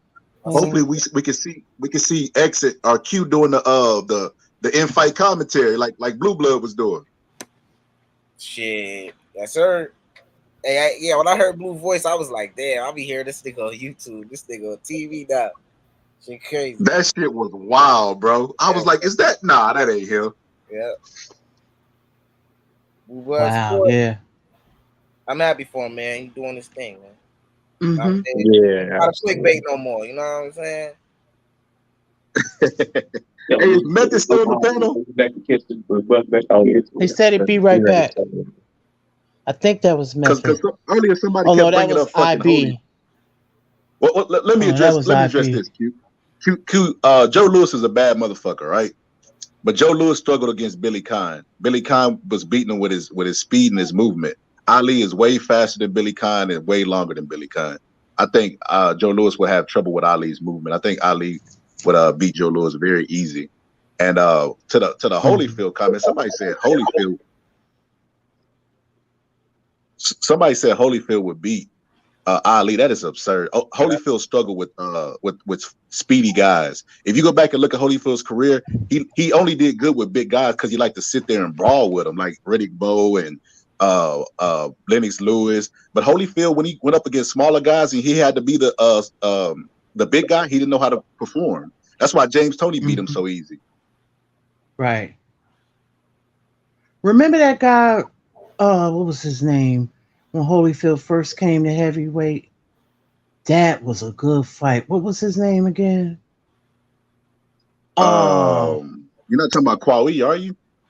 No, not Kwawi. That was at cruiserweight. Oh, you know the Bert guy? Cooper. You talking about Bert Cooper? No, not Bert Cooper. I love Bert Cooper. Not him. Not my guy.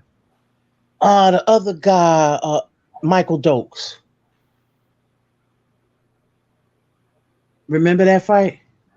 Yeah, it was a good fight. Yeah, when he first came to heavyweight. Yeah, that was a good fight. You know what's crazy is Usyk to me is the equivalent of Michael Spinks. Michael Spinks moved up in weight and beat the guy that was the guy. Larry Holmes beat him twice. That's what Usyk did with AJ. But if you ask somebody, they'll say Mike Tyson overrated because he beat a smaller guy. So if Tyson Fury or somebody go in there or Wilder go in there and starch Usyk, are they gonna say the same thing about those guys? I don't know, man. I don't know. I do know that cruiserweights have been historically kind of nightmares for those big guys. You got these heavyweights now that they're a few of them. They like a bit like super sized, if you know what I mean. So, like, just say ones that's coming from cruiserweight or ones that's like 6'2" or 220, 25 pounds, they fare a little bit better. They have more mobility. With the exception of a Tyson Fury, he's an anomaly. I have to say that he moves very well. Now he struggled with Cunningham. Cunningham put him on his ass. You're right. The big guys, the smaller guys that come up in weight, always give trouble to the big guys, and it's because they're so fast. Muhammad Ali and Joe Louis fought at light heavyweight whenever they was amateurs. They were speedy guys that weren't really big heavyweights. You're right about that.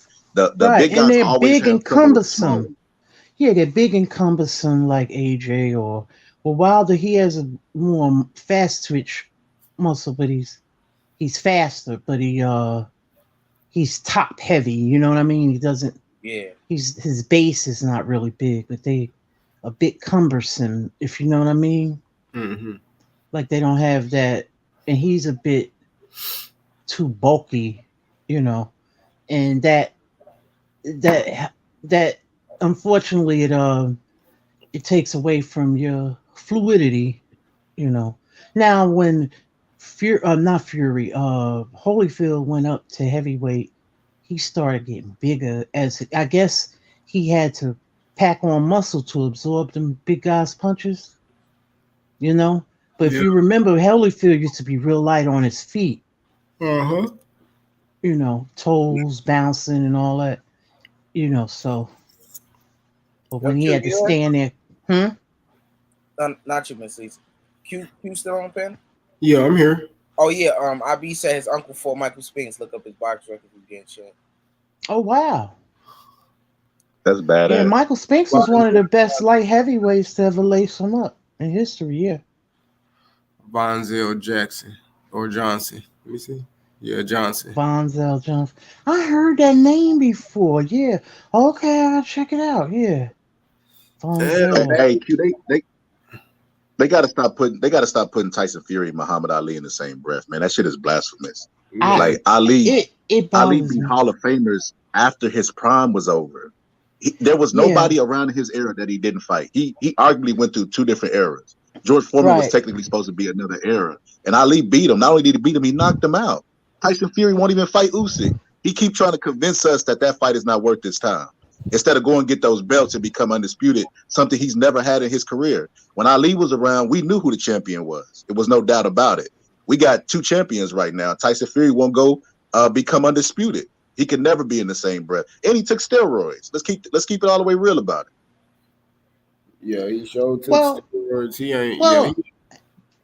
Well, I mean, at the time, here's the thing with Fury: it's a lot of mind games. So we already know that. So after the second fight with Usyk and Joshua, he started calling Joshua out. So because what's his name wasn't ready at that time, he said he wanted to go back home and let his body heal up and get his mind. You know what I'm saying? Like for a fight of that type of magnitude, undisputed. So, but he needed another fight, Fury, to just get his juices flowing. So that's when he fought what's his name, Chisora, which I felt bad in that fight. Like Chisora got a beating, but like nobody was really like wanting to like see that. You know what I'm saying? Yeah.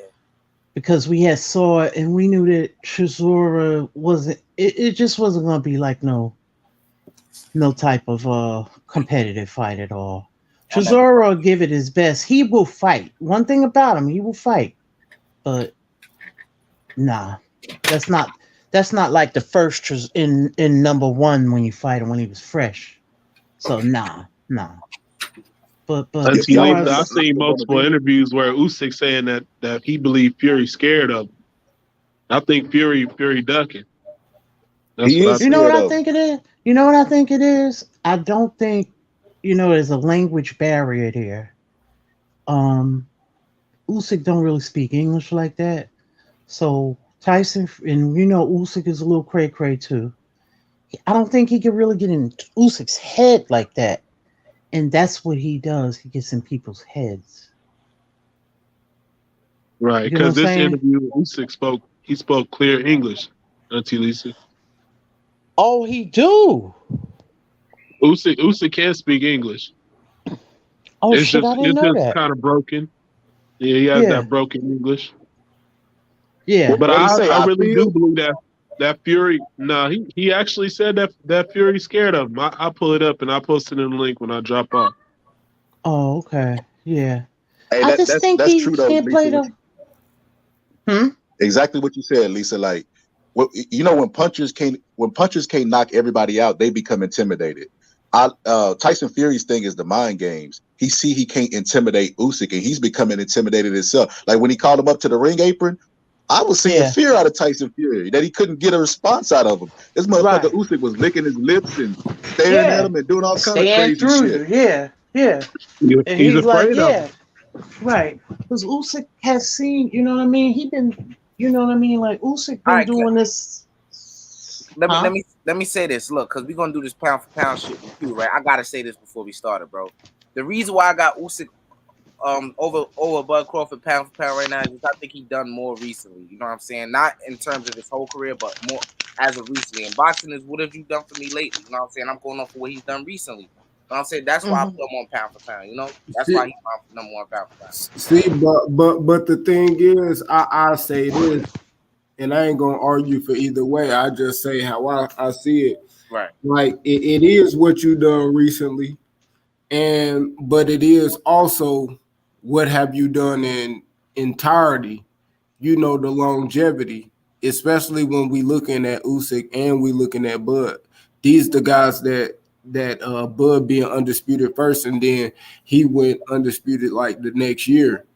And then you look at their careers from then, and you add in the moments, not just what they did, but moments in boxing.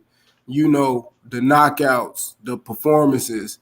When you doing certain things, like the type of publicity, or I say the eyes and ears that's on you as far as the boxing world concerned. Especially like now, and you looking at like the how everybody just attach their name to Bud and shit like that. And with Usyk, he attached to like the biggest heavyweight, and heavyweight is that glamour division. But I don't know. Would you say that's more so because of Fury or more so because of Usyk? Usyk, he quiet, mild-mannered, so is Bud. But, people don't poke at Usyk like how they poke at Bud. And it's, Bud, shit, it's performance after performance. Hey, but we gonna cook on that, man. I'm gonna go back. We gonna find that date. I think it's gonna be a great list. I got your list. I got method list. I got mines. I need to get. I probably need to check my email to see if Black and Brown sent me his. We gonna have Black Horseman on. Who else I think was gonna be on there? And IB, and we gonna have a Lost Starter boxing pound for pound. Pretty much, and we gonna end the chat and the people in the comments, because we gonna have y'all voting on it as well. So we gonna do the top. We're gonna do a top 10 pound for pound, and then we probably have like some honorable mentions. And if I have to cook a motherfucker, I will. Q. Oh yeah, you gonna have to cook. Hey, I know I'd you like to rebuttal it right now. Kush, can you do it? Can you do it? Yeah, let me take care of this for you. All right. So X, the reason that I like to rebuttal that, bro, is because you can't, in my opinion, you can't place a fighter over another fighter pound for pound when they're coming out and in their performances, they're putting up electrifying performances.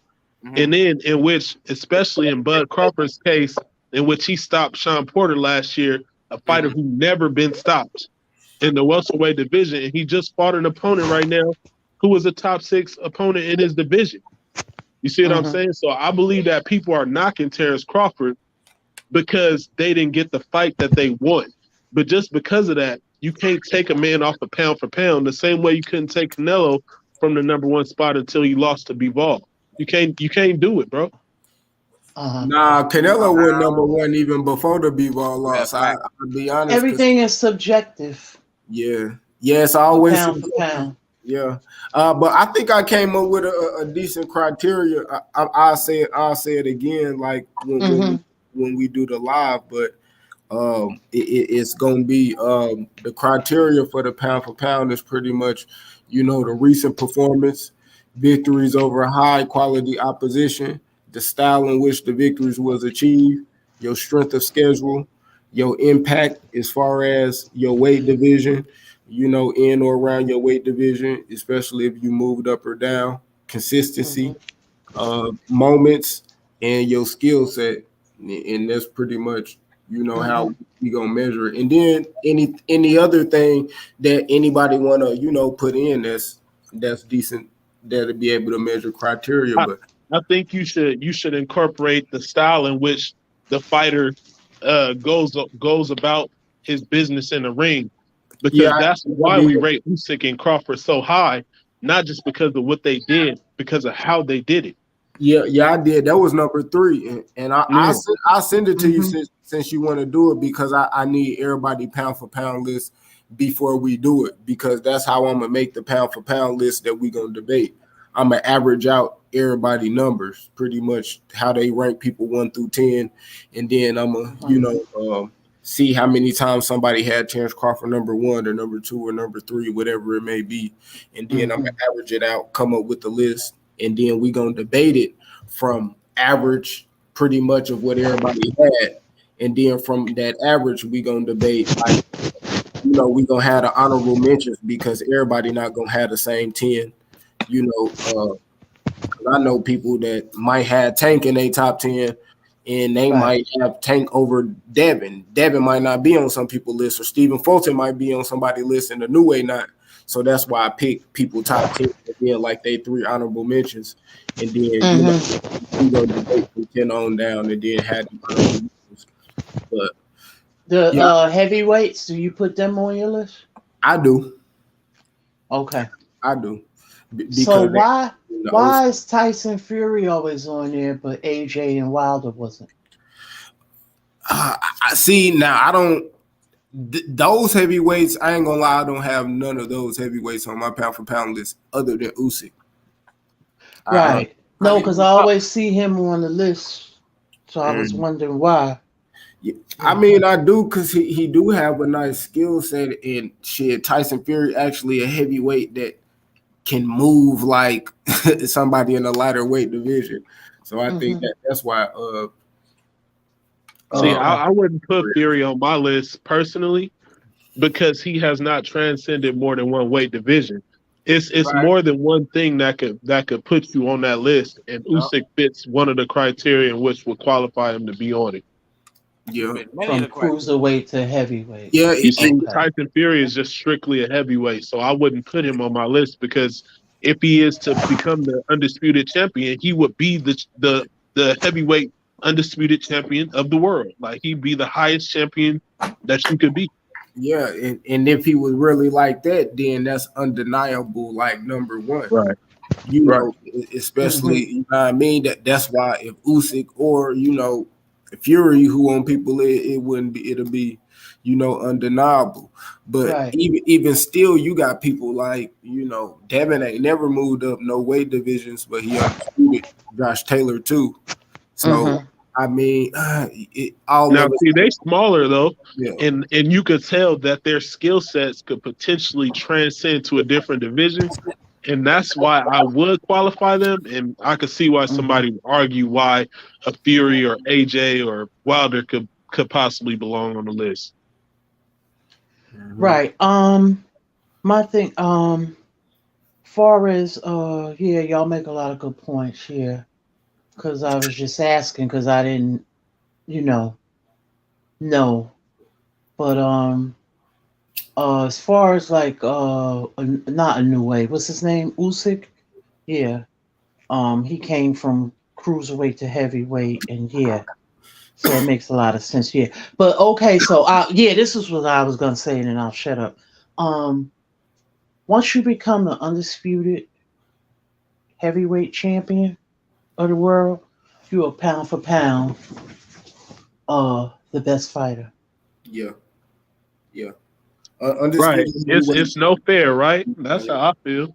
All right, so if Usyk becomes the undisputed heavyweight champion, he then and to you, would he be a pound for pound Q? Oh yeah. Well, he would be pound for pound because the heavyweight division is the la creme de la creme. Right. They are top. Yeah, they are top. Right. They are top. So they run the division without the heavy. Yeah. But I ain't gonna lie. Say Earl and Spence fight, and Bud knocked that nigga out, and Usyk have a sloppy fight and beat Tyson Fury. Then what? I mean, I still don't think that Usyk would be number one until, in my criteria, until Bud lose. Look. Yeah. Or he go inactive. Yeah, that longevity, Bud got that longevity, and I ain't gonna lie, every performance been on top. We talking 10 knockouts, bro. I'm gonna say this, bro. Usyk, like if he, like that, the fight that he has with Tyson Fury is like he's going up against a tall task. So if he have a competitive fight with Tyson Fury, I wouldn't knock him if he wins in that type of fashion. You know, even if Bud going up against Spence. It's that to most people it's a competitive fight, right? But I don't think it's the same magnitude of the tall task that Usyk has to face. If you get him, Tyson Fury is a 6'9", 300-pound heavyweight, and we know how undersized Usyk is in the heavyweight division. You know, it's a lot more you have to deal with, and Tyson Fury can move. You know what I'm saying? There's a risk of him probably getting knocked out by Tyson Fury. It's a lot, you know. Now, if you have him number one, if he is able to do that, I wouldn't be mad. But I have to hold him to the same standards as history. Sam Langford did it. Henry Armstrong. You know what I'm saying? Like you talk about Max Baer. Yeah, he was big, but he wasn't as big as Primo Carnera. You know what I'm saying? So I have to hold him to the same standards of history. Yeah. Black as far as Usyk. Black, what's good? What's up, bro? Flame, man. Go ahead, put some sizzle on the you know what I mean? Put some sizzle on the grill, man. What piggybacking off of what Lisa said about whoever wins that heavyweight undisputed is number one? I mean, shit, whatever with the pound for pound, and you still was gonna try to do that list. I think I might have to push the date up a little bit, and you just let me know what your schedule is. But we'll try to on the weekend or something, because I'm gonna be out of town Sunday. Yeah, just text me the new date. It's all good. But to piggyback on what Lisa was saying, I mean, I ain't got no argument there. I mean, that's the hardest division to win, you know, at the top level at. So, but I do like the points you was making, Q. I mean, shoot, 10 straight knockouts. I mean, I've said this before, Bud is the most dominant fighter, in the sport, man.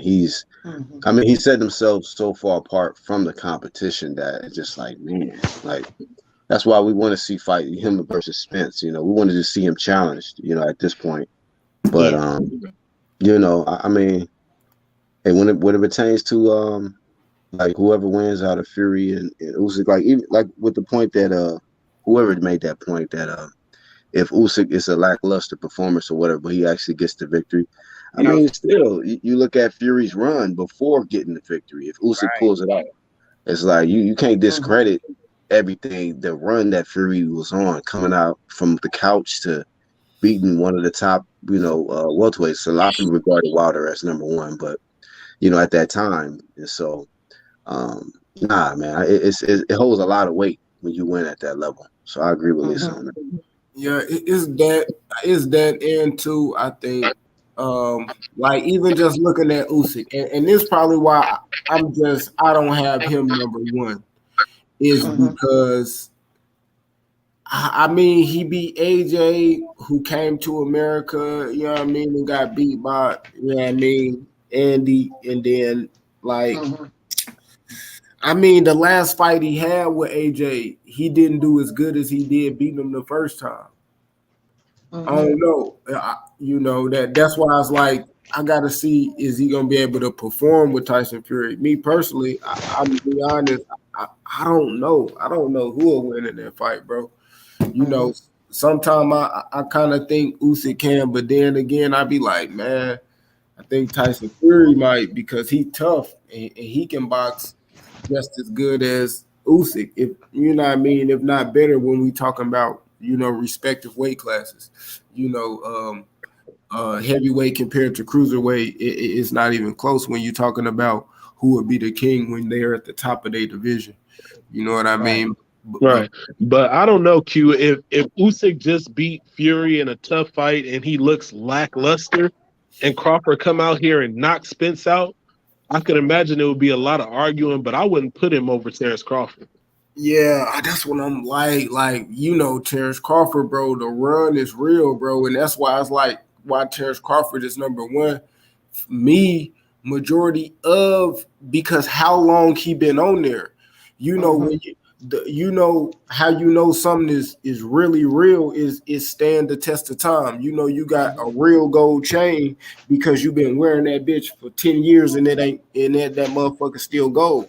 You got a real diamond because that bitch lasted, you know what I mean, real years. So when I look at this guy, really been on the pound for pound at the top, like up there, since Andre Ward and Floyd Mayweather been on that bitch. He really That is true. That is true. I always, me personally, the heavyweights trump. If there's an undisputed heavyweight, I wish OG was here. They're gonna trump everything. You're gonna see when it happens. Watch. Because they haven't had that in a very long time. But we haven't had an undisputed welterweight in a long time either. Yeah. It's gonna be neck and neck. You know what? You know, it's like which victory is better? Usyk beating Fury or Crawford beating Spence? Because it's like you look at it, you know, Fury's been in the same weight class. He's been dominating. Spence has been in the same weight class. He's been dominating. Usyk has been in, you know, not his second weight class. We know Crawford has been in multiple weight classes. So, and these two guys on the pound for pound list. So, who actually has a better run in their respective weight classes? Is it Fury as a heavyweight or is it Spence as a welterweight?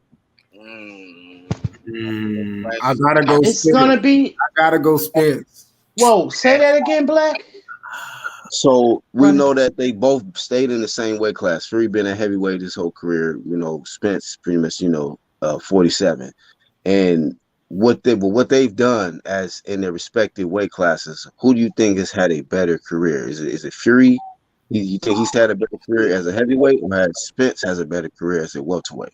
It would have to be Fury, and I'm gonna tell you why. Yeah. And you know I ain't no Fury fan. I don't care for him at all because he took down 2 reigning champions. Long reigning champions. Klitschko and Wilder. Yeah, and Klitschko's a Hall of Famer, first ballot. Think about what I'm saying. Hold on. I will say this though: when he fought Klitschko was already dethroned, right? Say that again. When AJ fought Klitschko, when Fury, no, I'm tripping. I'm talking about Fury.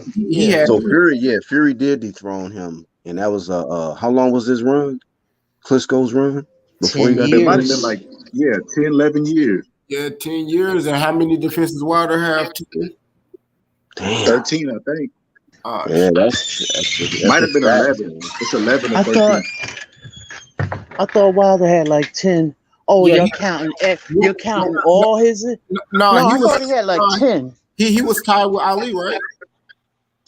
No, Ali got 19 title defenses. Shit. Shout out to the GOAT. I do remember them comparing him to Ali. Because he had 2. I thought he was like Ali 10 had or 2 or 3 reigns. Remember that? I think he had 3 reigns. I mean, yeah, I might have to go Tyson Fury on this shit though. See? That's my only way of kind of like really breaking it down. To really just put it to bed like a who's number one pound for pound. Look at the quality of the victory. So it's gonna be Spence. Because be honest with you, you look at it, Crawford got a lot of the same wins that Spence got at the respective division, welterweight. Brooke, Porter. You look at everybody else, he gonna talk about, well, I beat Chris Algieri and shit like that. I beat Chris Algieri. You know what I mean? Yeah. How long you gonna, See, damn, it's like that, but then again, it's like that shit like and then the actual challenge itself, 6'9" dude, he got height on you, he got weight. It's a taller task. See, I actually go about it differently. I go off the accomplishments of the winner. So I think it would be close because Usyk is 2-time undisputed, just like Crawford. You see what I'm saying? And they both transcended multiple weight divisions. Crawford's only 1-time undisputed, but go ahead. No, I'm talking about if they were to both win. If they both become undisputed, because that's what both of them looking at. Both of them. Oh, if they both become undisputed, it's Crawford by, you know what I mean? It's that's 2-time undisputed. Oh, it's not. Both of them would be undisputed twice. Both of them would be undisputed twice. But it's like that's why I'm like, it's the longevity, and then it's like the performances. It's like I'll be honest. Usyk had a big moment, beating motherfucking AJ. But man, I ain't gonna lie, like he beat the man and beat the man. Crawford done made moment after moment after moment off of nigga heads, like the moment off of that rower, The moment off of motherfucking flipping Benavidez, the moment off of stopping Don't Sean bring up Porter, Benavidez, the man. moment Come on. he flipped bro. It's not about who it is. It's about the It is knockout. about who it is, bro. No. The moment I'm talking about, like, it's about like everybody that shit going viral. Like that, everybody seen that shit. Like regardless of the game, but it's like, damn, that motherfucker flipped that nigga. Right. He's the most exciting fighter in boxing. Q. Yeah, I get what you're saying, Q. I agree with everything you're saying. But you got to look at it. I'm looking at it from a perspective from the boxing writers, etc. Usyk won the tournament, the Ali tournament or whatever. You know, that's going to come into play and all of that. Yeah, all of that. Yeah. When he became undisputed. Yeah. And that was a tournament with the best cruiserweights. And those were some great names. Those was better names than anyone on Crawford's 140 with the exception of post-stat. You know what I'm saying? So I'm taking everything into consideration. Yeah. And that's why it's so close of an argument. It's a good argument. But Usyk still come after Bud. Bud went undisputed first. Usyk came undisputed a year later. Yeah. And it's like Usyk didn't get put on the pound for pound when Crawford was on the pound for pound, bro. Usyk just got on the pound for pound a couple years ago, bro. Crawford been on that bitch way longer, way longer. Oh yeah. Way longer. And that holds a lot of weight too. And you know what? But then at the same time, you know, looking at the fights, their respective fights, right? More people favor Crawford to beat Spence than they favor Usyk to beat Fury. Right. So that's going to be another thing. I mean, that's debatable in itself. Yeah, we got to see what them odds. It may be debatable, but if we're being real though, more people favor Fury over Usyk than they favor, you say, Crawford over Spence, right? I wouldn't say that. I wouldn't even say that. It's pretty close. It's a good debate. Yeah, we gotta see them odds drop, man. I don't know, but I think Usyk probably be a bigger underdog. Yeah, I think the odds for Crawford and Spence is gonna be way closer than Fury. Usyk. You know why you would say that, Q? Because Crawford looks spectacular in every fight. Facts. Yeah. No, but they're going off of they're going off of like it depends on what Fury performance. Let me say this though. Let me say this though. So since Terence Crawford moved from 135, what opponent is more better than Anthony Joshua? That Usyk do. What opponent that he has moved up from has been better than Anthony Joshua? Respectfully, on his resume. Respectfully, when I call him a UK bum, you know what I mean? Because he came to America and got his ass whipped. So why is he a bum for that? He a two-time unified champ. So he can't be a bum. He gold medalist too. He had to become a two-time champ because he lost that shit once by okay. But Andy Ruiz ain't no bum. We seeing that play out. Man, okay, he lost it and he got it back. He got dropped twice by Ariel. It's the heavyweight division, bro. What you think? Yeah, Q is heavyweights, bro. You can't do that, man. Look, Bud is Anthony Joshua got a way better resume than Wilder. Come on. And he's a Hall of Famer. I'm not gonna shit on AJ, but I'm just because nobody expected Usyk to beat him. You see what I'm saying? I was one of the only guys that picked Usyk to beat AJ. I picked AJ. I ain't gonna lie. Yeah. See what I'm saying? So I'm not gonna diminish his win. I mean, yeah, but motherfuckers thought Sean Porter was gonna beat Bud, bro. Yeah, that's just because they just I don't know what to say about that. Hey, I even heard motherfuckers saying Kell Brook was gonna be Bud, bro. That's crazy. He too big, he too strong. Like, yeah, I heard that shit too. Man. But I'm glad they said it though, because you know they make it. Some of them bet on it too. Some of them bet on it too. So I know. Yeah. You know what I'm saying? I mean, yeah, I ain't gonna lie, bro. He the fourth guy in history to come back. He's the fourth guy in history to come back, right back, and get his titles back. Yeah, this shit going crazy, bro. Yeah, I seen that shit was at 77, bro. That shit was at 77. Damn, it's at 118. Who's that? X? That's you? What? Yeah. That he got a Loma and Devin Haney trailer, bro. That bitch at 118K, bro, in like 6 days, bro. That's the exclusive way. Bro, motherfuckers want to see that, bro. Motherfuckers want to see Devin bro. and Loma, bro. That's evidence of that, bro. Niggas want to see Devin and Loma, bro. They want to see And that was a great video, bro. You kept it fair down the middle, and that's what you should be doing in this situation because Loma ain't no motherfucking pushover. Right. Loma might stop. Yeah, that shit was fire, man. Who said that method? I got Loma in that fight too. I got Loma in that fight too. I'm not you for that, man. Stop it. Come on. You already know he gonna pick anybody. Loma could stop him. Loma stops motherfuckers. He's barely reaching, boy.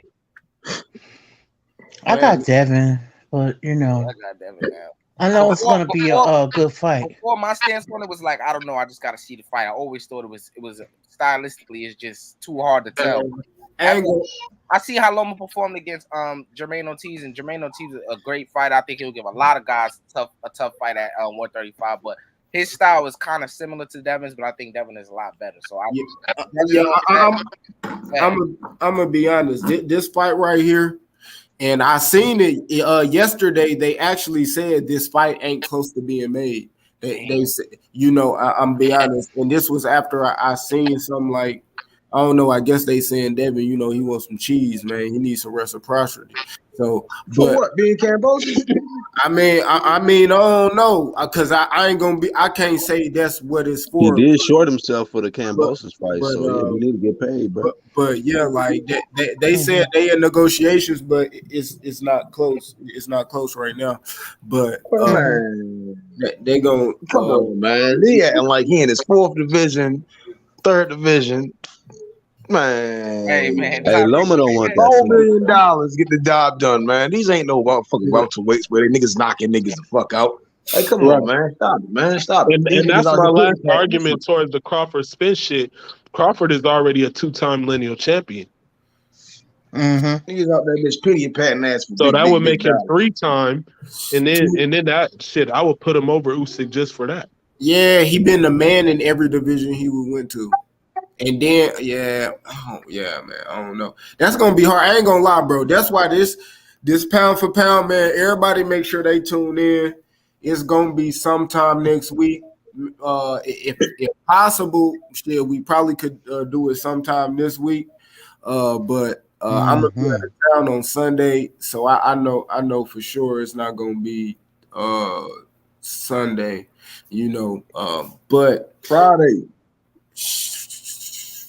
I don't know. We'll do. I don't know. Because New got a fight on Tuesday. That'd probably be the best day, Friday. I don't know. I gotta see. I gotta see how busy I am. I know I'm gonna be doing something. My daughter been doing real well in school, so I told her, she been good. So I told her I was gonna bless her, man. So I don't know. But nice. Yeah, man, we'll see. We gonna do it because I know that shit gonna be lit. I know Kush gonna be ready to bring it. I know UGC, man. X already started the shit up now, man. Meth. I'm gonna drop what's the word I'm looking for? My number 3 pound for pound is Shakur Stevens. That's all I want to let niggas know. Okay. I got Shakur number 3. Yeah, hey, all I'm gonna say is this. Shit. Hey, if you want the nigga up there high, you better be come with some persuasive ass shit so them votes can move this nigga up if that's how high he is. I ain't looked at everybody pound for pound. I don't remember where they got, but I know I don't got Shakur in my top 5 right now. Okay. So yeah, we gonna see, man. Let me see the He's climbing though. He's climbing. Hey, after this week, somebody gonna jump in my top 5 after this week. They got to fight on Tuesday. Right? It's crazy. Yeah, anyway, a new way about to break. Yeah. Hey, I'm telling you, I think anyway should already be top 5. Undisputed Kings hold major weight on my resume with the pound. Man, that's how it's supposed to be. A new way gonna have this nigga knocked out for y'all milk in the sink, man. Before y'all pour y'all little milk in the sink from the niggas gonna be knocked out. Yeah. That's who drink they milk after the. Not even gonna ask that. I ain't gonna ask that. My daughters do that pour shit. that nasty I shit hate out, it. man. My daughters do that shit. I hate it. Nasty. I don't even drink milk. Yeah, I think anyway should be top That 5 should be on most diabetes people's milk. lists. Hey, and they don't But eat I shit. know one thing: if Bud hit Spence, one of them shots set him up. Some shots he don't see, that nigga going to sleep. He ain't surviving that. That nigga doing the boot scooting boogie, nigga. He gonna do a little You dance. said the what? The boot. Y'all know the boot scooting boogie? God damn. What type Hey, of shit is that? Garth That's some Brooks, slave nigga. Garth shit. Brooks, nigga. Hey, That's that Southern dance, nigga. Hey, Garth Brooks, nigga. Hey, this nigga said some Southern shit, but your ass from the East, and you over here talking about. Oh, nigga, I'm from hey, Baltimore the South, Nigga nigga. passed life Baltimore with the South, niggas in nigga. Louisiana and Hey, shit. don't Yeah, let these Baltimore niggas fool considered y'all. South. Yeah. Baltimore the I South, don't nigga. understand. I don't understand why people think EJ invincible, bro. I don't know why people think he a Baltimore is the superhero. South, nigga. This nigga got a country ass soul. Goddamn, nigga. I tell everybody, Baltimore the South. Don't forget it. Past the Mason Dixon line. Yeah. That nigga meant to be like. That nigga meant to be like in 2 rounds, two rounds. They ain't had no slaves in that motherfucker. We some educated country niggas. I don't know about all That's that. all. Everything you Educated predict, country that niggas. knockout. Oh, yeah, he gonna knock him out. 4th round. Yeah. Is there anybody on the panel who believe that EJ can hold up to that punch? Because every Yeah. welterweight that I seen That get hook. hit with one of them, they go to bed. I don't Or know. they sit down. Hey, homie with Guys hey, ain't EJ. I don't know. hey, them niggas If had me I'm using laughing. They smoke lounge, said, yeah. I ain't gonna lie. A new way probably gonna get dude out before 4 rounds, bro. A new way. I wouldn't be we surprised. gonna be A barely new way. warming up. Oh my, bro. He He be starts fast. starching niggas, bro. No cat. He start fast as fuck, bro. Like, I ain't gonna lie. When the new way touch a motherfucker the first time, they snap into some. Hey, he sent them niggas to a different dimensions. He had those niggas in there happy to It's describe the it. shots that he throws. Damn. It was that shot he hit Nito over the top of his forehead with. That shit knocked Nito dizzy as a motherfucker, bro. Hey, Kush. That shit knocked Cloud no 18. Nito to the 2nd round. Then he hit that nigga at the beginning of the 1st. No, Nito said he didn't know what the fuck was going on when he sat down, nigga. I was like, he said, "What happened, nigga?" Oh my god. He knew he had to pound for pound try to shit. take That's him top out 5 pound for pound early shit. because Pound power, nigga. he knew he had to take him out because the last fight he broke his eye socket, so he knew he had to come in there because Nito Donaire is one of the heaviest hitting smaller weight guys. Right. That is You know what I don't like? I don't like when people when he won the belt from what's this dude name? Damn. Ubali. Yeah, Ubali. People are like, oh yeah, Nito, yeah, he back, he going. And then he had a tough fight. I won't even say tough. I think what's his name? Monster beat him pretty fairly. You know what I'm saying? You know, he just got dropped early in the fight, but people like to say, oh, Nonito Donaire was, I can't give him that. Smoke was saying that. Oh, he was an older Nonito Donaire and all this shit. Bro, he just be a young champion. Man, I don't want to hear that, bro. Here to the chat, bro. Bro, I specifically only remember, me and IB telling Rachel and goddamn Nonito to they motherfucking face, bro. You're not gonna beat that guy. Real talk. You're not gonna win. Dude was too man, bro. It's different. Dude different, bro. He different. He just trained accordingly for that fight. He changed up his game plan and he trained differently. Bro, and he got out of there easy. Bro, he got bigger, bro. He got bigger. When I see, like, you look at his fucking shoulder caps, nigga, his calves, them bitches huge, my nigga. He's big. Due is big. Yeah. Crazy. He didn't look that big in the first fight. The second fight, yeah, I knew it. He said it's go time now. I knew it. I ain't gonna lie, bro. Dude, I don't think Fulton want nothing to do with him, man. Hell no. Real with y'all. Yeah, he don't want shit to do with him. That's a fantasy fight. I ain't gonna lie. I know he gonna. I just gotta see what they looking like what the power look like. But it's what, 4 pounds? I mean, we gonna see, bro. He hit niggas hard as shit. I'm talking about stopping dudes. Like, Yeah, that ain't never been stopped before. Yeah, Philly don't need that right. And the Fulton fight has NOA ever because I was saying NOA is going to win too. I'm still a firm believer of that. But somebody brought this to my attention that and NOA never fought nobody of like that has a style like Stephen Fulton. Yeah. No, yeah. I would like to see how I would like to see how that goes though. Right. He don't have no superior. I mean, he don't. But one thing I can say about this, Nonito know how to box. He can move around the ring, and he cut the ring off and found that nigga, bro. Like Nonito can't take a left hook, boy. And I say this too, like Foden, he get caught on them ropes and he sit on them bitches. Like a motherfucker get on the ropes and he'll sit on that middle rope and just punch. Like, what the fuck is you doing, bro? Swing off them ropes. Like, and in the new way, bro, he got everything. I ain't gonna lie. Like, he might not say he the best. All they say is defense ain't this. Man, that motherfucker got some nice ass defense. He got some good ass footwork. He controlled distance, his punch placement, accuracy. Right. Like, bro, that shit. He's a better body puncher than Earl Spence. Man. I think anyways, a better body puncher than Earl Spence. Only thing with him, and I like him a lot, it was a division that he didn't campaign in, and that's where all that smoke was. 115, you say? You think? Was that the one with Ioka and all of them, Tanaka? It was a division that, like he didn't fight those guys. I wish that he would have. Yeah, them dudes was bad too. It was like 115 because I remember he got the belt at 115 and he had like 4 or 5 defenses, but he didn't like unify or nothing.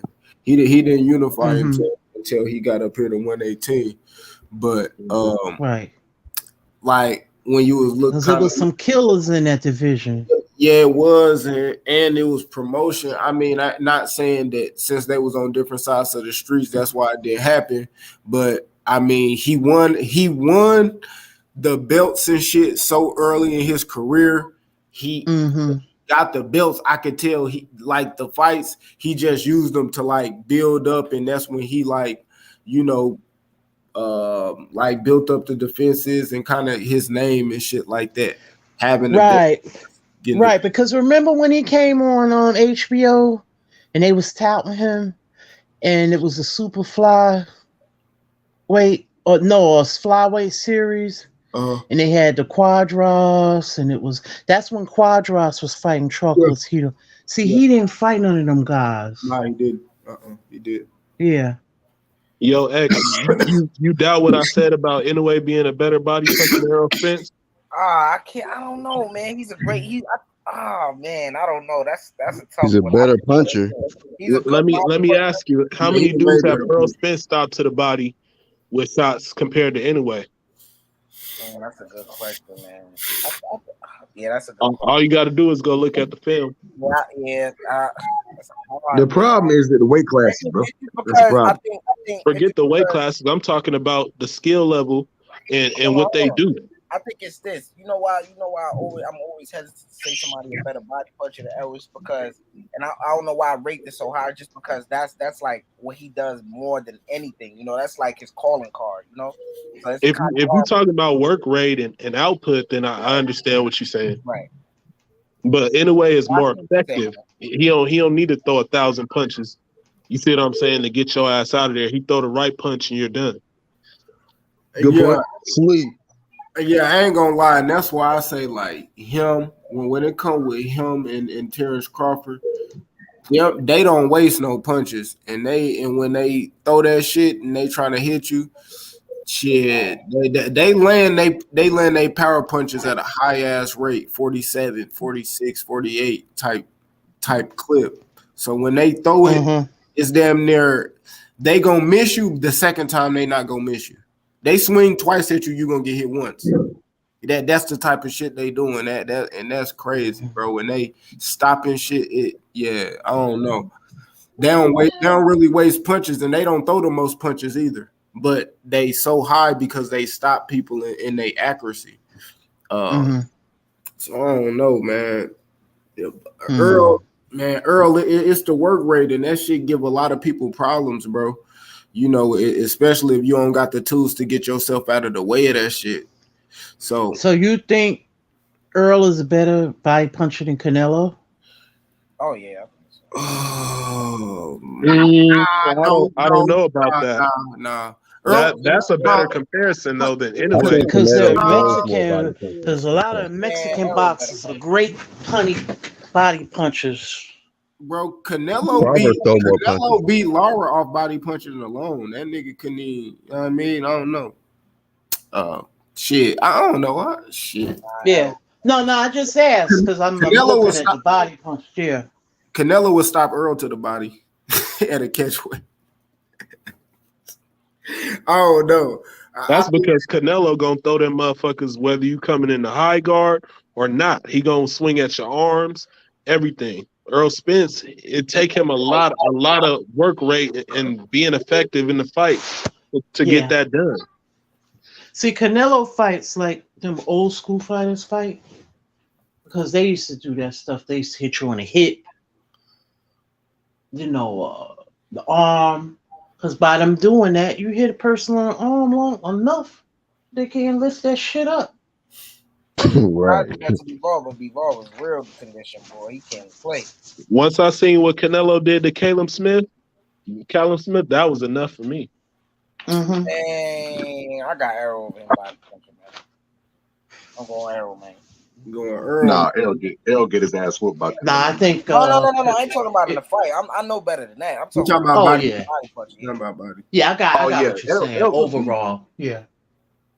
Yeah, he sets the headshots off consistent body work. I agree with X on that. Like from round 1 to round 5 is nothing but straight body punching focused on it. So yeah, I don't think it's too many people that's better body work than Earl.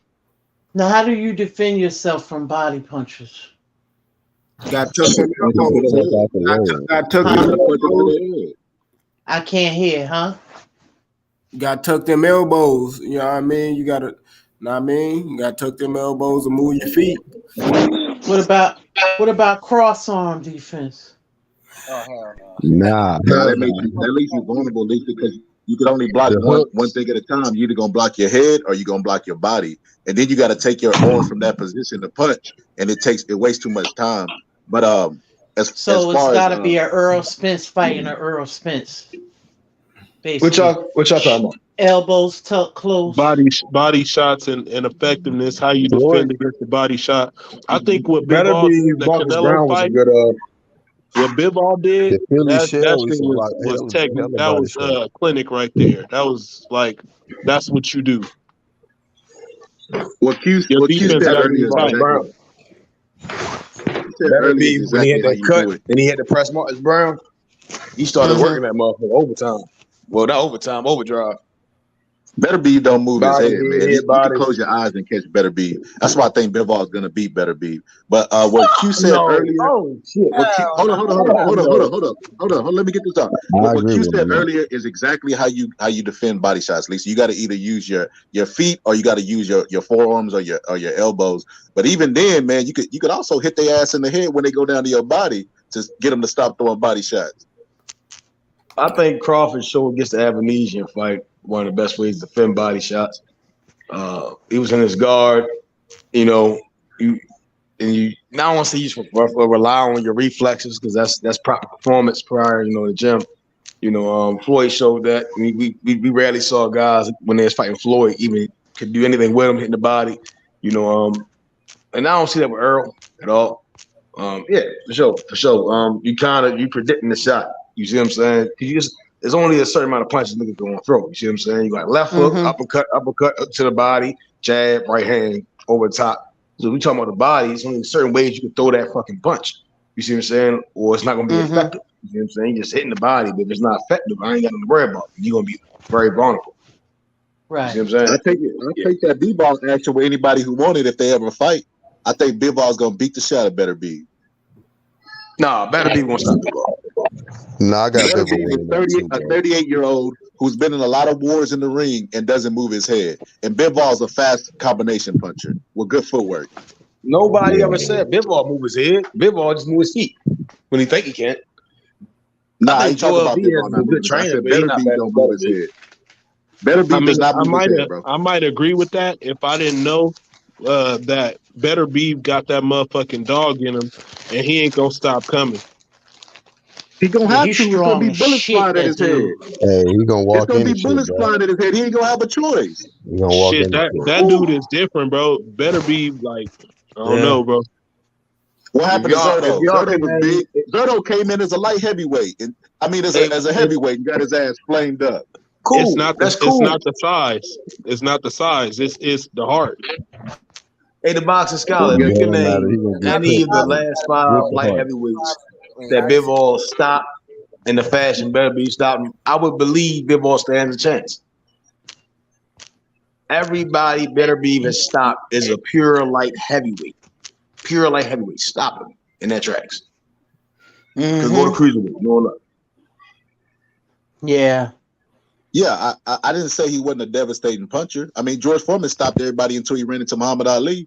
It's levels to this shit, man. It's levels to this shit. And I think, Ali. man, He ain't got that Bivol type has of Bivol has You see how that everything that gives. motherfucker be? Hey, I like both of them. I seen that motherfucker doing push-ups. You see how he do push-ups? On the back of his hand, yeah. Yeah, I ain't never seen him like that. That shit's crazy. Hey, but Lisa, none of that don't mean nothing when you're 38 years old. You know you got your biological age and you got your ring age. That motherfucker takes a lot of shots in his fights. I don't know if y'all be watching. He knock a motherfucker out, but he take a lot of punishment to get to the knockout. Well, Canelo probably don't even hurt him. Canelo made 12 rounds just a little sad. You see what I'm saying? Canelo's not the puncher that Better Beef is, the size Better Beef is, or as effective as Better Beef is at all. I didn't say he was gonna knock him out. I said he's gonna beat him. You could beat a person without knocking him out. You know that, right? Outpoint him. I mean, it's 12 rounds, right? I think by the third round, second round, Better Beef is gonna recognize, oh, I see what this motherfucker don't want to do. You see what I'm saying? I guess I think y'all underestimate Better Beef. Third round, he gonna have bullets. I'm not going to underestimate neither one. The fourth round is when they like the fight really starts. You see what I'm saying? You can't get stopped by a head, but fourth round, you stop the fight. It's no contest. Better Beef is by far by the third, fourth round, he gonna be like, oh, this motherfucker don't really want to work. You see what I'm saying? So why wouldn't he turn it up? You saw when he fought Marcus Brown. Oh, I might get stopped because of this cut. Let me turn this bitch all the way up. Head body, head body. Marcus Brown got good fundamentals. He even had to work with Derrick James, and it still got stopped. Bivol's cool, but Joel Diaz is not. Why did he get the headbutt? The same way because he's a dirty fighter. He leaves his head in the same place. He don't understand head positioning. He just keeps his head in the same punch. He thinks he's gonna knock out every single person he fights, and that's a mistake to make with Bivol. Bivol gonna be throwing 3-4 punches fast as shit to him. The reason why Canelo couldn't fuck with Bivol is because normally the little guy moving up has the speed advantage. He didn't have the speed advantage in the Canelo fight. Bivol had more speed than Canelo, and he was not letting him get off. He was not letting him get thought you checked. was talking about Marcus Brown. Marcus Brown fights 30. That's not a coincidence that you did that to two people. Yep. And they Canelo give a fuck about what look the next man doing. like some kind of what's the movies? It's disgusting. All that blood. Canelo's a counter puncher at heart. He gotta see what you're doing. Better be don't give a shit. Nope. I agree with that, but I also never seen Bivol really get hit clean too. I did. Joe Smith knocked his. Hey, wait my hand. That's you, Kush. Yeah, Hey, Joe Smith did. Joe He did Smith clip him. knocked 10 bells out of him, but he didn't. He buckled a little, but he didn't drop. So he got a chin. He walked to his corner dazed and shit, but I just don't. Yeah. I don't see. I don't think that. I think he'll sit around waiting for a punch that won't come, and even if it do come, it won't be enough time to finish Bivol. I think Bivol's going to outpoint him. I think he has. His foot speed is too fast and his hand speed is too fast for Better Beef. And Better Beef is 38, man. Like, you know what's gonna happen, bro? Chance, bro. That's it. When Bivol beat Better Beef, they gonna look at him the same way they look at Kovalev. You remember when Kovalev was undefeated? They thought he was this motherfucking monster, unbeatable. The moment he got beat by Andre Ward, nobody even talked about him no more. Canelo was Well, I whooping his mean, ass. that's because Kovalev was a drunk. A lot of people felt That's why a drunk ain't that shit he in boxing. won that fight. He's on He PEDs was a too. drunk when he was undefeated, though. Nobody was bringing that shit up until he got his ass whooped. That's how boxing is. He was a monster. Everybody was saying he was a crutches. HBO thought Kovalev was that guy. HBO, Man, the world accepted him as the crusher. Stop that. See, you know what? You know what I hate about this community? Everybody, it's like everybody's in gangs. This is boxing. See, a lot of the fucking talking points and shit come from this raggedy ass motherfucker. Hey. Know what I'm saying? The motherfucker was a good fighter. And he should have fought Adonis Stevenson for undisputed. Yes, man. Or if Ward should have fought Adonis Stevenson for undisputed. That's because a lot of people in this community, they didn't like HBO or whatever, and they went over to the Showtime shit. You know what I'm saying? Kovalev was a good fighter. That's facts, Lisa. They got short-term memory, man. Once a person get beat, they just throw them to the wind. I can remember Because they that time listen when to they these were lame ass motherfucking content creators on here talking that shit. No, all right. So Kovalev is a decent Instead of fighter. enjoying boxing. He beat B-Hop. He beat this guy and that guy. But if we looking at the Yardy fight, and then we looking at the Atlanta Alvarez fight, and then we talking about the time of Beterbiev and Bivol. At that time, Vajic went out there and damn near killed Adonis Stevenson. If anyone remembers, Adonis Stevenson was out. He had to go to the hospital. They had to wake the motherfucker up. They probably get the motherfucker CPR. We don't know. But then after that, following that event, Vajic stopped Adonis Stevenson. Beterbiev stopped Vajic. At this time, Bivol was still living on the hype that he could possibly beat Andre fucking Ward, who had stopped Kovalev. I get that everyone wants to say, oh, because Bivol beat Canelo, a former 154-pound fighter. Don't do that, man. What's this nigga name? The guy that's fighting for Golden Boy, Zerlo Ramirez, guy coming from 68 who didn't fight shit. He's gonna beat Kovalev. Nobody was saying that. Who? When Canelo beat Kovalev, nobody was saying, "Oh, he's a 154-pounder" and all that. They was giving him his credit. So I didn't give a shit about Canelo fighting Kovalev. I didn't care. You know, I was surprised that they made the fight, and if Canelo thought he was a 75-pounder, he was going to stay at 75. But no, he got the fuck up out of there because of two reasons. Beterbiev, Archer Beterbiev is the main reason, the only reason. Because Beterbiev doesn't play with his motherfucking food. He cleans his plate. And if I truly believe if Eddie Hearn and them guys wanted to make the fight Beterbiev, the fight would have happened. They'd rather just keep having Canelo Bivol rematches until Bivol is war torn and fighting Canelo. Man, come on, Method. So Bivol is ducking, is what you're saying. Come on, man, stop that shit. Come on. No, I mean, man been I at gotta 75 take for the Eddie Hearn longest. He probably needed to go. Huh? I gotta take what Eddie Hearn give me. If he's not gonna give me Bivol to fight Beterbiev, I gotta see all he want to do is Canelo rematches. It's literally no point Canelo and Bivol should be fighting twice. Nothing for nothing, but not too long ago, the old man was saying that's stupid for undisputed for Bivol and Beterbiev. So let's just keep it real. Yeah, he didn't want it. Yeah, he said the same thing about Shakur, and everybody in their right mind knew Shakur would have beat the other guys. Now, although I agree that I know that he'll beat him, I still want to see bullshit. I don't pay no attention to what they say. But here's my problem, though. This goes back.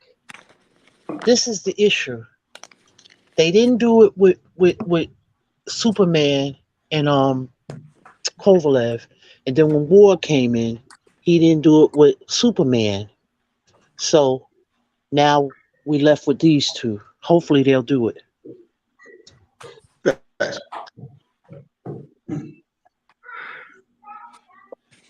Well, shit, I want to see the Beterbiev Bivol fight. That's going to be a good fight, regardless. I got Beterbiev TKO. Yeah, inside of 10 rounds. What round? Inside of 10. Okay, that's inside of 10. Gonna touch the ropes. Inside of 12. Inside of 12. We're gonna see if the 38-year-old who fought at heavyweight as an amateur you know, and take a lot of punishments as a pro is gonna pull it off against the young guy. I mean, logically speaking, man, that guy ain't got enough speed. He waits too long. He wastes. By the time he's trying to get set to punch, I think Bivol gonna be gone, man. It's gonna be like he's gonna be a bigger version of Canelo. He's a bigger version of Canelo. He likes to get set, hit you, and walk you down. He's not gonna allow that to happen, bro. He's gonna use his speed. He's gonna beat the shit out of Vitervia. I mean, Charles, I think it was some. I was just gonna say, Charles, I think it was some network stuff too, because at one time, Adonis was over there on HBO. Then he went to PBC. So I really don't know what happened there. It's just a bunch of bullshit. If Bivol and Better be finally get in the ring, I for sure they make a pay-per-view out buying it. But I don't believe that stuff that Bivol does will work with a real 175 champion. Yeah, for sure. Better won't stop. He is a 175 champion though. Supposedly. What do you mean? I believe it would against any of the other ones. Down to 168. I don't know what to believe anymore. So I agree with Paul. Beef is just some damn no point in making that's what it is. Better ain't no supposedly, bro. He got a belt. He's a 175 champion, bro. It's not a hypothetical. No, Bivol chasing Canelo, bro. Bivol don't want to fight Better Beef. He's raw as fuck, bro. But Better Beef is that's how we see him, bro. We see him like fucking Frankenstein. That motherfucker gonna keep coming, bro. That's just what I see. I never in my life saw him one time. He was like, "Yo, he looked like Khabib." He part of that Khabib tribe. Yeah. He's a boxing Khabib. Yeah. He gonna That's retire. the first thing he said when he's like, "Damn." He is, but let me tell you something. I have never in my life ever seen a superhuman. That motherfucker go home at night and his ribs hurt and his eyes hurt from taking all of that punishment in the ring. He's 38 years old. I'm gonna say it one more time for the people. This motherfucker's 38 years old. Even if he goes in there and ice Anthony out, like I think he's gonna do, he's gonna take damage in that fight that he's gonna have to carry to the Bivol fight. Bivol is gonna beat him, man. I'm telling you now. Oh my God. I don't think he's gonna take a lot of damage from Anthony. I don't know. Anthony just doesn't have the not to say I'm gonna say experience. Now I could be wrong, but Anthony can hit though. Even if he iced him out in one round, Lisa, he still got sparring that he done took punishment from up into that fight. And then if he lands one shot on him, that shot's still gonna hurt. It's a punch. He gonna take damage in that fight. And he's gonna have to carry it on to the biggest fight of his career at 38 going on 39 years old. I just don't see him beating Bivol. Now, if he beats him, I ain't get this smoke now. I ain't gonna come on and tell y'all how I was right when I was really wrong. I'm gonna say, shit, the man is good. He great. Right. I think they both are phenomenal. I'm amazed at the both of them for different reasons. You know what I'm saying? It's like we just want to see. You know what I mean? We just want that as fans. We want that because we haven't had that. I'm sorry. Hey, boxing scholar. Hey, who? You remember when Mark Nash had that panel, and somebody came on talking about Kambosos was gonna beat Devin? Yeah, I remember that shit. Who was that? Who was that? I don't remember. I don't remember who it was, but I do remember that shit. It wasn't HLD, was it? Was it HLD? No, it couldn't have been HLD. You said they said Kambosos was going to be TEO? Yeah. I remember Bob Scholar said something about Kambosos Shakur or something. Nah, it was somebody that came on. They was arguing with Mark Nash. They was talking about Kambosos was going to be TEO. If I ain't tripping, I want to say it was Val, man, but I don't know. I don't know Val. Who that is. Who is Val? I think it might have been him too. I'm gonna have to dig it up, man. I'm gonna have to go back and look because I do remember that episode, man. I'm gonna have to go back. I think it was a dude named Val. Oh, okay. The only person I know in the community that really went hard for Kambosos was Tony's Reviews. Oh man. Tell these rules, bro. Oh shit. Yeah. My guy Tony, yeah. And that's okay. Yeah, that's okay. Look, we entitled to you picked Dylan White to Tyson Fury, man. Come on, man. I'm not gonna lie, that was one of them I just couldn't see it, and I feel like if somebody was really going hard for Kambosos, it was the energy they was seeing in the press conferences. Because I seen him fight some tough fights before that. But you know what? Dylan's a tough motherfucker. Dylan's, you know, unfortunately he been in some wars, but Dylan is a fighter. He's like if you want a street fight, that's the one you bring. But he done been, he that type. Yeah, but he can't get away from the uppercut though. I agree. It's one thing that I agree with Smoke on. He said, man, he loved how Dillian White get knocked out. And I ain't gonna lie. That nigga get knocked out beautiful. He get knocked out beautiful. But I'm not gonna knock that brother because he another brother like that. This community, they hate him. You know what I mean? Like they don't like the brothers from over in the UK, but I got love for my brothers over there too. In the UK is Josh Taylor. Look, for the people who say AJ not a dog, go watch his fight with Dylan White. For the people who say he never had dog, go watch his fight with Dylan White. I got respect for my brothers over there because I appreciate the African diaspora, so I'm gonna support them like I do the brothers over here. Oh, that's a big. I like Crawford better. I like Crawford better than Dylan White all day. And they get as much love. They don't support the black people over here, Lisa. They don't care. Look how they treat Bud. Exactly. Why you think I'm supporting him? Hard body. Because I see that, but I just like. But I like, well, Josh Taylor. I like Josh Taylor too. But come on, in Catterall fight, he looked like shit. Okay, well, check this out. First of all, you're throwing too many big words at me. Okay, now, because I don't understand him, I'm going to take him as disrespect. Watch your mouth. Sometimes you win, sometimes Josh you Taylor's a dog. I mean, I'm not going to just give him. I gave a lot of fighters over there, you know what I mean, respect like I do in any fighters. If you get your ass in that damn ring, I got to, say, damn.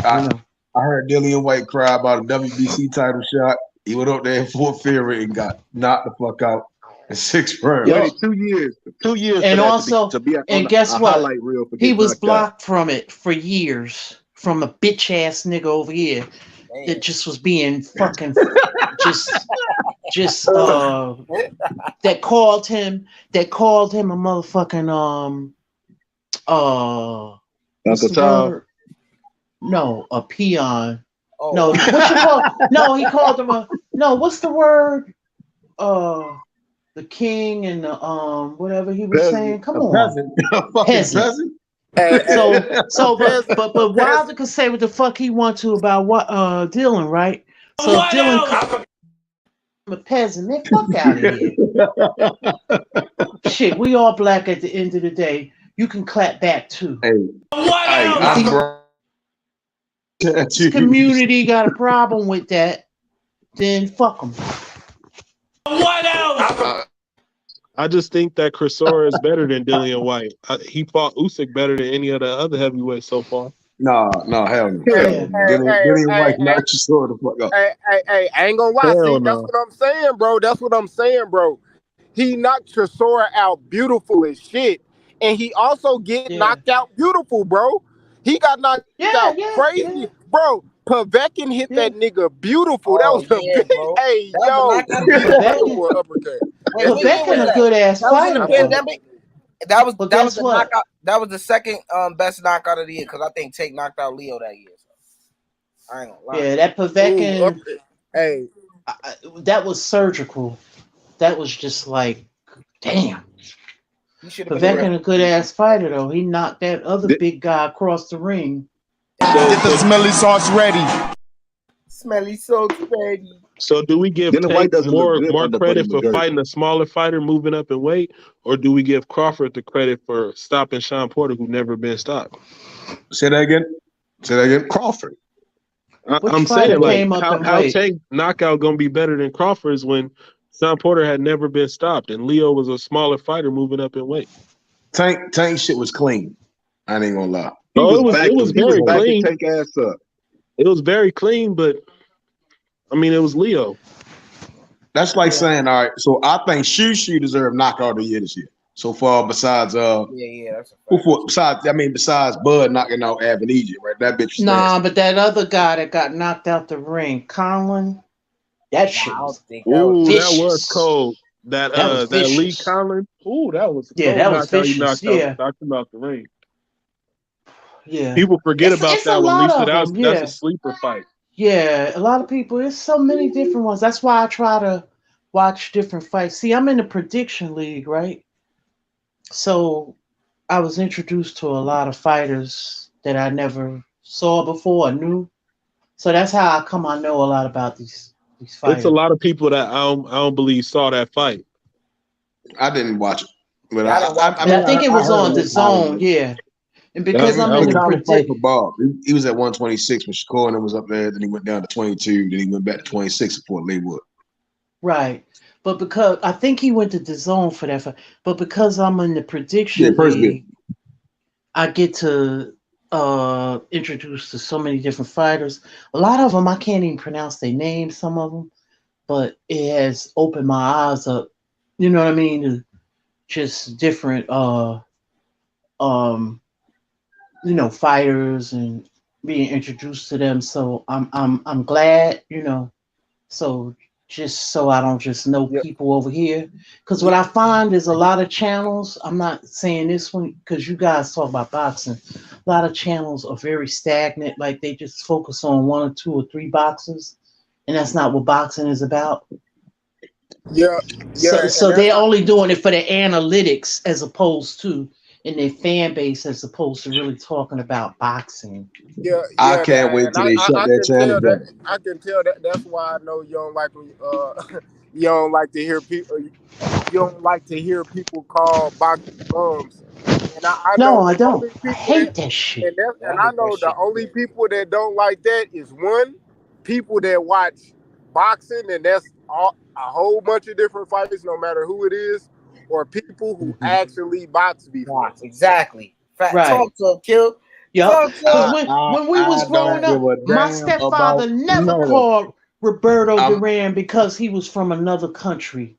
He didn't. We love Roberto Duran. We didn't do all that stuff. It was like, we didn't do all that. Like, we just loved it, and like we didn't care about where you was fighting at or none of that stuff. Like, oh, who you on ABC, or I ain't fighting you because you on ABC, or Worldwide of Boxing. Well, I'm not fighting. It wasn't even about all that. Now it's like game turf and shit. Get the fuck out of here.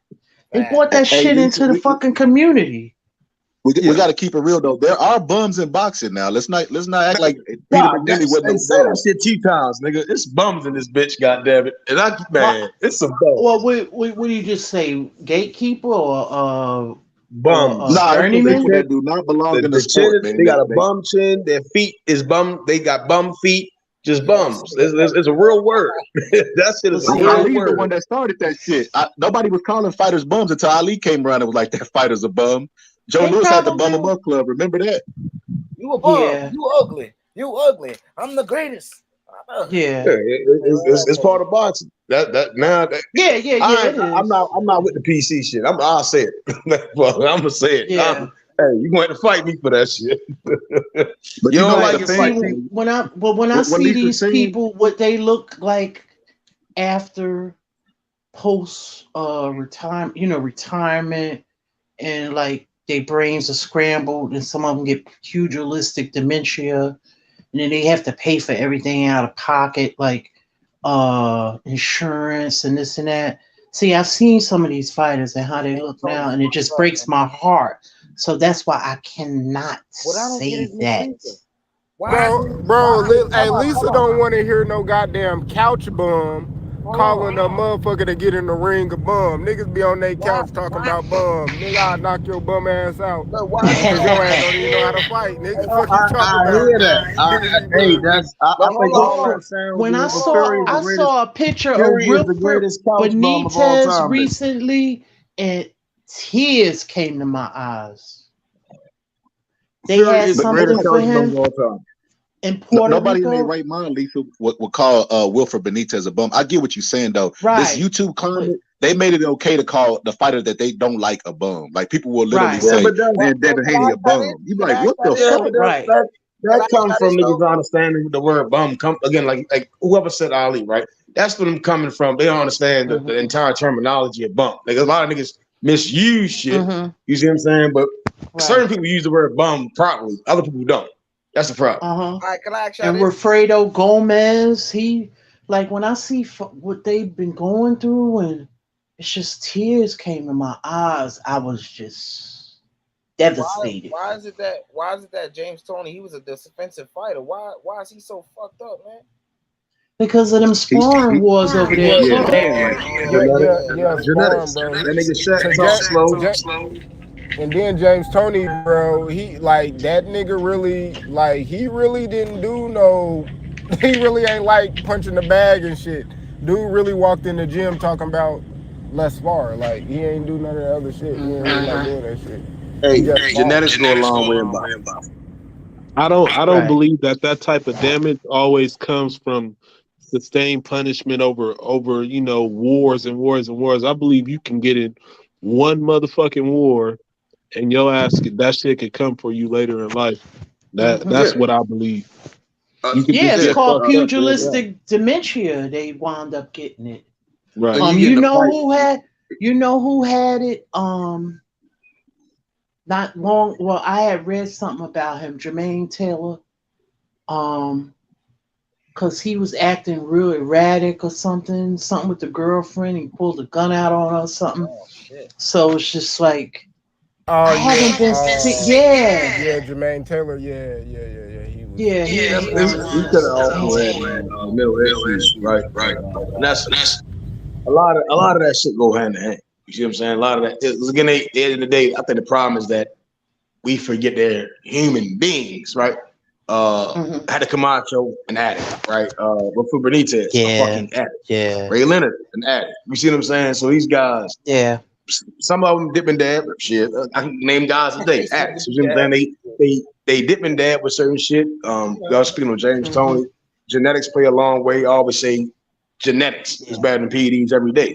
You see what I'm saying? You putting shit in your body and you don't know what the fuck it is, it's gonna fuck with your mind.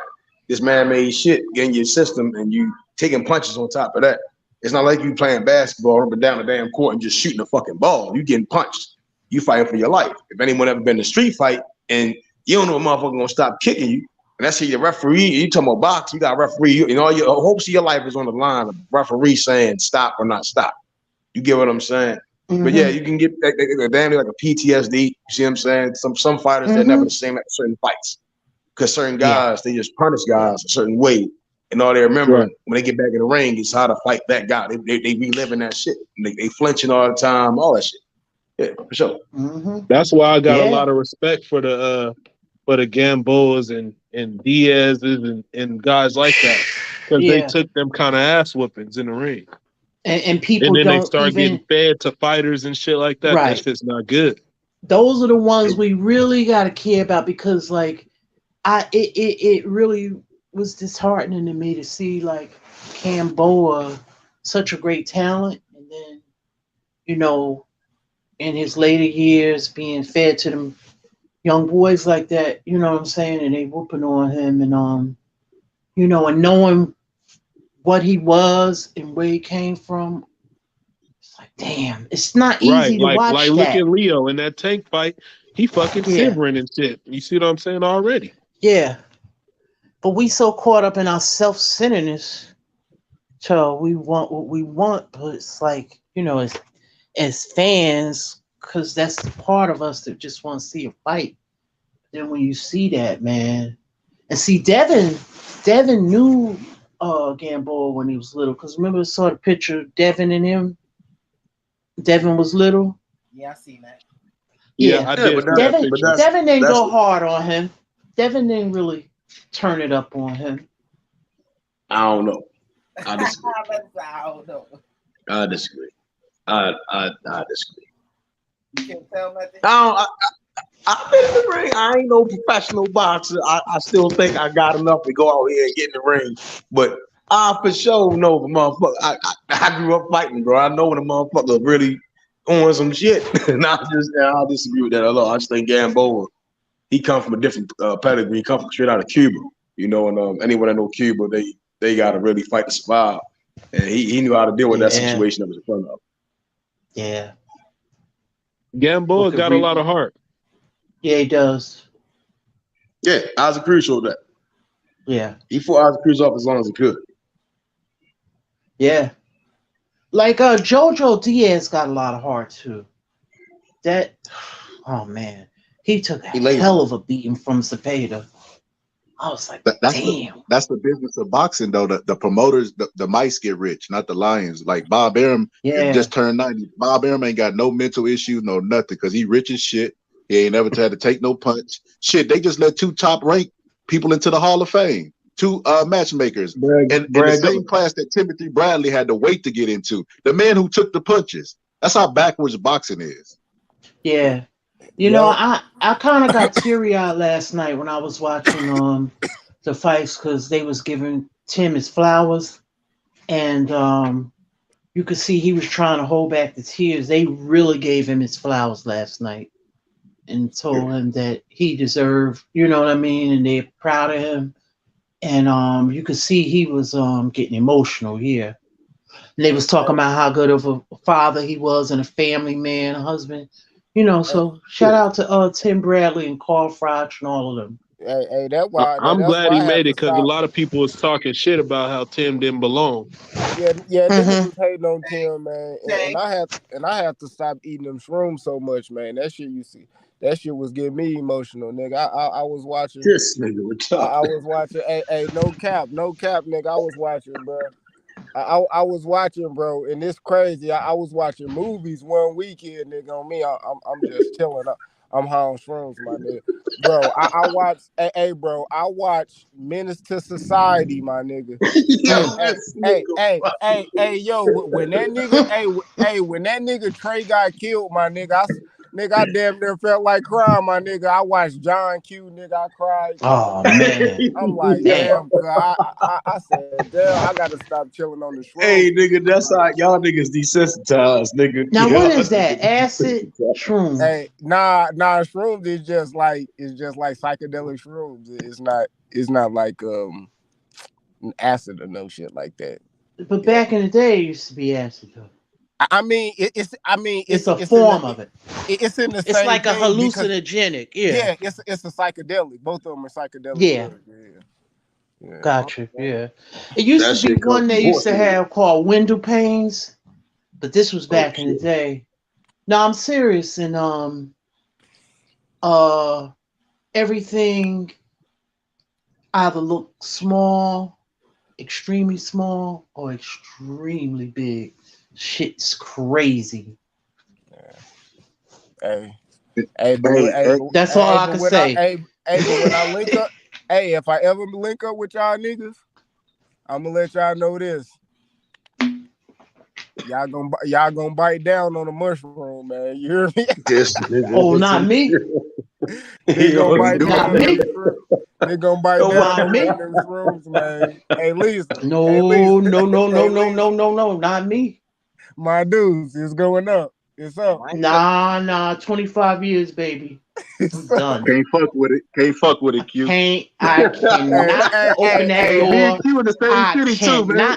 I can't open that door again. I ain't gonna open that door again. Hey, 25 years clean. Hey, I ain't fucking with you, Miss Lisa. Hey, I ain't opening that door.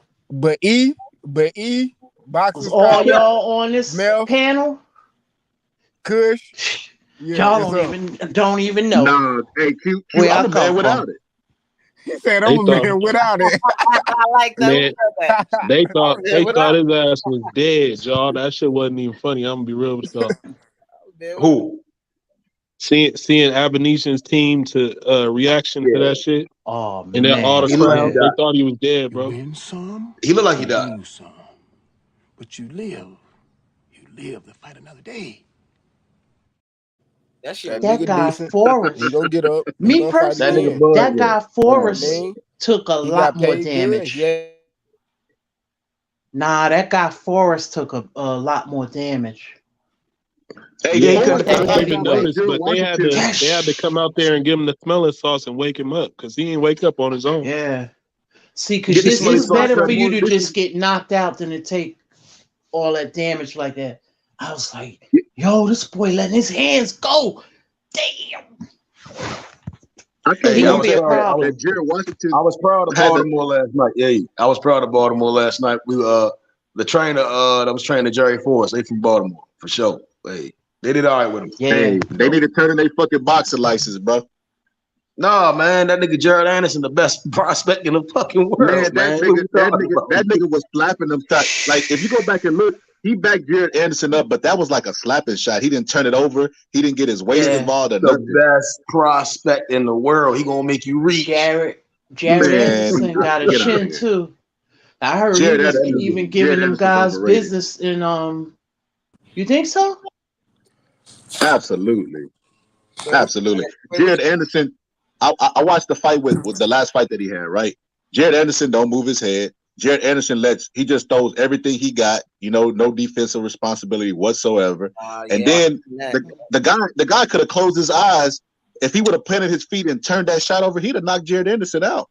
Oh, I was telling people, but they're not paying attention to the major flaws. The guy, he's talented, but he got to clean up on a lot, bro. Right, but we talking about it. Who training him? K. Karoma and I saw K. Karoma. K. Karoma was one really in the corner, so I think K. Karoma. But he's still young. I do agree that the leaning back and all that shit got it. Yeah, for sure. But at the way he's doing things, it's a choice. Now, if he stays stuck in that shit, that's the problem. But I don't think he's gonna keep doing that shit. I think Javalov is a better prospect. I'm more impressed with Javalov than I am Jared Anderson. Nah. Who did Javalov fight last? The dude that hopped out the ring, I can't remember his name. I keep forgetting it, but he hopped out the ring against Efe. Dude, he ain't fighting. Dude, oh, Curtis. He was alright. Dude, he fought wasn't too much. Curtis Harper. I just mean, like, when I look at him and and how he fights, he reminds me of a young Batali, like with his height and his size and shit. With Jared Anderson, I'm just not that impressed, bro. Like, I feel like Jared Anderson's gonna end up like how I don't know if y'all ever seen the fight with Tommy Morrison versus Michael Bennett. Oh shit! Hell no. Pull that up, Q. Pull that up. Oh, wow. Q, pull that Michael shit Bennett up, was Q. getting wailed on, and he let his shit go, and he knocked out Tom. Because Michael Bennett wasn't scared to throw the punch. He planted his feet and threw it, and that dude didn't move his head. And when you don't move your head, your opponent gonna throw his punch the last place he's seen it. Whether like Oliver McCall knocked Lennox Lewis out with his eyes closed. You got to move your head. Right. You know that guy? I was watching the fight not too long ago. Makhmadov, I think that's his name. He fought what's that guy's name? The African guy. No. This was recently. The African guy. He fought AJ. You know what I'm talking about? Got the ball head. What weight class? Which weight class? Heavyweight. Remember he fought AJ? Heavyweight? Yeah, attack him. Yeah. He had just fought Makhmadov not too long ago, right? Carlos Takam ended his heavyweight streak. I mean, his knockout streak. Cause you talking about the neck dude, the dude that be moving his neck after every time he punch. Yeah, the white guy.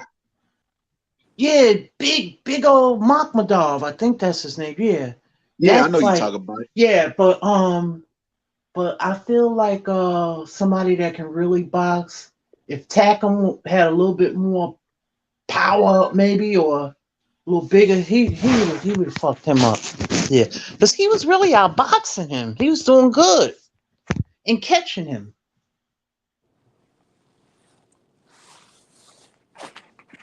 Hey, Q, you ain't gonna pull the fight up with Michael Bennett versus Morrison? I ain't at the crib. I'm on my phone.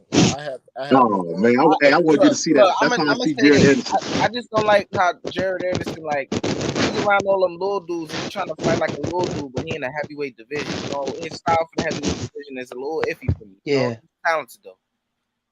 Shit, Tyson Fury try to fight like a little dude. Tyson Fury's 6'9". He could get away with a lot. Jared Anderson is one of the. He's not a real big heavyweight. You know, he's average height and size at the heavyweight division. You know. And what is his weight? Power. What do he weigh in at? I don't even know. I don't know his weight. I just know he got average power. He hit that guy with a lot of clean shots where he should. A heavyweight division, if you get hit with a clean shot, you're supposed that guy to go. never been stopped though. No, he got stopped. Jared Washington stopped him. Oh, I didn't even know that. That's what people were saying. Yeah, if you type that shit on YouTube, you'll see Jared Washington give him a nasty knockout with a left hook, bro. It's like that knockout that Jared Anderson did was worse than what Jared Anderson did. Shit. Yeah, because because I seen Jared Anderson sparring with Shakur. I'm like, what the fuck Shakur doing in there with this big dude? But he was just tapping him, you know, like I think because they keep saying he's a small man trapped in a big man's body. So I think while he young, I guess he could get away with it. But like he got that top rank machine behind him, Lisa. That's just like Lopez did. Top rank knows how to build stars and get us to talk about him. I think that man is all hype. I think you ever been to a restaurant and you get a big ass steak and you cut into it and it's all crust?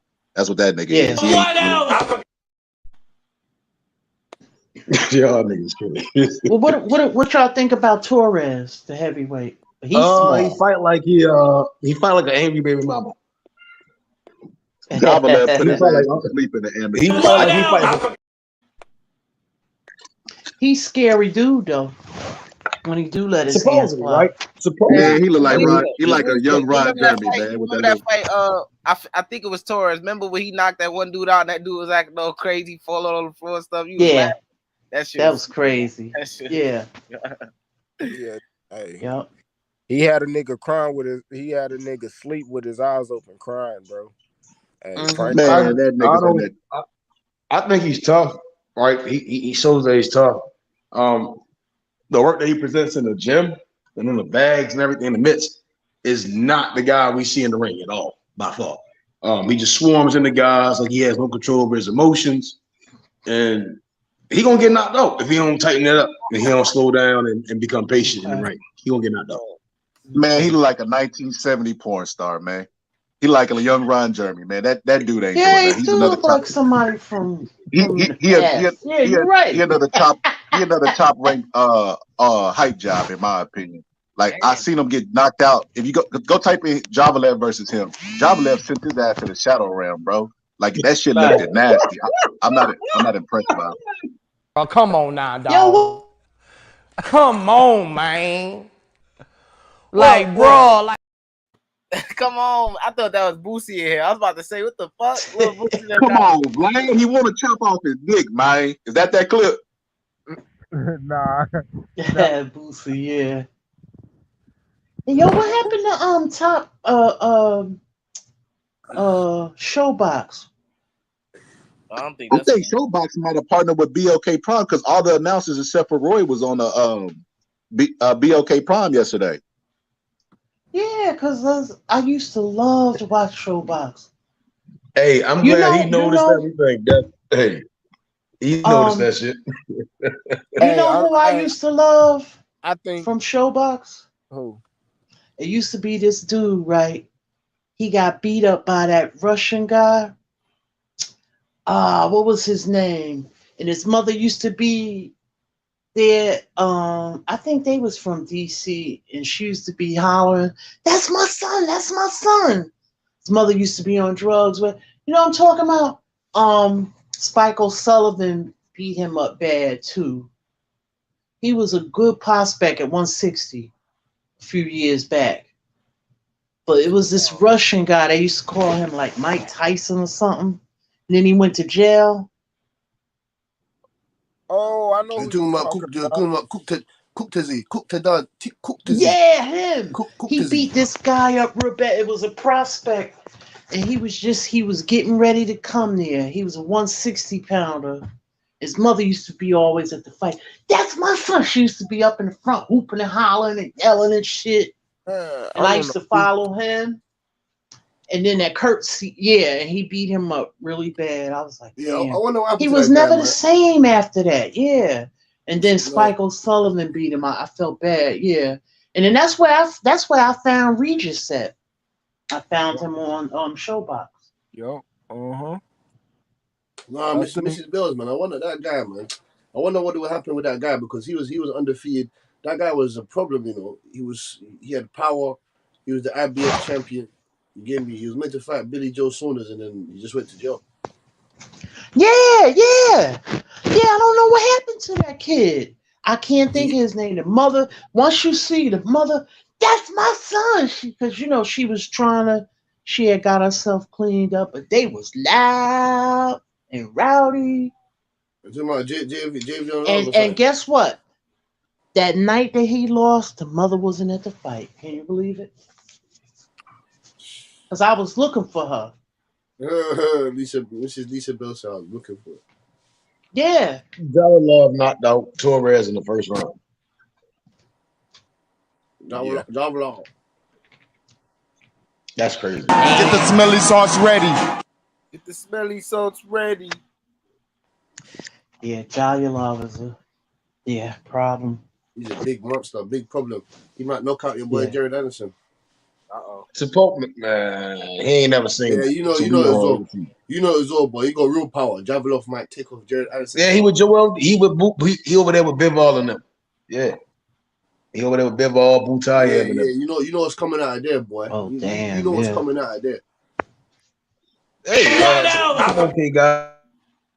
Yeah. They okay. We're gonna see what they're about. Nah, they're more than okay. They're more than okay.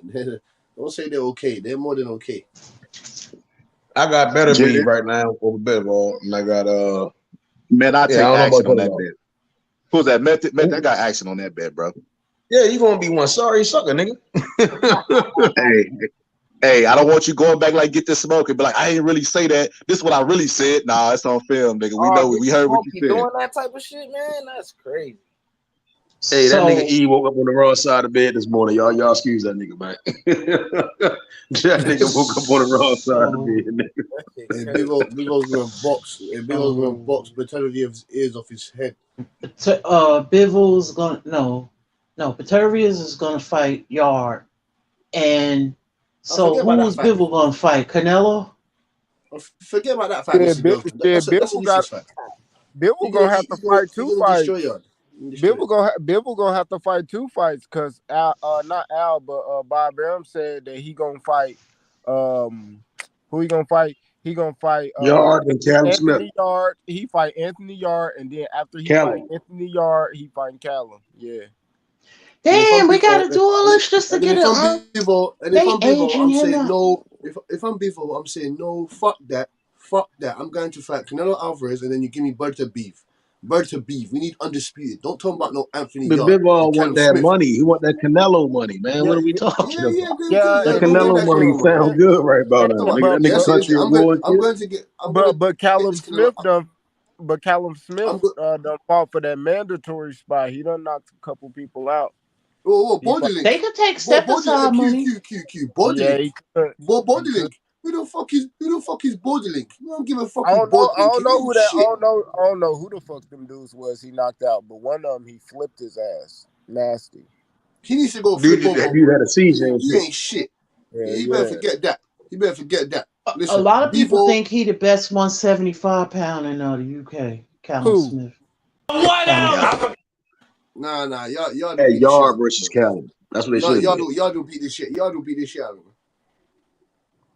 You ain't got the answers, man. You ain't got the. Yard will fuck him up. Yeah, but Yard never fought the other guy yet. Yard fought Kovalev. Kovalev would have knocked out Callum Smith. Nah, the other guy. Yard didn't go to. He didn't go through the. Like the European and the. He didn't go through the British level. The Commonwealth. Yeah, he didn't do that. What's his name? The other guy. Yard. My Ghanaian brother. What's his name? He's speaking of Mrs. Bills. One of AJ's guys. He never fought him. Joe Joyce? No, light heavyweight. What's his name? Shit. Damn, what's that dude name? Virgil Hunter. Boutsi. Yeah, he never fought him. He should have fought him a long time ago. Oh yeah, Mrs. Bells. Yeah, you know, yeah. Boutsi and Yard should have fought like years ago. Yeah. Like 2-3 but years instead ago. But instead he fought Lyndon Arthur. Yeah. Mrs. Bells took that out, one out from the woodwork, you know. Yeah, I forgot about Boutsi. Yes. Boutsi. Mm-hmm. Yes, Boutsi might be better than all of them. Boutsi might be better than Cam Smith, Yard. You get me? I don't know. I don't know. He still got some ways to go too, because he's still like new. If you know what I mean. He ain't been in there with no tough people. And you know who else is good? Craig Richards. Oh, you like Craig Richards, Mrs. Bells, yeah? Yeah. I follow because I'm. He gave Bevo a tough fight. He gave Bevo a tough fight. Yeah. It's a good fight. He did way better than Canelo Alvarez. He did better than Canelo Alvarez by far. Yeah. Mm-hmm. Yeah, because everybody say he looked like Jalik. Oh God, Jalik. Yeah, with the locks.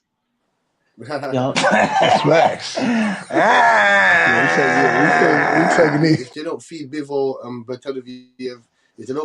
Bertolviev, or give him Canelo Alvarez money, then I don't know. If I'm Bivol, I don't know, man. I'm not fighting anyone else apart from Undisputed and Canelo Alvarez.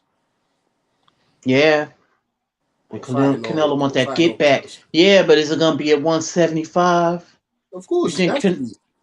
Yeah. Of course. I run this shit. I'm the A side of this. He's not the A side. He's Mr. Jones. He is. Just cause who? Canelo? No. Canelo Alvarez is still the A side, but Bivol is a player. Like he's a player in this now. Like, you know what I'm saying to you? Everything's not gonna go as smoothly as Canelo Alvarez thinks it is gonna go. You know what I'm saying to you? Yeah. Has to be at 175. Yeah, okay, I got you. Yeah. When it comes to that money, he bringing that money. Yeah. Bivol come down to 168, he'll beat his ass even worse, and then Canelo Alvarez have no belts, nothing. Mm-hmm. Then that's gonna be the excuse for him not to fight David Benavidez. That's gonna be the excuse for him not to fight David Morrell. That's gonna be the excuse for him not to fight with the rest of these monsters, and he has to fight them. I don't give a fuck. David Morrell only got like how many fights? Lomachenko had 3 fights, Mrs. Bells, and he got a world title shot. And then he fought Gary Russell Jr. straight after. So David Morrell can do the same thing. Yeah, I got you. Yeah, I'm not saying that Canelo shouldn't fight them. Some of them dudes need to fight each other. Oh yeah. Most definitely. Canelo coming off surgery, more than likely the first fight that he gonna fight is gonna be a guy that's not recognizable, not a real big. He's gonna fight John Ryder. He's gonna fight John Ryder. He's gonna fight John Ryder, man. John Ryder. Hey, I don't think that Kambosos could beat Shakur. I think that'll be a good test for him at 135 because of the styles. Mm-hmm. I think the work rate of Kambosos and the chin of Kambosos will be a really tough fight for him. Because Shakur's not knocking out Kambosos. He's not. TEO's a harder puncher. How do you see Ortiz, Jermaine Ortiz against Shakur Stevenson? Good fight. That would be a good ass fight. Good chess match. Yeah, that's what I want to see. I want to see that because Kambosos is not fighting Shakur coming off 2 losses, right? He's not fighting Shakur Stevenson coming off of 2 losses. Oh, hell no. Nah, he ain't gonna do that. No. If he does that, then he's got some spit. If he does that, then I'll say Kambosos wants to fight the best. He wants the big fights. He's not afraid. You get me? Then if he does that, well, we know about Kambosos, man. It's too many killers at 135 and 140. He really ain't got an option. He got to go back into the elite of the elite. He's small. Yeah, Kambosos is really small. I say he go to fight Lomachenko. I think he needs that Lomachenko work, man. That's what I think Lomachenko should fight. He shouldn't fight Devin Haney. He should go fight Kambosos. He should go fight as a Zepeda. He should go fight one of those guys. Nah, man. What you talking about? Man? He gotta fight Devin. Why you don't want to fight Devin? What's he fighting Devin Haney for, man? The guy said he's a heavyweight. Well, what does that mean? Why are you saying he's a heavyweight? We don't want to hear that shit. Because he was way bigger than him. That's all he meant. But it Man, was a joke. He been fighting at 135 for a long time. I'm definitely not giving him that out. Yeah. I think it's because Loma's just he's a person that came up to that weight. Lomachenko is naturally a 130 pounder. He's no bigger than that. He ain't 135. He ain't 140. He's a naturally 130 pounder, and that's what he should have stayed. I thought he started at 126, didn't he? Oh I no, think wait. he did. Yeah, he did. No, did you? No. Lomachenko had 10 professional fights. 10 professional fights before he actually turned pro. Yeah, an actual pro in America. He had 10 professional fights. Mm-hmm. Yeah, in the semi-pros, yeah. Good shit, Cass. I didn't even know that, bro. Good shit. Yeah, the world boxing series, I think. Or something like I remember, yeah. Yes. Lomachenko is he's very that's what I'm saying. This is why people built him up to be this killer. This is why people built him up to be this assassin. Because he was doing stuff around Europe and these other places. And when he came to America and he fought the real deal talent, he fought dogs and pit bulls and lions like Salido, and he fought a young bull, a young hungry bull. I don't care what anyone says. Teofimo Lopez might not have the skills or whatnot, but he was hungry. He was a bull when he fought Lomachenko. And that victory that Teofimo Lopez held in that fight, it kind of diminished his brain a bit. It took his brain cells on for a joyride because ever since that fight, he's never been the same. Never ever been the same. Never. I agree with you. That was I bad think Loma match. got exposed. I think Loma got it. My bad. Lisa. Not the best matchmaking to put him in there with Salido at the second fight, because Salido's not an easy fight for a lot of people. Let's just call it what it is. He been in a lot of fights of the years. He's just that type of. That was not a good fight to put no person in with as a new fighter, as a new pro. That's just my opinion. I think Loma got exposed, man. I think Loma is great when he's at the mid range, but these fighters are not letting them get there. They tying them up, they pushing them off, and they not allowing them to use what they. Do you remember they was calling the Matrix? Are you gonna take your heart out? Yeah. He does all that shit from the mid range, and these fighters figured out like TEO exposed it. If you just keep him long, he won't be able to do all this shit and work all these angles. So Loma got exposed. That's why he don't want to fight Devin Haney, because Devin Haney got a great jab. And he beat and TEO was beating him to the punch, too. So yeah, I got what you're saying. He gonna fight Devin Haney. I don't know about all that. He don't want to fight him. He gonna fight him. He gonna fight. Yeah. They gonna fight. It's not gonna I ain't be. saying Loma's scared now. I ain't saying Loma's scared. I ain't saying that. I'm just saying that he's a smart guy. He's a very smart guy. That's what I'm saying. Mm-hmm. And his story. Sorry. He my brother here, the boxing scholar. He reminds me of a historian, fam. The boxing scholar was correct. He's correct. These guys won't allow him to dictate the range of the fight, because these guys are bigger, they're longer, they punch harder. You know what I'm saying to you? Right. Here, man. So he can do all that stuff at 130 to those guys that can't minimize his range and his distance and his timing. You know what I'm saying to you? Because Lomachenko, whatever you want to say, I would like to say that he's a master of timing, and certain other aspects in his game. But we've seen him in there with the same optimal range of controlling the same distance, like, you know what I'm saying to you. So he hasn't had too much succession. All those guys, Nakatani, Luke Campbell, Nakatilia. Not Nakatilia. Is it Nakatilia? Not Nakatilia. Or Comey, all those other guys. Yeah, man. They don't my guy, when he went through that tirade and like Nicholas Walters and all of that. Oh yeah. I just think that was my guy. Like, that was a style maybe Nicholas just had never seen or whatever. And with Rigo was just too small and older. You know what I mean? Not making no excuses, but Rigo was just too small. And another thing, he didn't allow Rigo to do what Rigo do. Rigo ducks under you. He was allowing it, but they were showing it in the dressing room, like if you see Lomachenko know how to get out of clinches very well. You see what he do, right? Yeah. He know how to get out of clinches very well. He's a master at that. And then it was all the mother fighters. It was just like that's when they started. They was just like, yeah, he was just taking souls at that time. I was like, damn, man, he beating all my people. They called him No Moschenko. I remember that shit, man. I remember that Yeah, hype train. Hey, he was getting some dubs, man. Nigga got He that was, dub and off. they was impressive. But He man, got you got to that dub remember off this. Gary Russell, man. Yeah, he beat. Hey, he was Gary beating Russell, some solidified guys, but He beat the you got shit to out remember this, Q. of Roberto Duran started at lightweight, man. That nigga ended up fighting Iran the Blade Barkley, bro. So it take a lot to impress me. yeah. I got you. I mean, Yeah. I ain't even just going off being too impressed by Lomachenko. I'm not like super impressed by Lomachenko. I'm just like I just respect him. Like Lomachenko deserved respect. I don't think he deserved to be disrespected. Respected. I think like even with the Lomachenko disrespect and shit, that just opened gateways for motherfuckers disrespecting a new way get disrespected. Like, Right. you know what I mean? Like, but that's just how motherfuckers is. I don't really give a damn. But Mm-hmm. it is what it is. Yeah.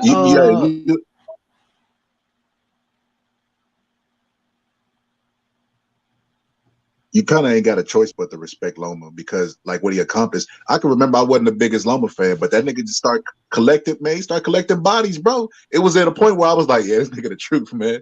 This nigga the truth, bro. He walking through everybody around his weight class. Like, I had to give him his flowers, Bro, but as far as like where everybody else rates him, I feel like they rate him a little bit higher than what he actually is. he was having real life casuals talking about he one of the best boxers ever, nigga. Like Max Kellerman. like no, I'm talking about niggas that like I'm at the barbershop, niggas talking about, man, you seen this dude? Man, he probably the best boxer I ever seen. I'm like, who you talking Who about? else? Joe And then they Rogan. show me Lomachenko. I'm like, Joe Rogan. you know, huh? Joe Yeah, Rogan was saying that shit too. yeah, was he? motherfuckers probably watching Joe Rogan and shit like that. And then ate this nigga up. Yeah, people lose their stuff in the moment. Q. Teddy I remember Atlas when. was saying it too. Yeah, Teddy Atlas. Oh, remember that time? You know when he really, I rolled my eyes at him. That time when Bud became undisputed. Remember? Oh, Andre into Ward his was face, he there. said, "Yeah, I remember that." And Andre Ward, he ranked Lomachenko ahead of him. I remember that right, shit. he was pound for pound #1, and then Bud had just became undisputed. And I looked at him. I was like, he made me sick. I'm sick. He disgusted me ever since. I'm sub to his channel. I don't even watch it. Yeah, I can't lie. Teddy Atlas probably has one of the best minds, but sometimes he be saying some outlandish shit. You just be like, "What the fuck?" Yeah. Man, he be trying to be different, man. I don't Yeah. I don't even think he mess with boxing like he used to. Don't he talk more about MMA or something now? That's it. And he don't even talk about all the MMA. He talk about just UFC specifically. Yeah. He covers that. Yeah. He covers that still. Like, covers that with the other guy, the other whack guy, man. I still remember him hollering when that guy sucker punched that guy back in the day on Hey, Friday that guy Night went on to Fights. kill Max Kellerman's brother, the guy you're talking about. Yeah. I remember Butler. That's crazy. Yeah, I remember. Small boxing world. And that was Max Kellerman's best friend, I think, or something. He was helping him out, something like that. Mm-hmm. Yep. He was helping the brother out. Yep. That's so sad. I still remember Teddy Atlas, because you know he got a real big mouth. Yeah, he New loud York, whoever.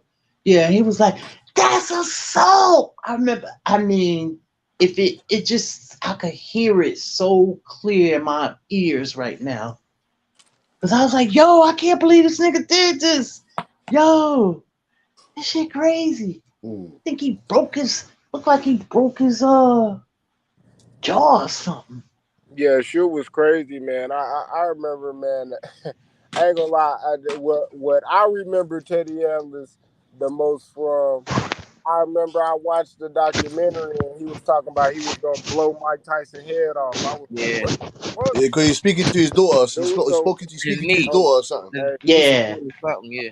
he said Yeah. he said Mike Tyson messed with some girl that His was. niece. It was his No, his niece. niece, It his wasn't his niece, his daughter. Yeah. niece, his niece. I Yeah, it don't was his know niece. Yeah, it who, was but something. hey, that nigga said he held a gun to Mike head. Said that nigga was crying like a bitch. Hey, I was like, Yeah. He wouldn't be. Mike wasn't He crying, wouldn't. He man. wouldn't Teddy fuck Allen at that full of age. shit.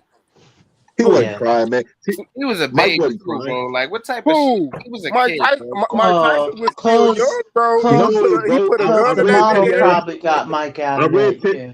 I read Yeah. Teddy Allen's book. He never said Mike Tyson was crying. He said Mike Tyson gave him like a smirk, but he fired the gun to his head, like beside his head, to let him know, like, nigga, I'm not playing around. I don't give a fuck who you think you is. But Teddy Allen and Mike Tyson, bro, they're weird because both of them are great in their own aspects, and they ain't talked to each other in like 30 years, bro. 30 years, and Mike done apologized every chance he got. They still don't talk to each other. But I think that they have like a weird dynamic because we wouldn't even know about Teddy Atlas if it wasn't for Mike Tyson. They used to bring Teddy Atlas on the network only to bash Mike Tyson during the 90s, That bro. shit crazy, bro. Right. Well, who would be? I ain't gonna be cool with you when you put gun in my motherfucking head. Fuck that. I'm gonna always remember that. You feel me? And I Now wouldn't check be cool. this out. Right now, I wouldn't got be a cool. question. Why was that nigga in Rikers Island? Who? Teddy Atlas. He And was why he got bad. that? He was And a why he bad. got that? And Yeah, he why he was a got that street guy. buck He was a 50 he was a across bad. his face? He was a bad man. He was a bad He was bad. man. He got a book. He got a book out that he talked about how he used to do a lot of shit for his father's attention because his father was a doctor, and he said like he wanted to spend time with his dad, but he didn't know how to ask him, so he would just like act out and shit and rob people and do. He was a bad motherfucker back in the day, from what I heard. Yeah, Right, man. right. Because I In the never early knew. 70s, the Yeah. early 70s and shit. I think early 80s, yeah, mid 70s. He was a bad motherfucker. Yeah. Because I was Customato like, testified on his behalf. That's why he didn't get sent right. the last time, because Kevin Rooney and him was friends, and he introduced him to Cuss, and Teddy Atlas was still in the streets. And Customato went to his court hearing and said, if y'all lock this man up, it'll be a tragedy to society. And he was crying and shit. So the judge, you know what I mean, looked at Cuss, respected the guy, and didn't lock Teddy up.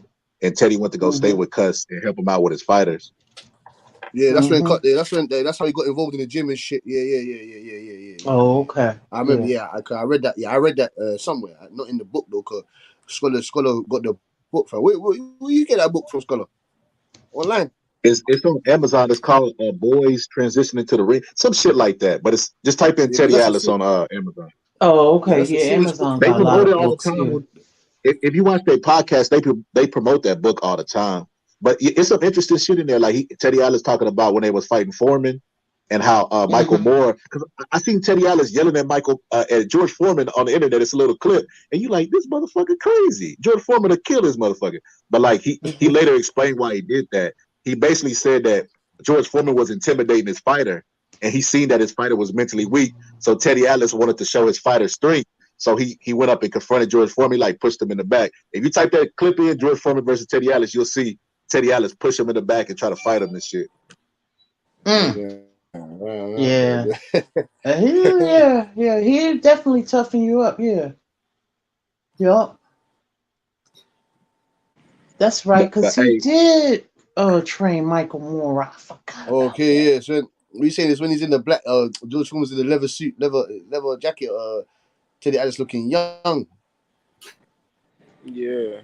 Yeah, from what I heard, man, Teddy Atlas, he could bang too, bro. Like he used to be a boxer. He was a boxer at first, but he had like back problems and some shit. But I think he had 2 amateur fights, both by knockout.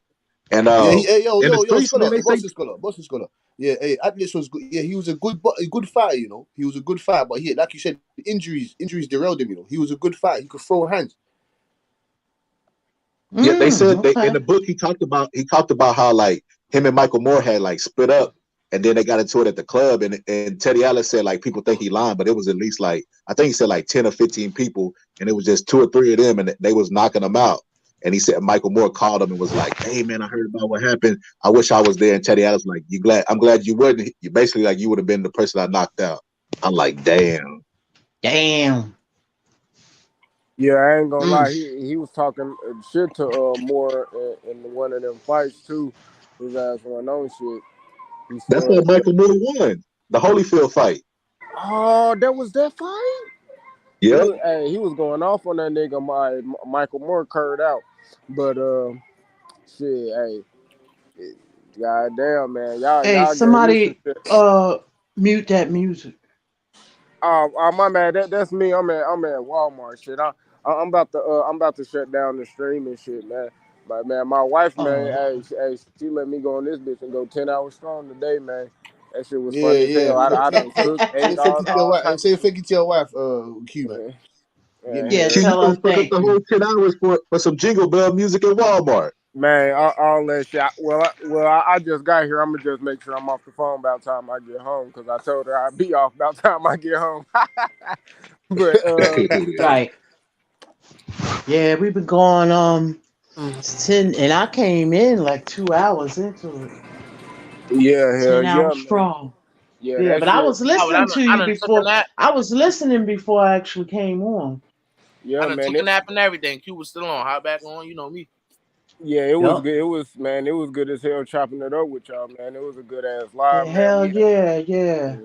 I love the vibes over here. It's love and it's, Yeah, man. Yeah, no man. Yeah, arguing, man. and it was some funny debates earlier, but it's Yeah, all love at the end of the day. yeah, it was cool. Smoking meth got that shit off their chest. Yeah. They funny. They funny. Yeah. Yeah, yeah, man. That shit was straight. But I appreciate all y'all for sliding through though, man. Yeah, that shit everything, man. As always, Q man. As always, OG Q man. As always. Yeah, appreciate y'all, Yeah. man. You say honored. You say Absolutely. honored. You say honored and honored. Yeah, absolutely. Yeah, it's always a treat, man. I'ma holler at y'all on the next one, man. Tomorrow, shit, I'm probably be going live, man. We gonna watch some old school shit, man. Yeah, I know Oh, how I'm gonna okay. do it on Monday, so Cool. we gonna watch What, some throwback shit tomorrow. So, what I you gonna put be up, watching? man. I don't know what shit. We can find out what we want to watch right now before I get It's off. from Frank. You know What y'all about want Frank to see? Fletcher. You know about Frank Fletcher. I was watching Frank Fletcher and Clint Jackson.